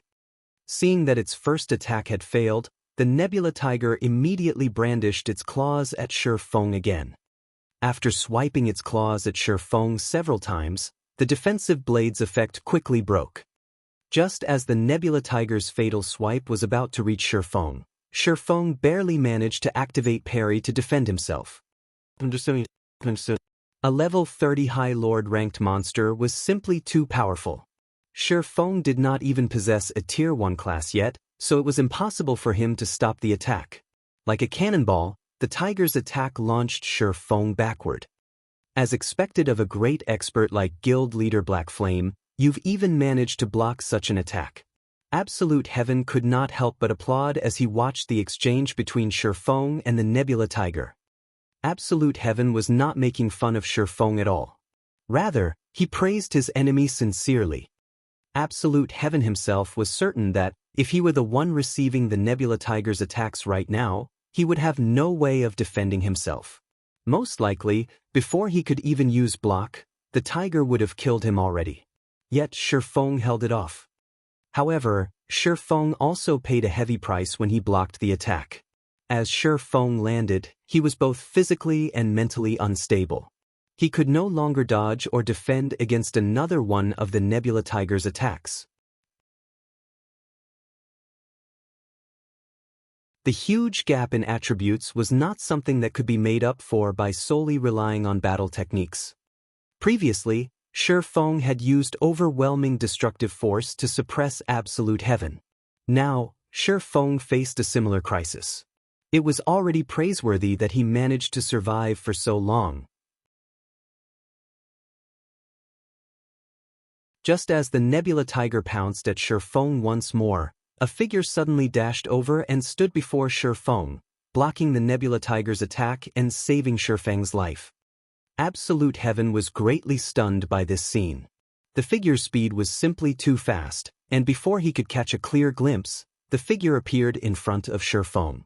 More importantly, this figure blocked a full-powered attack from the Nebula Tiger. It was simply unbelievable. At this moment, Feng looked at the tall figure standing proudly before him. Smiling, he muttered, "Just in time."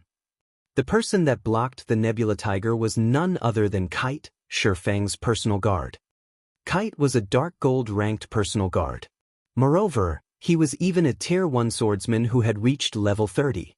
Naturally, no player could compare to his strength. Originally, Feng had not planned to use Kite so soon. However, now that Absolute Heaven had summoned a High Lord-ranked monster, he would meet his own death if he did not deploy Kite. So, it's just an NPC guard. And here I wondered who was so powerful to block the Nebula Tiger's attack. However, do you really believe a level 30 Tier 1 swordsman can defeat my High Lord-ranked Nebula Tiger? Absolute Heaven asked disdainfully. Of course, since he used a summon monster, he would not criticize Feng's decision to use an NPC guard. Even so, he was still confident that his Nebula Tiger was stronger than Feng's personal guard. Although both were level 30, the Nebula Tiger was far more powerful than a Tier 1 NPC. In his eyes, Feng had done nothing more than delay the inevitable.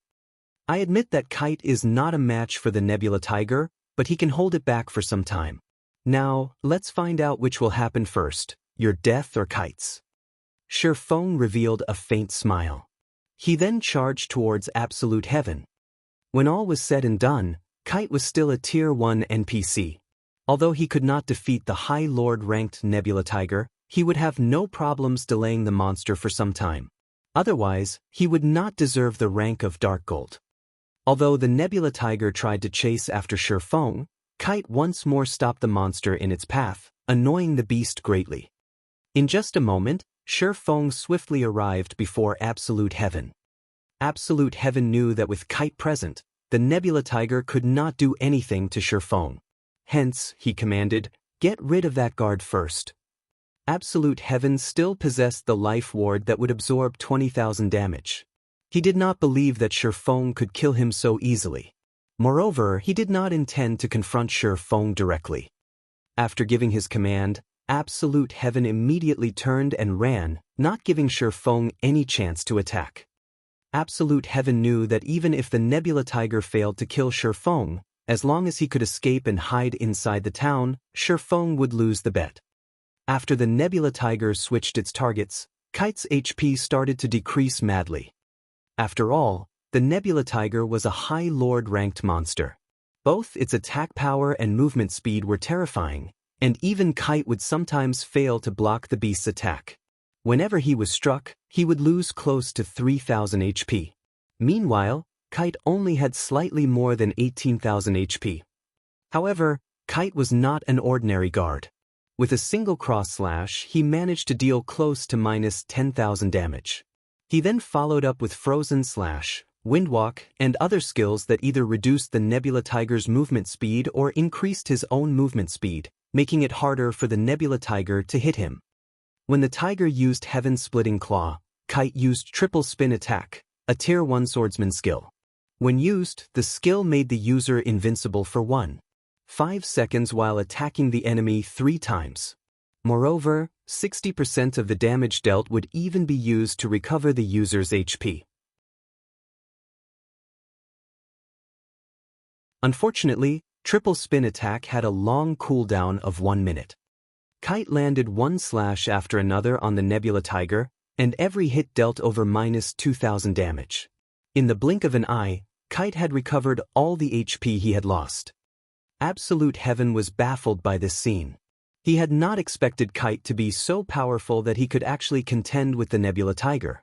If the Nebula Tiger had not possessed a frightening 1,800,000 HP, Absolute Heaven suspected that Kite might actually succeed in killing the monster.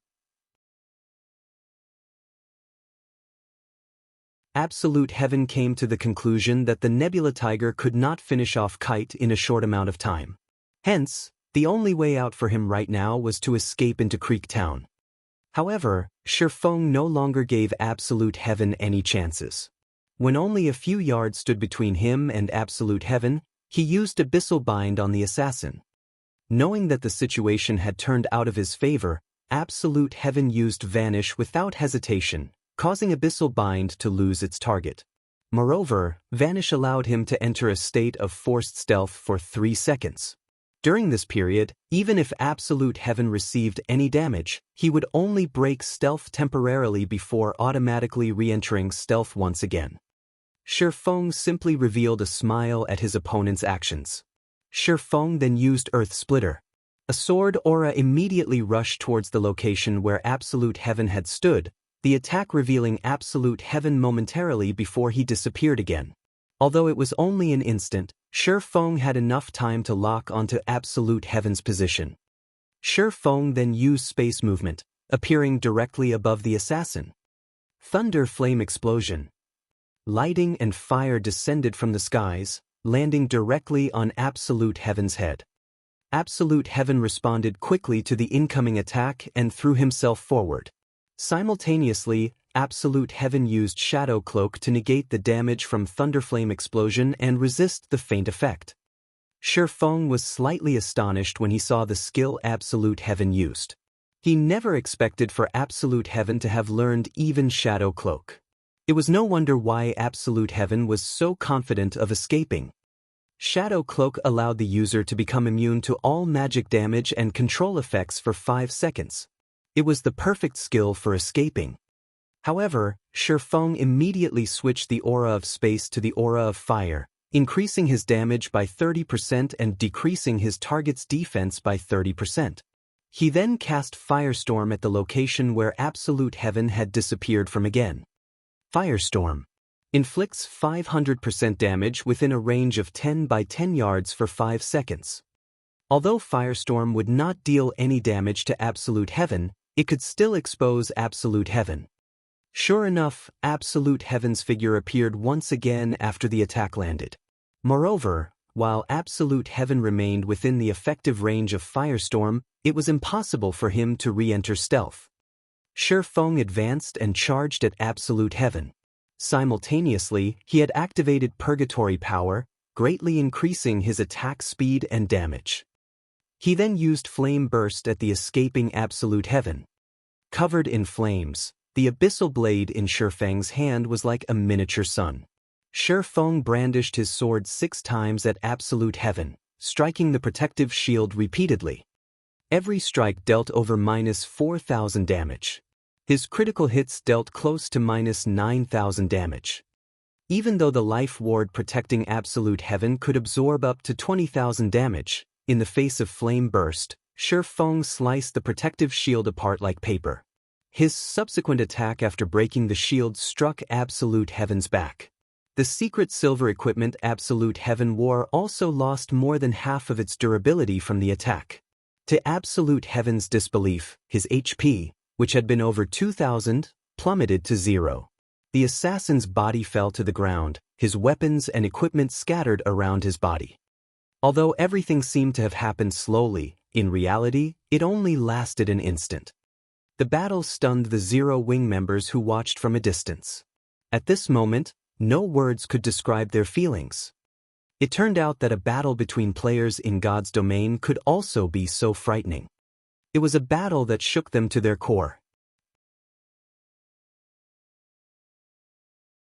From the appearance of the red pillar of light to the end of the battle, less than 20 seconds had passed. First, there was the confrontation between the High Lord-ranked monster and the Tier 1 NPC swordsman, and then there was the chasing battle. The spectating members of Zero Wing had only managed to catch the afterimages of 2 figures running towards town, with one escaping while the other pursued. As the battle continued, the appearance of lightning and fire dazzled the eyes.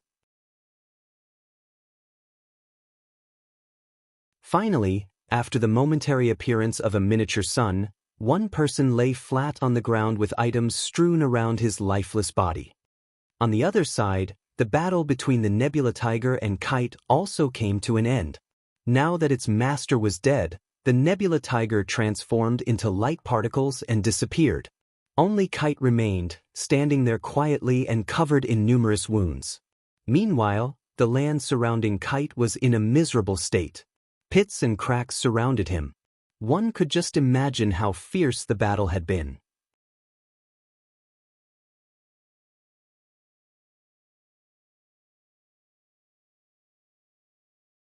Chapter 328 Harvest After the Battle. After the battle with Absolute Heaven came to an end, Feng sighed in relief. If not for the 7 Luminaries ring, he might really have let the cunning Absolute Heaven get away. This was how God's domain worked. When players attempted to gain some achievements and make a name for themselves, they were like a boat traveling against the current. Either they advanced forward or were forced backward. Today's glory might very well become tomorrow's laughingstock. Although Absolute Heaven's growth was impressive, there was still a considerable gap between him and Feng. Soon after, Feng looted the items the assassin had dropped. Feng was inwardly astonished when he examined Absolute Heaven's items. The equipment Absolute Heaven dropped was top tier even among secret silver equipment. Meanwhile, the daggers he dropped were fine gold rank. With these items, even among the core members of Zero Wing, Absolute Heaven could still reach the middle ranks. Among the assassins, only Fire Dance and Flying Shadow surpassed Absolute Heaven. Absolute Heaven was a lone wolf. Yet, even without relying on the support of a guild or an organization, he still obtained such quality items for himself. He was already an expert standing at the peak of White River City. If Absolute Heaven were not a solo player, the equipment he had possessed might not have been secret silver, but fine gold rank. If Absolute Heaven had been fully geared with fine gold equipment today, Feng's victory would not have been so easily secured. Big Sis Aqua, is that really our guild leader? Snow Goose asked hesitantly, her big, round eyes focused on the figure standing proudly within the sea of fire. He looks so much more powerful than when he appeared in the video. Guild leader is usually a very ordinary, approachable, and gentle person. But now, even when looking at him from such a distance, I still feel overwhelmed. Naturally. Aqua Rose giggled. This is our guild leader, ordinary yet reliable. Snow Goose had been raiding dungeons all this time, so she had only ever heard and not personally seen any of Feng's battles. Now that she had personally witnessed Feng fight for the first time, it was only natural that shock filled her heart. After all, a video could only portray so much. Only by personally experiencing something could one truly understand it. Alright, stop daydreaming. Clean up these remaining red players quickly. Over 2,000 NPCs are still chasing Fire Dance and the others, and they could obliterate our team at any moment. The red names of Creek Town had despaired when faced with Feng and his NPC entourage. Now that Feng had also extinguished the hope presented by Absolute Heaven and the High Lord-ranked monster, these red names completely lost their heart to resist. Escape? How were they supposed to escape? With Feng's gale-like speed, even if they grew a few more legs, it still would not be enough for them to get away. After these red names lost their fighting spirit, Aqua Rose and the others took little effort to clean up. They took less than a minute to deal with the remaining red names of Creek Town. Meanwhile, the harvest they obtained was sufficient to arm a team of 1,000 players. Throughout this battle, although a few of their members had died and lost a level, when compared to the harvest they obtained, such loss was practically negligible. The items they obtained had easily made up for the total losses Zero Wing had suffered with surplus. Aqua Rose was overjoyed when she examined their harvest. As the manager of Zero Wing's daily affairs, she was very clear about what these items represented. With the addition of this batch of items, after Zero Wing finished recruiting new members, they could arm a large batch of elite players, pushing Zero Wing's combat power to a whole other level.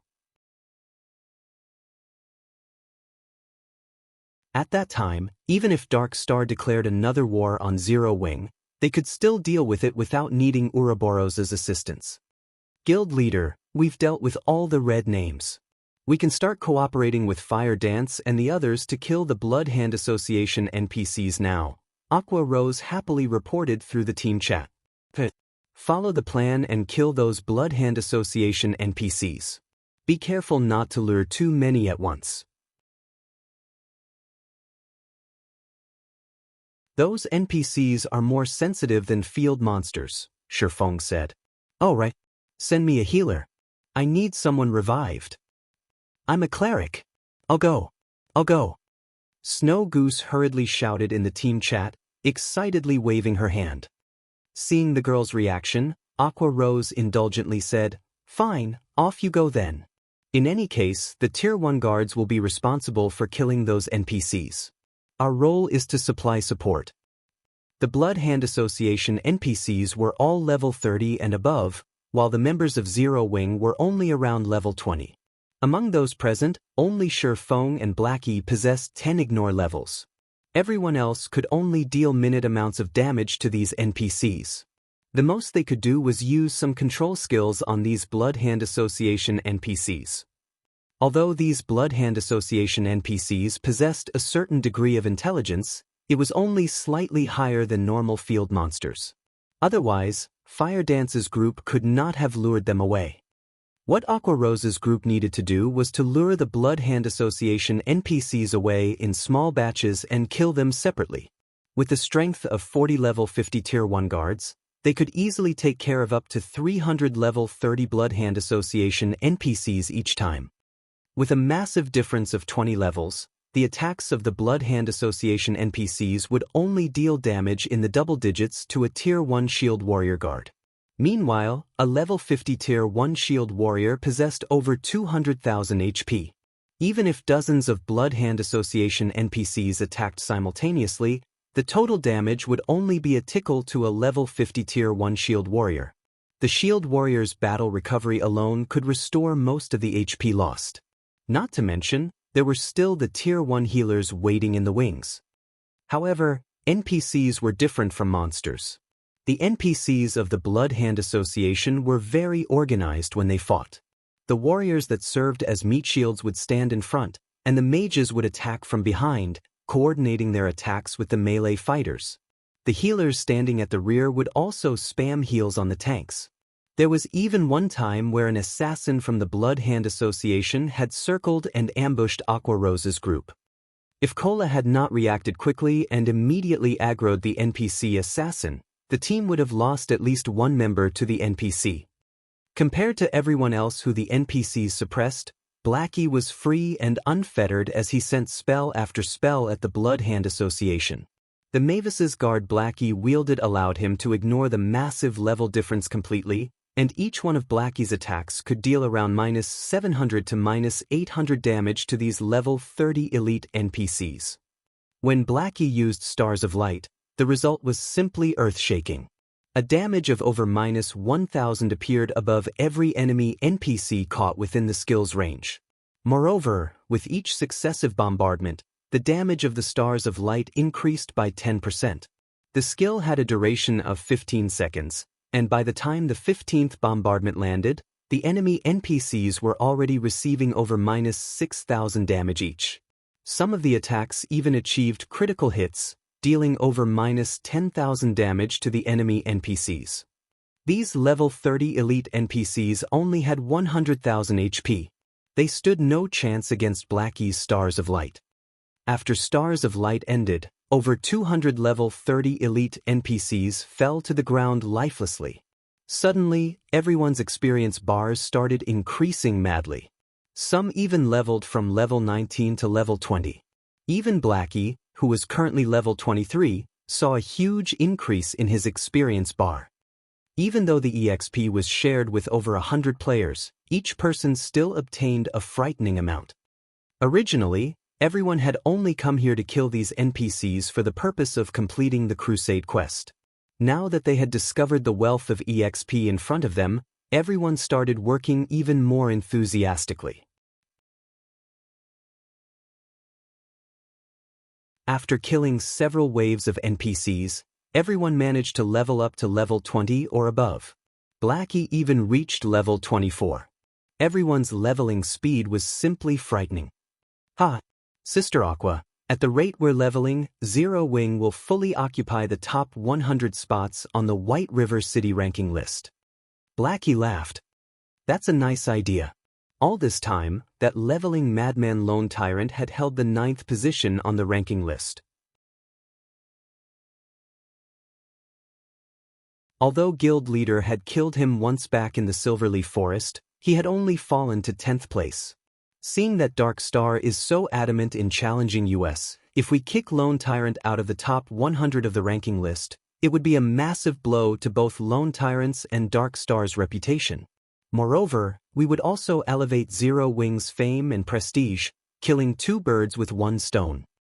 Aqua Rose revealed a playful smile when she considered this interesting idea. Okay, let's kick Lone Tyrant out of the ranking list.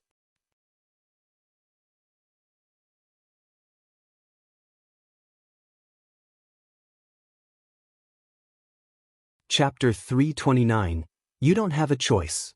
Feng could not stop his smile when he heard Aqua Rose's words. In actuality, it would be a simple task for Feng to let Zero Wing fully occupy the top 100 spots on the White River City ranking list. The only reason he had not done so yet was that he was afraid of attracting too much attention and the public's enmity. After all, Zero Wing was currently only a small guild. If a small guild like theirs overstepped their bounds, every guild in White River City would most likely team up and retaliate against them. However, Zero Wing was no longer a weak guild. Even if Zero Wing pulled such a huge stunt, it would only shock the other guilds. They would not feel insulted or humiliated. Hence, Feng made no attempt to stop his guild members' actions. The ranking list was the only glory for Lone Tyrant. Even if he had to exceed the level 20 limit for the first clear of the 3 great dungeons, he still had to maintain his position within the top 10 of the ranking list. Lone Tyrant's obsession with the ranking list was apparent. Gentle Snow, on the other hand, was different. To secure the first clear of the 3 great dungeons, Gentle Snow had frozen her experience bar at 99%. 99% of level 20. She paid absolutely no attention to the ranking list at all. After all, her title of Snow Goddess had originated not from her high level, but her strength instead. However, Lone Tyrant was not like Gentle Snow. He had relied solely on the ranking list to gain the fame he currently possessed. It was why he worked desperately hard to maintain his spot within the top 10 of the ranking list. Although Feng had killed Lone Tyrant once already, robbing him of a level, he had managed to recover the lost EXP quickly. After all, he had large groups of players to help him level up. Currently, he had once again reached level 21, though he still required large amounts of EXP to reach level 22. While Aqua Rose and the others swiftly leveled from killing the NPCs of the Blood Hand Association, the cleric, Snow Goose resurrected Absolute Heaven. At this moment, Absolute Heaven was overcome with disappointment. Not only had he lost most of the items he had on him, but he had also fallen to level 16. He no longer possessed the high spirits he had before. I've won this bet of ours. Do you have anything to say? Feng asked lightly as he looked at the crestfallen Absolute Heaven. Absolute Heaven glared at Feng, clearly irritated, before turning his head away, tacitly agreeing to Feng's words. Hee, it seems that someone is pouting after losing. What an unmanly person. Snow Goose softly muttered contemptuously after discerning the general situation. Absolute Heaven was suddenly livid upon hearing her comment. When all was said and done, he was still a top-tier assassin. Although he was not a well-known expert, he was still a man of his word. Now that a female player ridiculed him, how could he possibly be happy? Reluctantly, Absolute Heaven muttered in a low tone. I lost. Say it, Feng. What do you want me to do? What is up with your attitude? You've clearly lost, yet, you still sound like an aggrieved woman. You're making it seem as if our guild leader is a bully, Snow Goose added. You. Absolute Heaven's complexion alternated between flushed red and pale white, his blood boiling. He very nearly vomited blood out of anger. Never in his life had he been so greatly humiliated before. However, with Feng standing beside her, Absolute Heaven simply could not do anything to this infuriating girl. Before he died, he had not been a match for Feng. Now that he had fallen to level 16 and lost most of his items, it was impossible for him to escape Feng's grasp. At this moment, Feng spoke, "All right, Snow Goose. Absolute Heaven is a top-tier expert assassin. If you continue speaking of him this way, his little heart might not handle it. No matter what, you should at least show him some respect." "Oh." Snow Goose smiled and nodded. Absolute Heaven nearly fainted from anger. Seeing Absolute Heaven's ashen complexion, Feng smiled faintly and said, "Since you've acknowledged your loss, I'll make it simple. I don't need you to do anything difficult. Just help me collect all the information relating to Underworld in God's domain." "You're insane." "That's Underworld you're talking about. If they find out that I leaked important information, they will hunt me down." Absolute Heaven never thought that Feng would actually aim for such a thing. "Oh, I didn't think you would really have such information." The assassin's reaction surprised Feng. His demand had only been casual. After all, Absolute Heaven was only an outer member of Underworld. How could he possibly possess all the important information relating to the organization? Logically, only those belonging to Underworld's middle management or above should possess the information he was looking for. Absolute Heaven was momentarily stunned. Immediately after, he bellowed, "Black Flame, you deceived me." Absolute Heaven had always thought of joining Underworld's core upper management. Hence, he had collected plenty of information regarding Underworld so that he would have an easier time climbing the ranks of the organization. After becoming an outer member, he had met with Feng Xianyang through South Wolf's introduction. Feng Xianyang even gave him one of the reserved spots for becoming an Underworld guard after learning of his skill. With his new status as an Underworld guard reservist, Absolute Heaven managed to obtain even more information about Underworld in God's domain. Yet Feng had played him so easily. "Since you have the information, hand it over to me." Feng was extremely interested in discovering Underworld's situation in God's domain. After all, he had provoked Feng Xianyang. Who knew what Underworld would try in the future? Without knowing anything about his enemy, Feng could not take appropriate measures. However, if he possessed inside information about the organization, the situation would be greatly different. One who knows his own strength and that of the enemy is invincible in battle. If Feng had not possessed his advantage of being a reincarnated person, Dark Star, the guild controlled by Underworld would have long since eliminated both him and his guild. Hence, Feng had to take preventive measures against Underworld. Only, Feng had not expected this boon to arrive so quickly. Originally, Feng had only intended to toy with Absolute Heaven for a little bit before changing his condition. His actual goal was to have Absolute Heaven report Underworld's movements within the White River City region. Now, however, things had become far simpler. He could obtain all information regarding Underworld in God's domain directly. "No. I absolutely will not agree to this. Underworld far surpasses your imagination. You have no idea what you are going up against. I urge you to change your request. This is not just about me. You too would be better off without knowing anything. Why create trouble for yourself?" Absolute Heaven said resolutely. "It turns out that even a top-tier expert will renege on his word. It seems that I have misjudged you," Feng sighed. "Guild leader, I could tell that he was a scoundrel that would break his promises with a single glance. What's the point of wasting your time arguing with him? Let's just do away with him. Kill him every time he revives.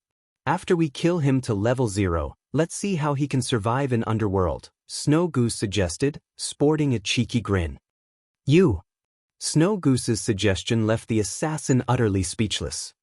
Kill him every time he revived? Was this girl really a cleric? Could she be a demon disguised as a human instead? Snow Goose, how could you speak like that? As a girl, you should act gently and reserved. Kill him every time he revives? That's simply too cruel. What will you do if you terrify him? Feng could not help but reprimand the cheeky little girl. At most, we'll upload the video recording the previous fight and our dialogue to the forums.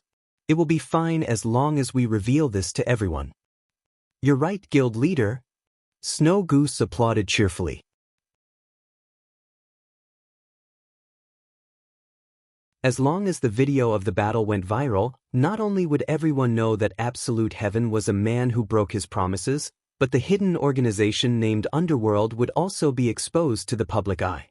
Even if Absolute Heaven did not reveal any secrets, Underworld would hunt him down for what little he had already said. Black flame. Raging flames burned in Absolute Heaven's eyes as he looked at Feng. He only wished that he could murder the smiling demon before him right now. Just hand it over. Feng calmly smiled. I have already sealed off all paths of retreat. You don't have a choice.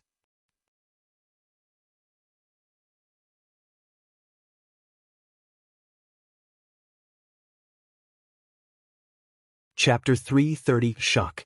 Feng's words left Absolute Heaven speechless.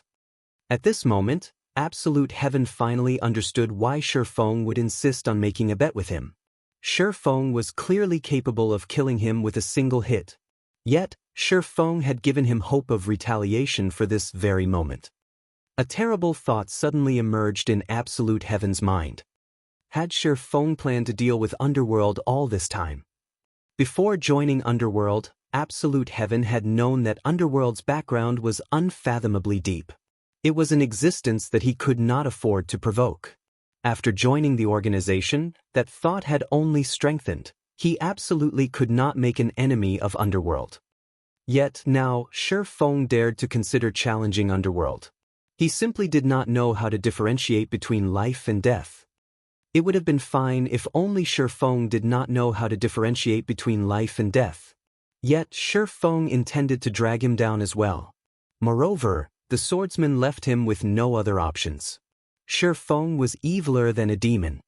When Absolute Heaven saw that Feng's finger was about to click the upload video button, he lowered his head and helplessly said, "Fine. However, I have a condition. No one can know that I gave you this information. You can rest assured on this point. Since I have asked you to do such a thing for me, I will not make things difficult for you. I won't let anyone but myself look at the information relating to Underworld," Feng assured and nodded. Absolute Heaven's worries were unfounded. After all, Feng was also worried about the situation becoming public, which would, in turn, allow Underworld to take precautionary actions. "I'll send you the files tomorrow after I have compiled them," Absolute Heaven said before turning to leave. However, Feng was a step ahead and blocked his retreat. "What? Worried that I'll deceive you? You currently have information to use against me. What tricks could I possibly play on you?" Absolute Heaven laughed bitterly. "You're overthinking things. I'm just returning the items you dropped when you died. As for your levels, with your strength, you should recover quickly." Feng then took out the items he had looted from Absolute Heaven and returned them to their original owner. After some hesitation, Absolute Heaven finally decided to receive the items before leaving. "Guild leader, are we really going to start a war with that mysterious organization named Underworld?" Snow Goose asked. Based on Absolute Heaven's words, Snow Goose could discern just how terrifying Underworld was. Even a top-tier expert like Absolute Heaven was afraid when talking about it. Furthermore, a powerful guild like Dark Star was just a puppet of Underworld. With Zero Wing's current strength, wouldn't acting against Underworld be akin to smashing an egg against a rock? "What? Afraid?" Feng chuckled. "Of course not. Our Zero Wing is invincible. How could we possibly lose to Underworld?"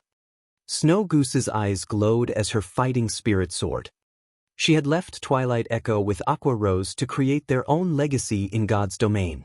How could they give up so easily because of a single underworld? Time passed little by little. At this moment, Aqua Rose and the others were still battling against the Blood Hand Association NPCs. Even though it was night in God's domain, spells of war illuminated the sky around Creek Town so brilliantly that it appeared to be day. Although these NPCs provided no loot, the EXP they gave was bountiful. The members of Zero Wing were only able to kill these Blood Hand Association NPCs with such ease due to the assistance of the level 50 Tier 1 guards. In the future, it would not be so easy for them to come across such a valuable opportunity. As more Blood Hand Association NPCs died, the Zero Wing Guild members watched their levels soar.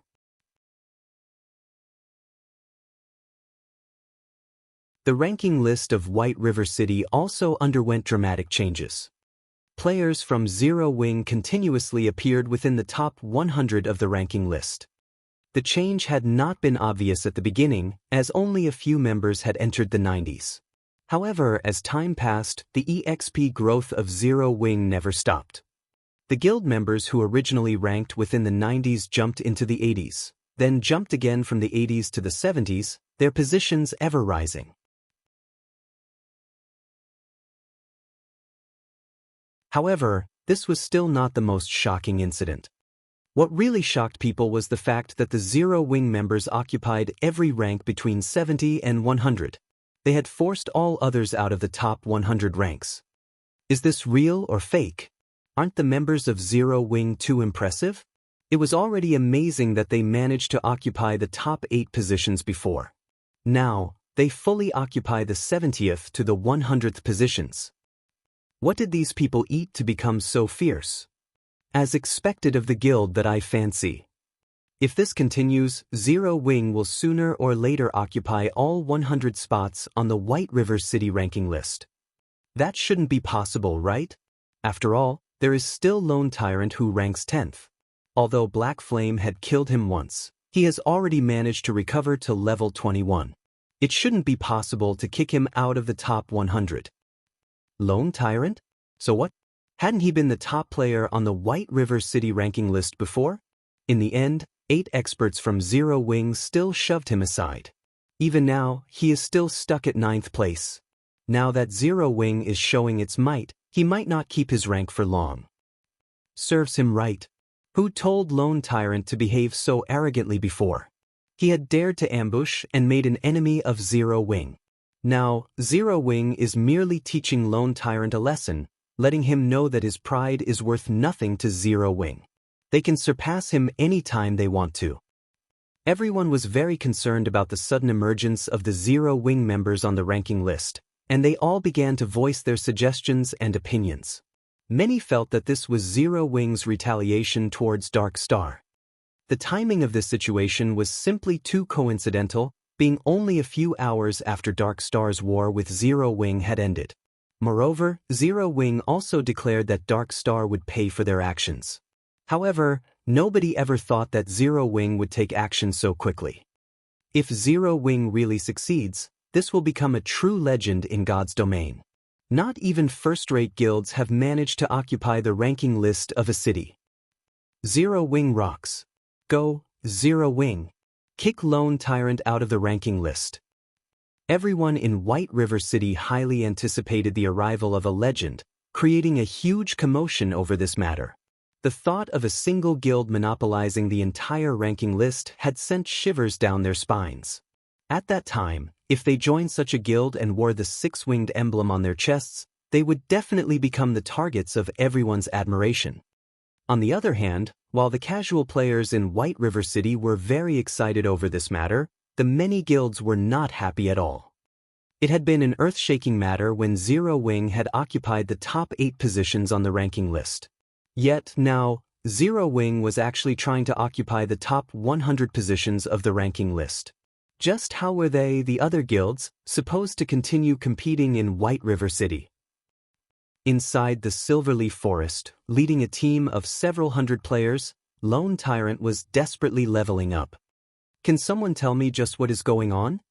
Lone Tyrant demanded, irritated. He had spared no effort to raise his own level. Yet now, as if on steroids, the members of Zero Wing leveled at a rate many times faster than himself. Based on the Zero Wing members' current leveling speed, it was only a matter of time before they surpassed him. Unfortunately, nobody could answer Lone Tyrant's question. "You're a bunch of trash. Go investigate immediately. They must have found a good grinding spot. Once you find them, send someone to eliminate them. I will never allow these people to surpass me." Lone Tyrant commanded the guild members of Dark Star. The only reason he had managed to lead Dark Star to its current status in White River City was that of his previous occupancy of the White River City ranking list's #1 position. However, due to Blackie and the others, he was no longer the top player in the region. Even so, he still occupied the top 10 in the eyes of the public. If he fell out of the top 100, what else would he have? Aside from his identity as the guild leader of Dark Star, there was nothing special about him. Although Lone Tyrant was quite powerful, he knew that he could not compare with top-tier experts.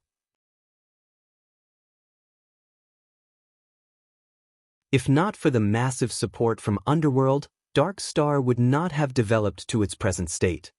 Lone Tyrant knew that after the siege on Zero Wing had failed, Underworld started to look down on him. If he lost his only merit as well, based on how Underworld conducted business, he would not keep his position as guild leader for long.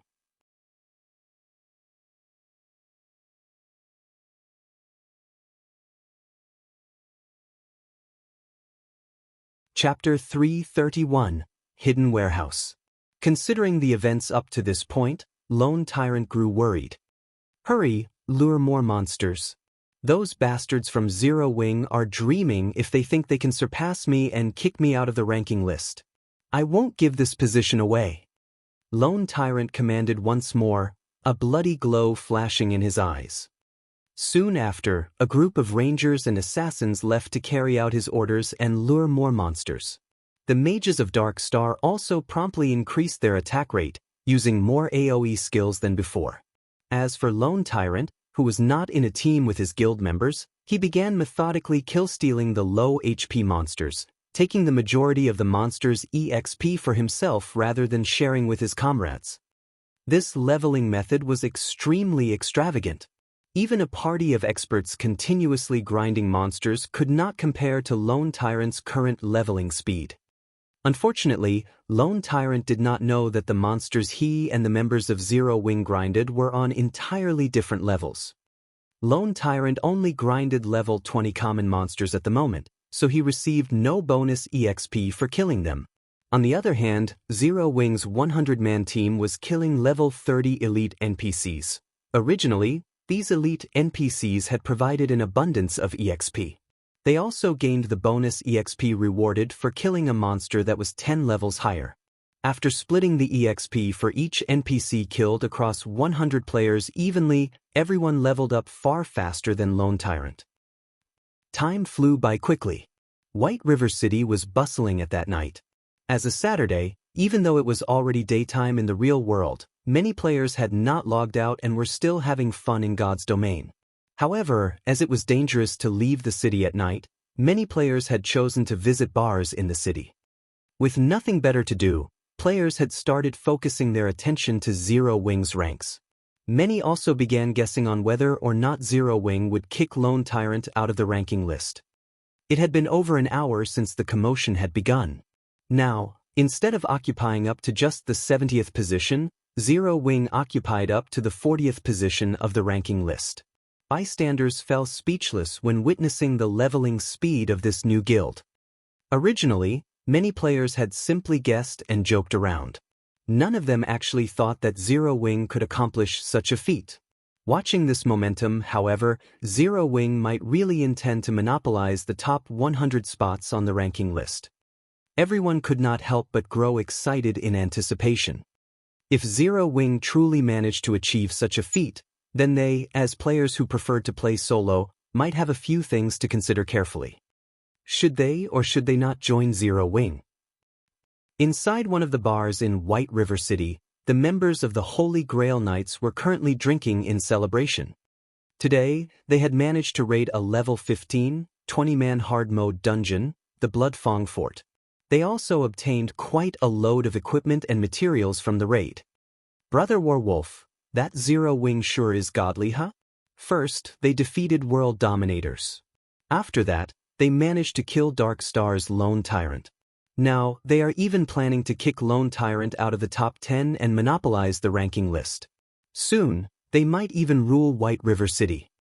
In reply, Warwolf, the leader of the Holy Grail Knights, shook his head and said, "It's still too early to say. Moreover, the other top 6 guilds aren't here just for show. They won't allow Zero Wing to develop freely. Although, it is true that I have underestimated Zero Wing before." Moments after Warwolf started speaking, a few cloaked players walked into the bar. The equipment these players wore immediately attracted the attention of the others inside the bar. These newcomers were fully geared with secret silver equipment. Moreover, none of them possessed a guild emblem on their chests, signifying that they were all independent players. Meanwhile, the leader of this group was a beautiful female summoner. If Feng were here right now, he would definitely notice that this female summoner was none other than Yulan of Underworld. "Big brother Warwolf, long time no see." Yulan walked up to Warwolf and greeted him with a bright smile. "It's been a long time indeed." The pure and sweet little girl from the past has grown into a beautiful tigress. Time really is amazing. Warwolf sighed ruefully as he looked at the noble and graceful girl in front of him. "Big brother Warwolf, you jest. Everything I have today is all thanks to you." Yulan smiled faintly. Looking around, she said, "We haven't seen each other for so many years now, and I really wish to have a nice conversation with you. There are too many bystanders here. Why don't we find a room upstairs to catch up? Indeed, it has been many years since we last met. We should really have a nice chat." Warwolf immediately spent 5 silvers to rent a guest room on the 2nd floor. He then walked towards the stairs leading to the bar's 2nd floor. Yulan promptly followed after Warwolf. The other cloaked players that had entered the bar with Yulan also moved to guard the staircase, preventing anyone from going upstairs. At this moment, the entire bar was silent. The other members of the Holy Grail Knights, as well as the other guests in the bar, were still stunned by what they just saw. Their minds were unable to process what had just happened. The leader of an independent team actually knew such a noble and elegant beauty. Moreover, they even rented a private room to have a conversation. The other players' minds went wild with fantasy. A short distance away from Creek Town, Aqua Rose and the other members of Zero Wing still grinded the Blood Hand Association's NPCs relentlessly, their experience bars continuously rising. There were over 2,000 NPCs in Creek Town, and it would not be an easy task to kill every one of them.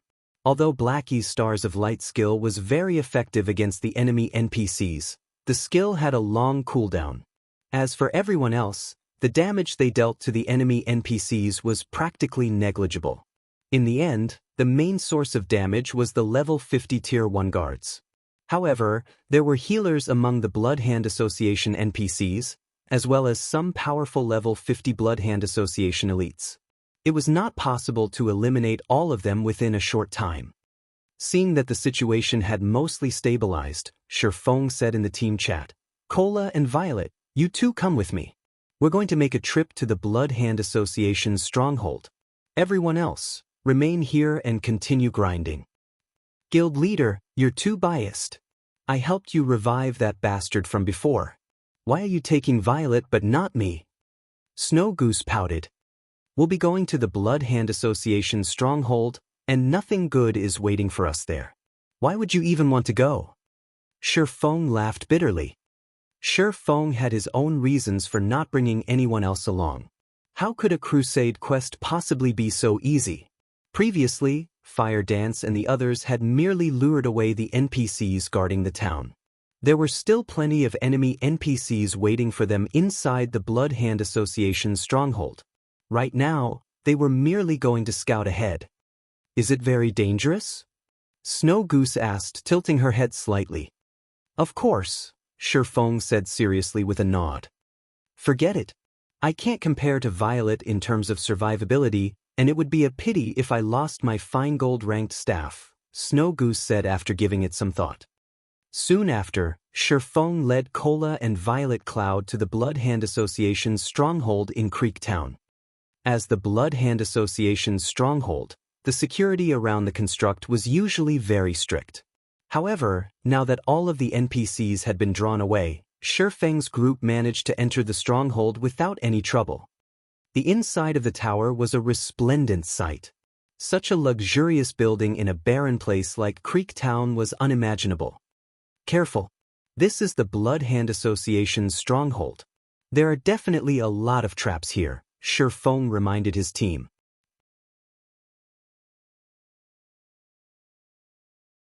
In the past, world dominators had suffered heavy losses to conquer Creek Town. They had dispatched over 6,000 Tier 1 players and returned with less than 1,000. Meanwhile, close to half of those deaths had been because of the hidden traps inside the Blood Hand Association's stronghold. One could just imagine how deadly the traps inside the Blood Hand Association's stronghold were. Although world dominators had paid a steep price, their harvest was equally shocking.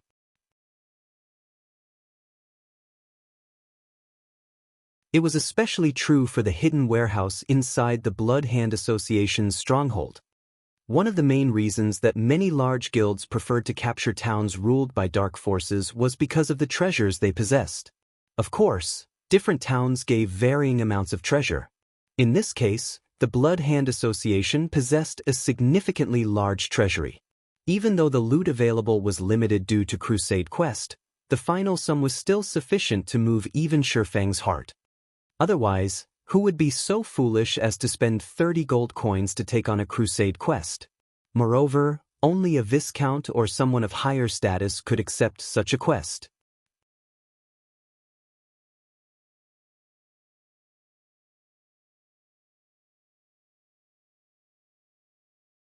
Chapter 332, Encountering a Magic Weapon Once Again. Inside of the Blood Hand Association's stronghold, it was like a maze. There were also many level 30 Blood Hand Association knights patrolling the construct. These NPCs wore red leather armor and wielded spears. They also had 200,000 HP. Moreover, these NPCs always moved in groups of 10, and their coordination made them extremely difficult to deal with. If Feng and the others recklessly charged into a group of these NPCs, even with a Tier 1 swordsman like Kite protecting them, the result would be the same. These knights would eliminate them in an instant.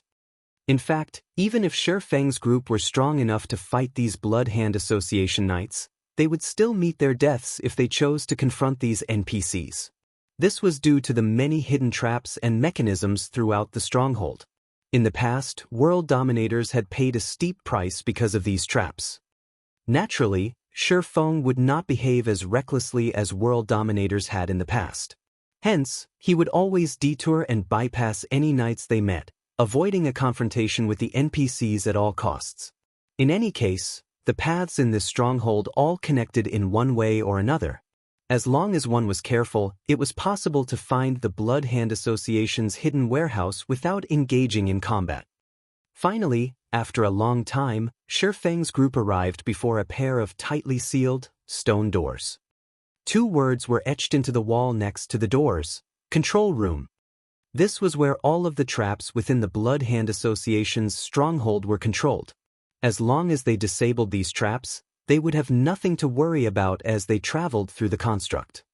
Just after Cola forced open the heavy stone doors, the group immediately discovered an old, one-eyed man dressed in black robes inside the control room. The old man held a redwood staff as he manipulated a magic array. Inca Richter, Tier 1 Elementalist. Level 30. HP 1, 000, 000/1, 000, Thank God it is as I speculated. He's only level 30 and not a level 50 Tier 2 mage. Feng could not help but sigh in relief when he saw Inca Richter's information. If not for the Crusade quest, the old man before them would be near impossible to deal with. Although Inca Richter would only be level 50, as a Tier 2 mage, he could kill a level 50 Tier 1 player as easily as squishing a bug. Guild leader, it's a level 30 tier 1 elementalist. I'm afraid that he might be somewhat difficult to deal with. Should we call for reinforcements? Kola had a clear understanding of his own abilities.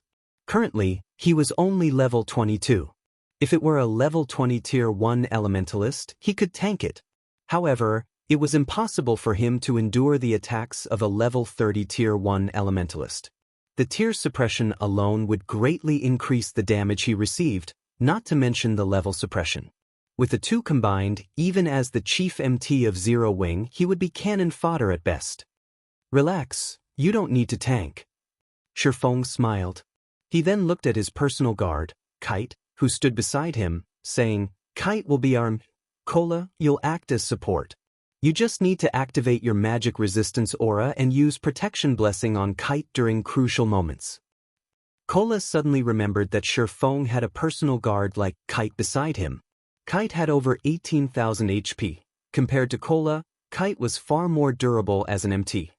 Although Kite was far inferior to Immortal regarding HP, as a level 30 tier 1 swordsman, Kite's close combat capabilities far surpassed a tier 1 elementalist. Kite, you'll tank Immortal. Violet, you'll heal Kite. Kola, focus on using protection blessing on Kite when needed, Feng commanded. Without hesitation, Kite charged Immortal, slashing his sword at the old man. A damage of over -4,000 appeared above Immortal's head.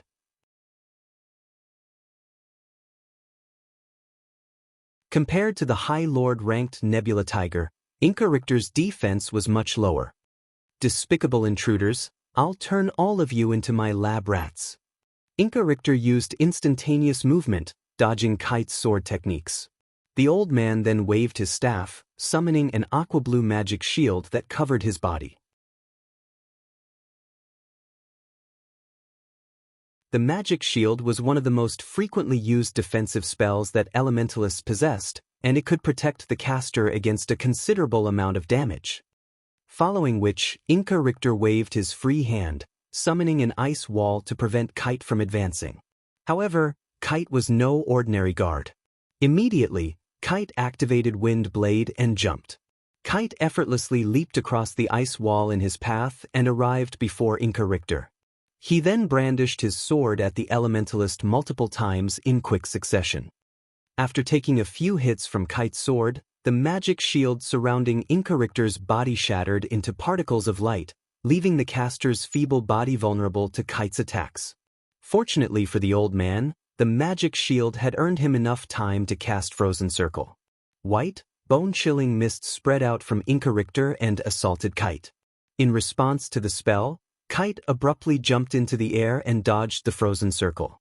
Immortal cursed when he saw the swordsman avoid another spell with such a simple action. In a fit of rage, Immortal pointed a finger at Kite, sending multiple fireballs flying at the swordsman who was still suspended in midair. As the fireballs approached him, Kite calmly twisted his body and brandished his sword so fast that only bright afterimages were visible. He sliced the incoming fireballs in half, one after another. The speed of Kite and Immortal's exchange was stunning, and any ordinary player would have difficulty following the fight. Standing at a distance, both Kola and Violet Cloud were dumbfounded by the scene before them. This was the first time they had witnessed a fight between NPCs. Never would they have expected that a fight between NPCs could actually be more exciting than a fight between experts. The longer they watched, the more felt ashamed of themselves. Inwardly, they also began to estimate how they would fare if they fought Immortal if they were the same level and tier. However, as they continued watching the exchange between Kite and Immortal, they soon reached a shocking conclusion. They were not even opponents for Immortal. The reason they came to such a conclusion, however, was not because of the great disparity between their HPs. Instead, it was because of the difference in combat techniques. This conclusion left them both speechless. What are you two daydreaming about? They are both high-level NPCs. Ordinary monsters cannot compare to them. It's no big deal if your current combat techniques are not a match for theirs. As long as you participate in more battles and accumulate experience, you will surpass Immortal sooner or later. Feng could not help but console the two. naturally he could discern their thoughts. Immortal was different from the Blood Hand Association elites battling outside the town. Before the Crusade quest had weakened him, Immortal had originally been a Tier 2 NPC. Thus, his combat proficiency was superior to those ordinary NPCs. As for Kite, not only was he a Dark Gold ranked personal guard, but he had also been a Tier 2 swordmaster in the past. His combat techniques were excellent. In truth, Feng had also been shocked when he had first witnessed a battle between high-level NPCs.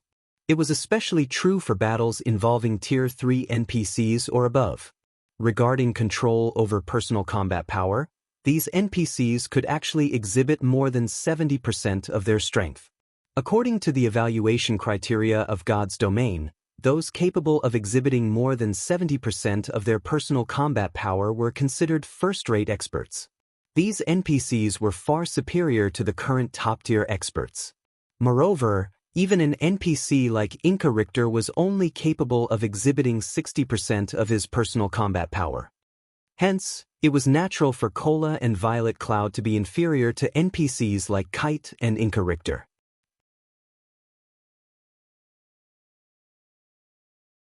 Following which, Violet Cloud began healing the Tier 1 swordsman while Feng supported Kite from the sides. From time to time, Feng would use control skills such as Thunderflame Explosion and Abyssal Bind to restrain Immortal. Feng also used the 7 Luminaries Ring, swapping between Aura of Time and Aura of Fire. While Aura of Time was activated, Feng would cast Absolute Time. While Aura of Fire was activated, Feng would use Firestorm.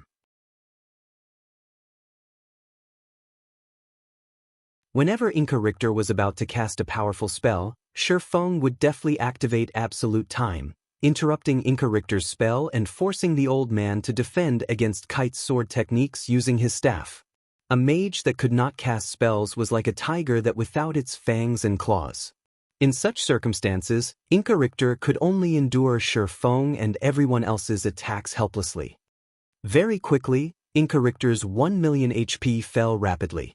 90%, 70%, 30%. After more than 10 minutes, Immortal's body finally dropped to the floor, transforming into an abundance of EXP. Feng reached level 24 with the sudden influx of EXP.